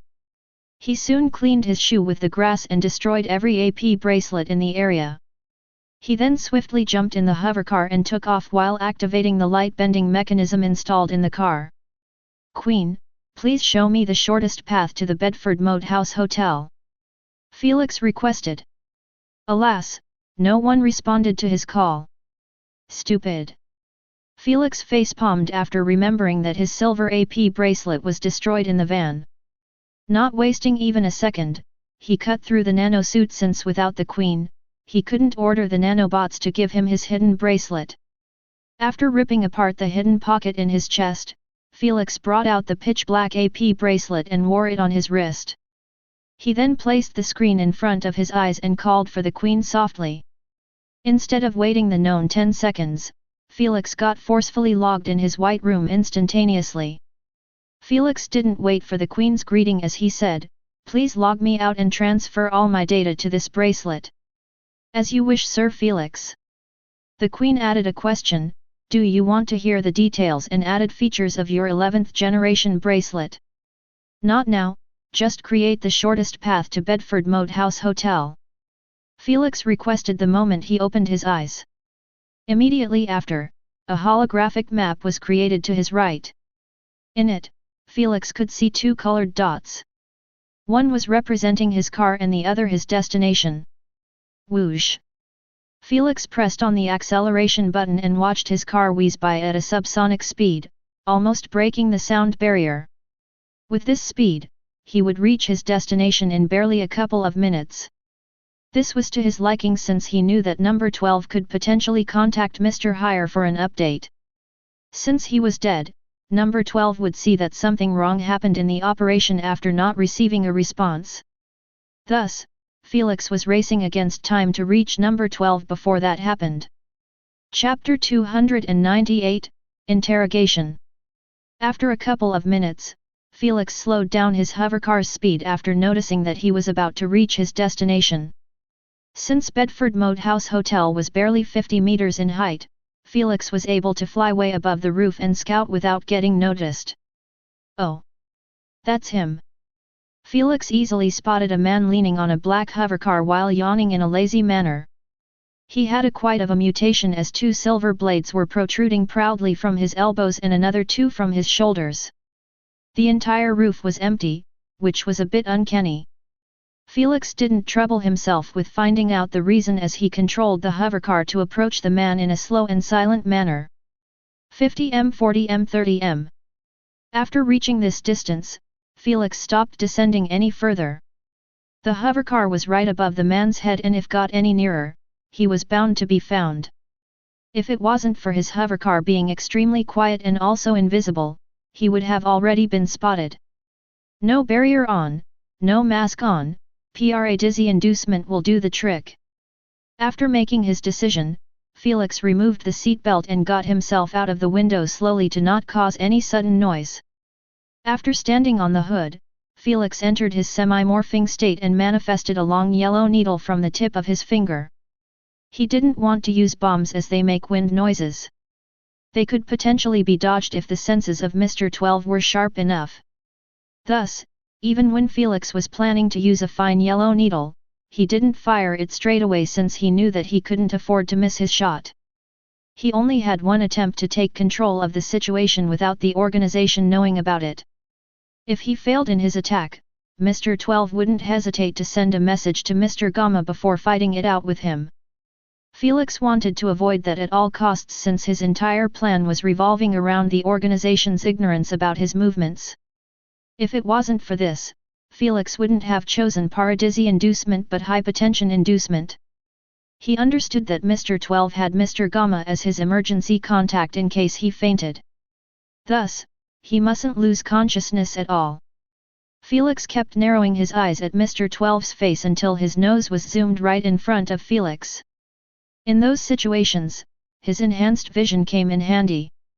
Now, without hesitation, he flicked the yellow needle with his serpent-like hand akin to flicking a card. Phew! The needle traveled the distance in measly a millisecond, striking the nose of Mr. 12 right during his inhale. What the? Before Mr. 12 could react to the sudden assault, his body stiffened while his eyes started feeding him an image of the world spinning rapidly without stop. Since he was paralyzed as well, he couldn't even close his eyelids to reduce the feeling of dizziness that assaulted his being. This made it almost impossible to have a single cohesive thought. Meanwhile, Felix had requested the Queen to bring the hovercar closer to the roof after seeing that his ambush had succeeded. He didn't dare to jump from 30 meters as the roof would collapse from his landing. Plus, he didn't want to leave any signs of his existence as it would affect his plan. After the hovercar brought him down, Felix dashed towards Mr. 12 while covering himself in yellow aura. After he reached Mr. 12, Felix broke his forelimbs making him lay on the ground like a broken doll. He felt a bit of resistance which entailed that Mr. 12's defenses were actually noteworthy. After all, during his semi-morphing, Felix's strength was doubled as well as his senses and reflexes. Thus, he currently possessed 6,000 plus BF. So, Felix concluded that Mr. 12 should be either at peak second stage of replacement or had just entered the third stage. Still, Felix didn't even flinch since Mr. 12 was caught under his mercy just like any other rat harboring ill intentions toward him. After crippling Mr. 12, Felix checked if his bones had ruptured from his skin, forcing him to bleed. Seeing that not a single drop of blood was on the ground, Felix returned his focus to the crippled Mr. 12. Obviously, Mr. 12 didn't even make a squeak throughout the entire experience. All right, it's time for interrogation. Felix dusted his hands and stood up. He snapped his finger and his truth inducement was added to the paradisi inducement. He then removed the paralyze inducement from it, leaving only dizziness and truth inducement. Since it takes quite a few seconds for the truth inducement to start affecting the brain and making the body feeling like it was drugged with 4 doses of morphine, Felix waited patiently until he noticed that Mr. 12's eyelids were dropping. He then removed the dizziness inducement, leaving only his truth inducement. Only after all of this did he start asking his questions. What's your name? My name is Alhadi. Mr. 12 felt like he was in the clouds as he answered with a relaxed expression. Even the pain from his broken limbs wasn't felt by him.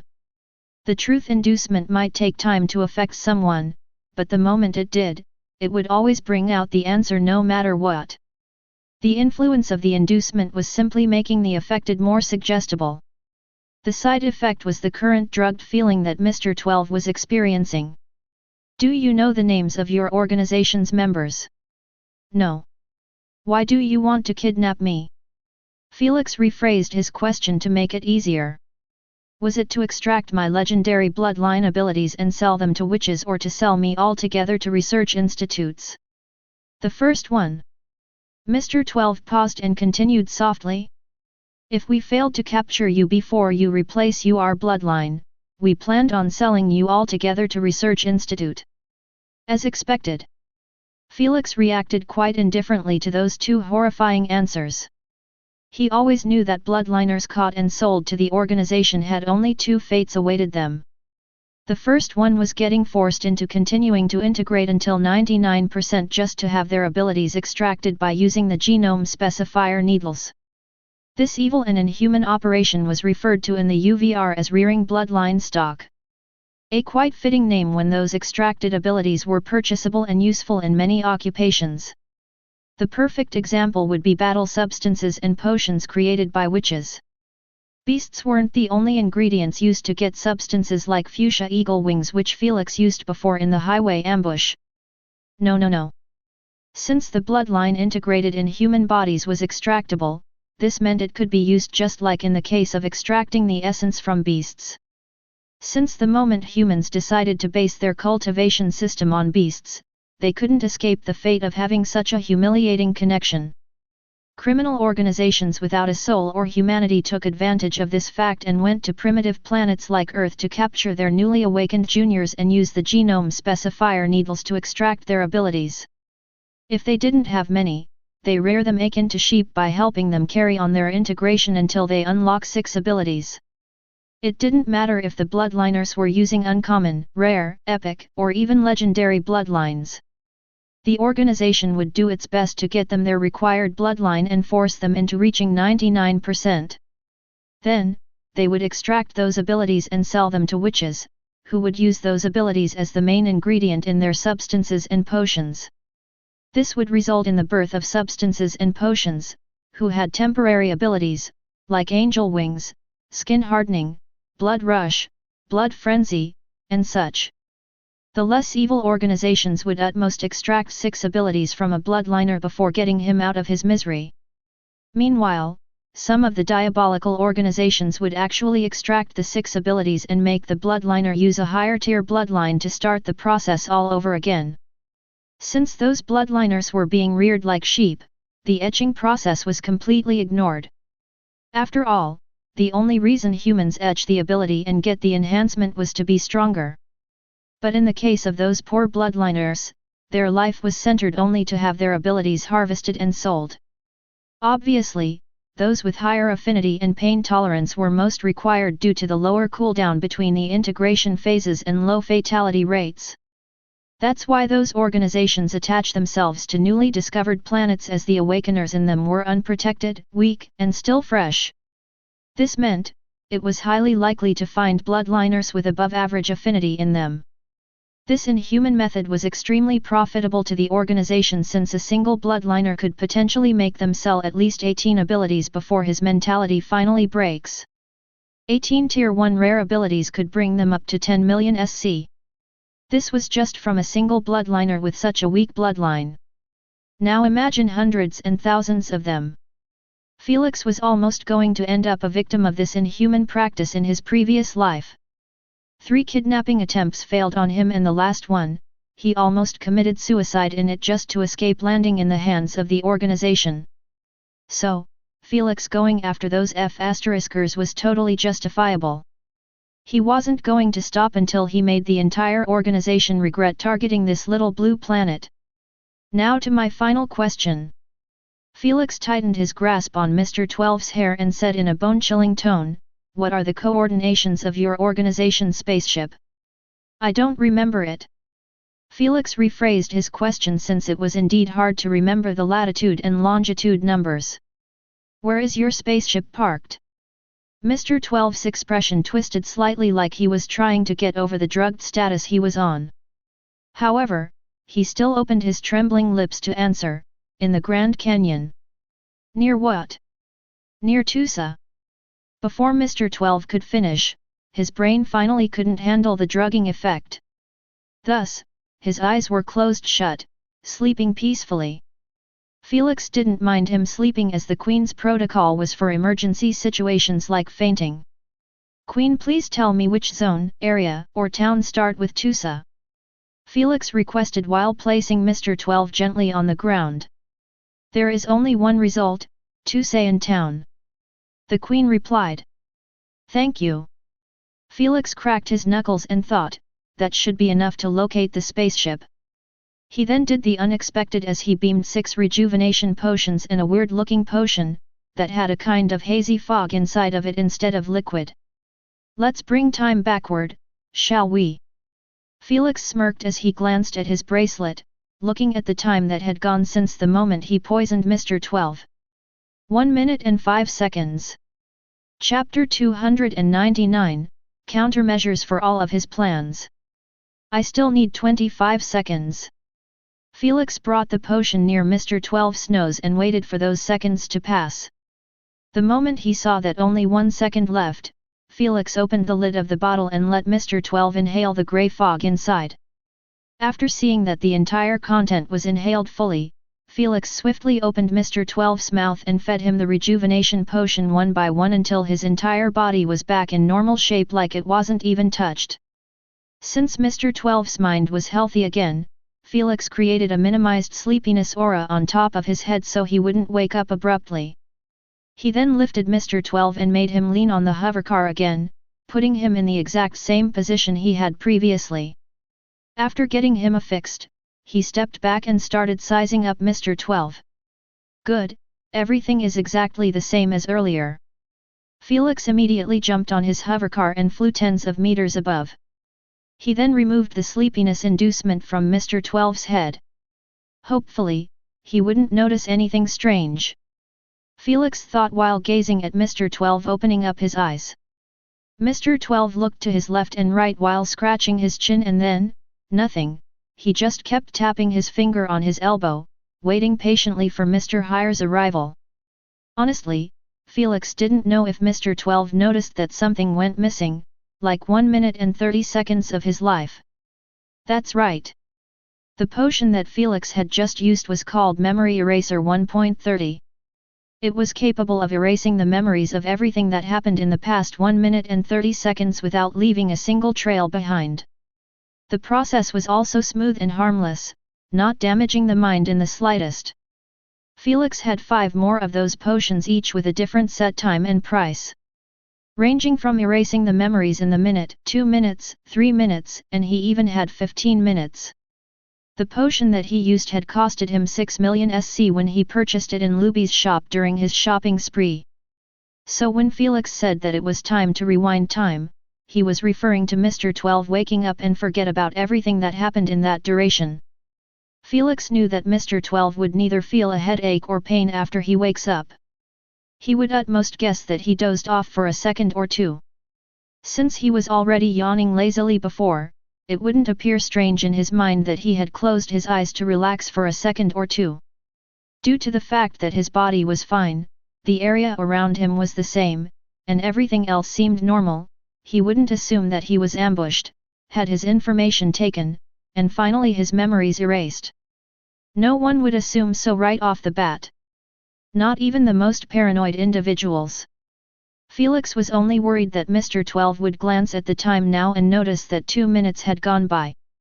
If he was punctual and knew his time well, he would easily figure out the abnormal extra 2 minutes that were added. When that happens, he would definitely ask the Queen if the bracelet's clock was messed up. She would obviously deny it.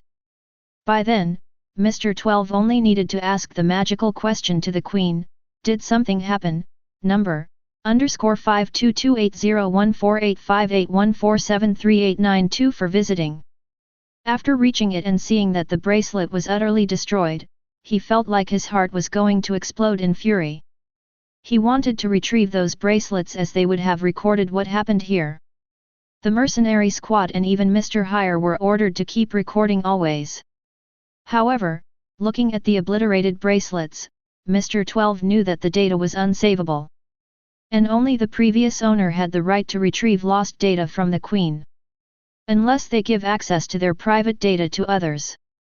But no one in his right mind would do that, as it was too much of a term. Peepo. Peepo.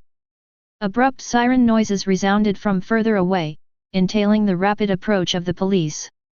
Based on the sound, Mr. 12 guessed that they would be here in under 30 seconds. You mother F***. Bam. Livid and somewhat spooked, Mr. 12 couldn't help but curse while kicking a corpse away. He was just about to ask the organization to send another middleman native here to pick up Felix and take him in a desolate place. After all, it didn't need to be Mr. Hire. Just any native would do the trick. However, after hearing the sirens, that plan was destroyed just as it took root in his mind. No wonder he felt spooked.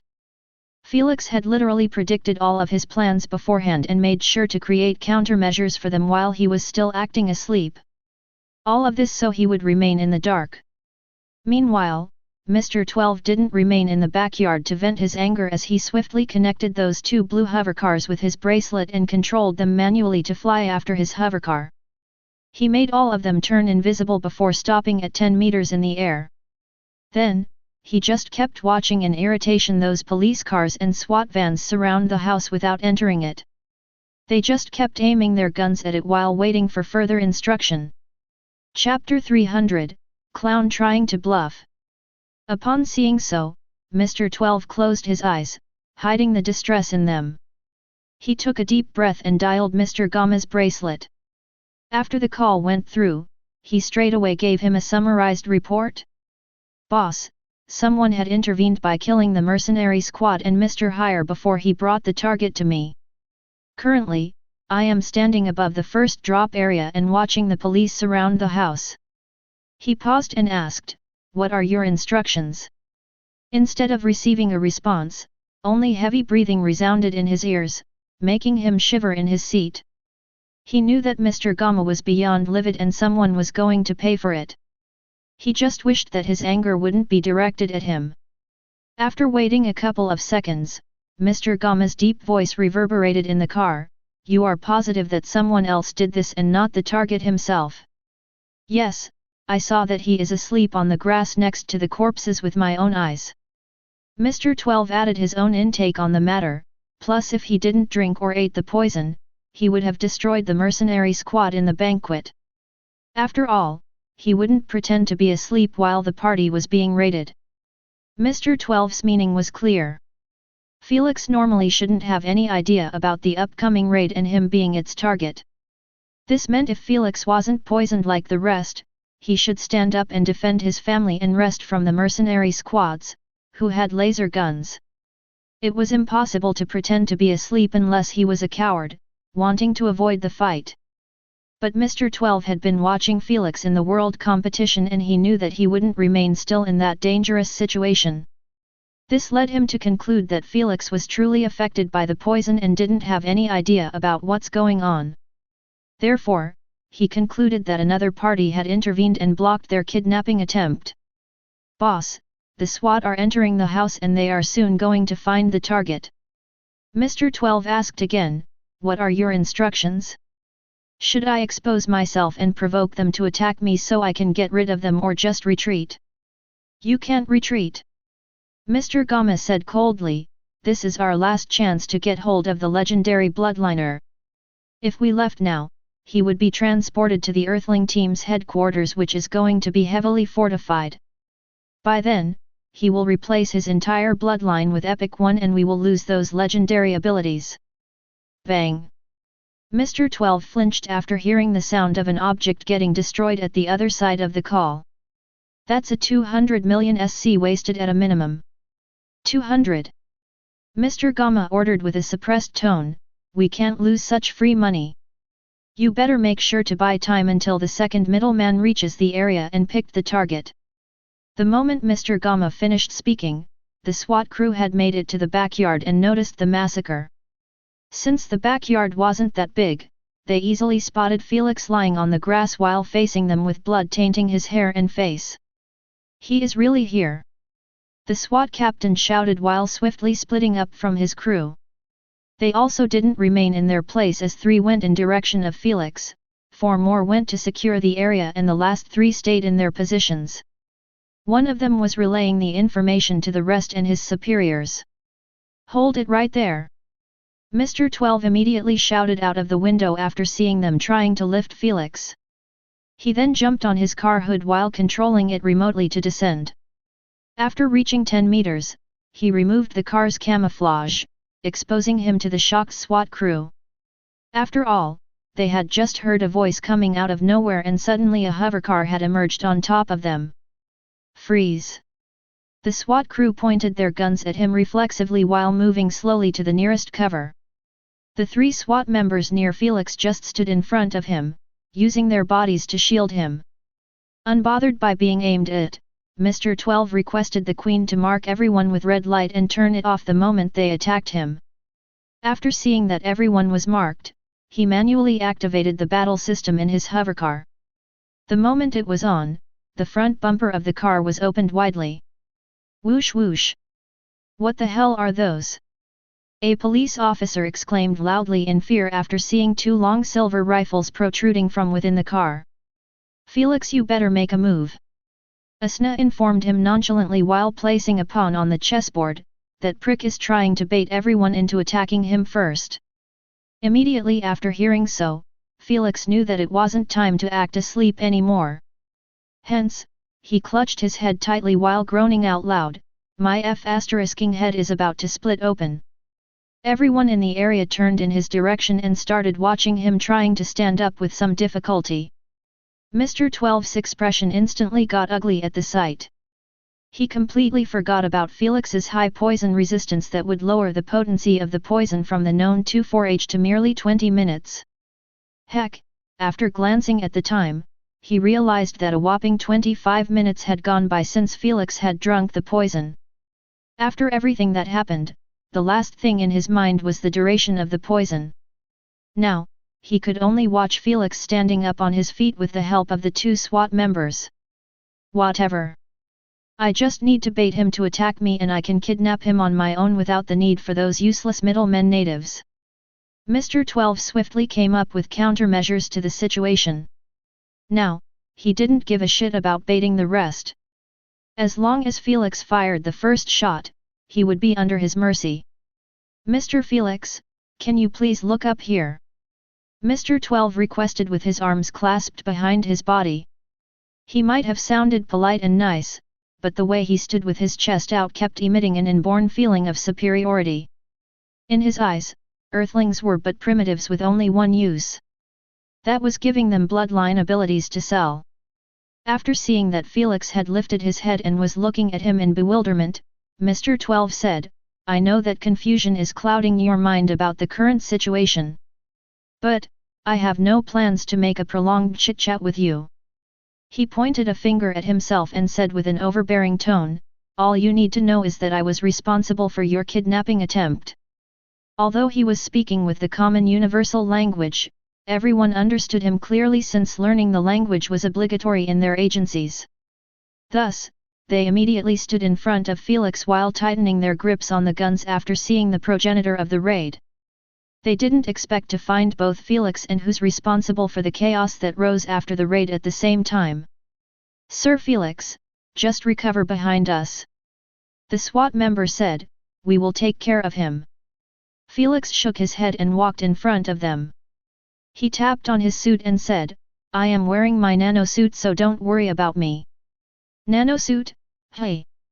Mr. 12 sneered and said, "As if your outdated garbage nanosuit could block a single beam from my laser rifles." Everyone got tensed at his claim. Unlike the 4 bloodliners guards from the mansion, those police officers, SWAT crew, FBI, and any other agency, had been clearly informed about the technologically advanced weapons.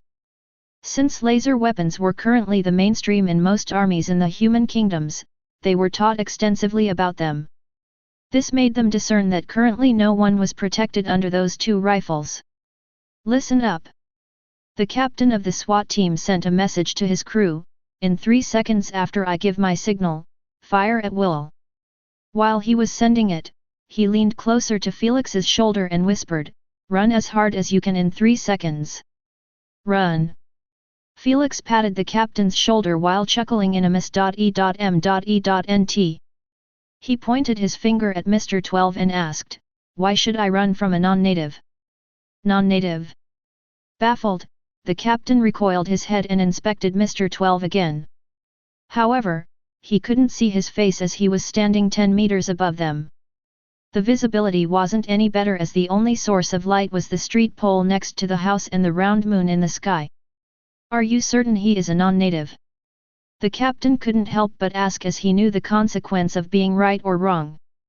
The government wasn't idiotic to not teach them some must-learn rules from the SGA rule book. One of the most important rules was not to engage first in combat with non-natives on the planet to avoid removing their protection. Everyone here knew so as well. However, due to the dim light, they couldn't really see the face of Mr. 12.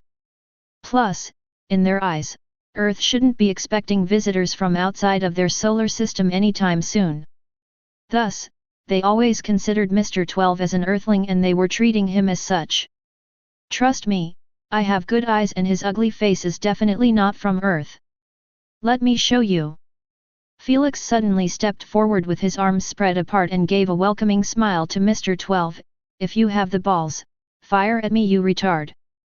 Everyone held their breaths in nervousness as those 2 rifles abruptly lowered down and aimed straight at Felix's smug face. Without a change of expression, Mr. 12 said casually, "I know that you are trying to buy time until the reinforcement arrives. But, I don't have time to waste with your nonsense. So." He snapped his finger and those rifles started to light up from within. "You have 10 seconds to send me your UVR ID and sign the contract that I will send you. Otherwise, none of you will walk away from here." 10, 9. He truly started counting out loud, putting tremendous pressure on everyone. They wanted to trust Felix but Mr. 12 didn't sound like he was joking around and their guts kept warning them to run as they gazed at the heated mouths of the rifles. While Mr. 12 sounded confident and dead serious to the rest, in Felix's eyes, he truly appeared like a clown trying his best to not get his bluff found out. Felix neither had plans to attack him nor wanted others to do so. He had already gotten the coordination of the Gamma's spaceship and that was a massive win to him. Anything else was just complicating matters for no reason and creating variables that might affect his final plan. Thus, he placed his hand on the SWAT captain's gun and lowered it down. He looked at him right in the eyes and said, "Ask your crew to back down. No need to get caught in his bluff lest someone end up firing by mistake and gets himself killed." Find authorized novels in, faster updates, better experience. Please click number_52066252247586288 for visiting. 7. 6. 5. While Felix was requesting so from the SWAT captain, Mr. 12 didn't stop counting. Instead, he actually increased its speed, making the timid police officers tremble while pointing their hands at him. "Trust me, he is bluffing and won't dare to fire unless he didn't care about getting hunted by the Alliance's forces." Felix emphasized it one last time to the captain while putting his hands in his pockets. He then simply kept staring at the laser guns nonchalantly. He did his part by warning them and if one of them still attacked, Felix wouldn't help him out when Mr. 12 vents his upcoming frustration on him. The SWAT captain stared at his wide back for a second before putting down his gun and giving off the signal for the rest to do the same. However, instead of remaining in the open, he swiftly ordered them to take cover. Just like this, only Felix and the SWAT captain remained in their position looking at Mr. 12, who reached the last 3 numbers. 3.21. The moment Mr. 12 shouted the last number, he pointed his trembling finger at Felix and threw a massive fit, "You lucky son of a B*TCH. If it wasn't for those F***ing Alliance rules, I would have snapped your limbs one by one and dragged you on the ground until your skin gets scra.p.ed. scr.a.p.ed. You hear me? See? Unfazed, Felix just cleaned his ear with his pinky while watching Mr. 12 glaring at him with bloodshot eyes. He was truly enraged and also scared, since he knew that the moment he reached the spaceship without Felix, he wouldn't escape being vented on by Mr. Gamma. Alas, nothing much could be done now, since his baiting scheme was found out and there was no way that he would attack Felix. His life and the organization's well-being were more important than 150 million. Thus, he reared in his fury and left one last threat: no matter where you go or hide, we will always get to you. Always. Whoosh.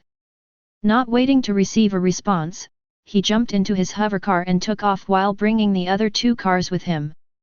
The more he stayed, the more chances of his organization's existence getting found out. He didn't know what his boss's plan was going to be after this major failure. Get to me. Hat. Felix grinned widely at the sight of Mr. 12's retreating car. If your organization wasn't destroyed in the next months by me, I would hand myself to you on a silver plate. Upon reading his thoughts and seeing the crazy plan he had in mind, both Asna and the J. Ramongindra lifted their heads from the chessboard and gave Felix thumbs up. We can't wait to see the fireworks.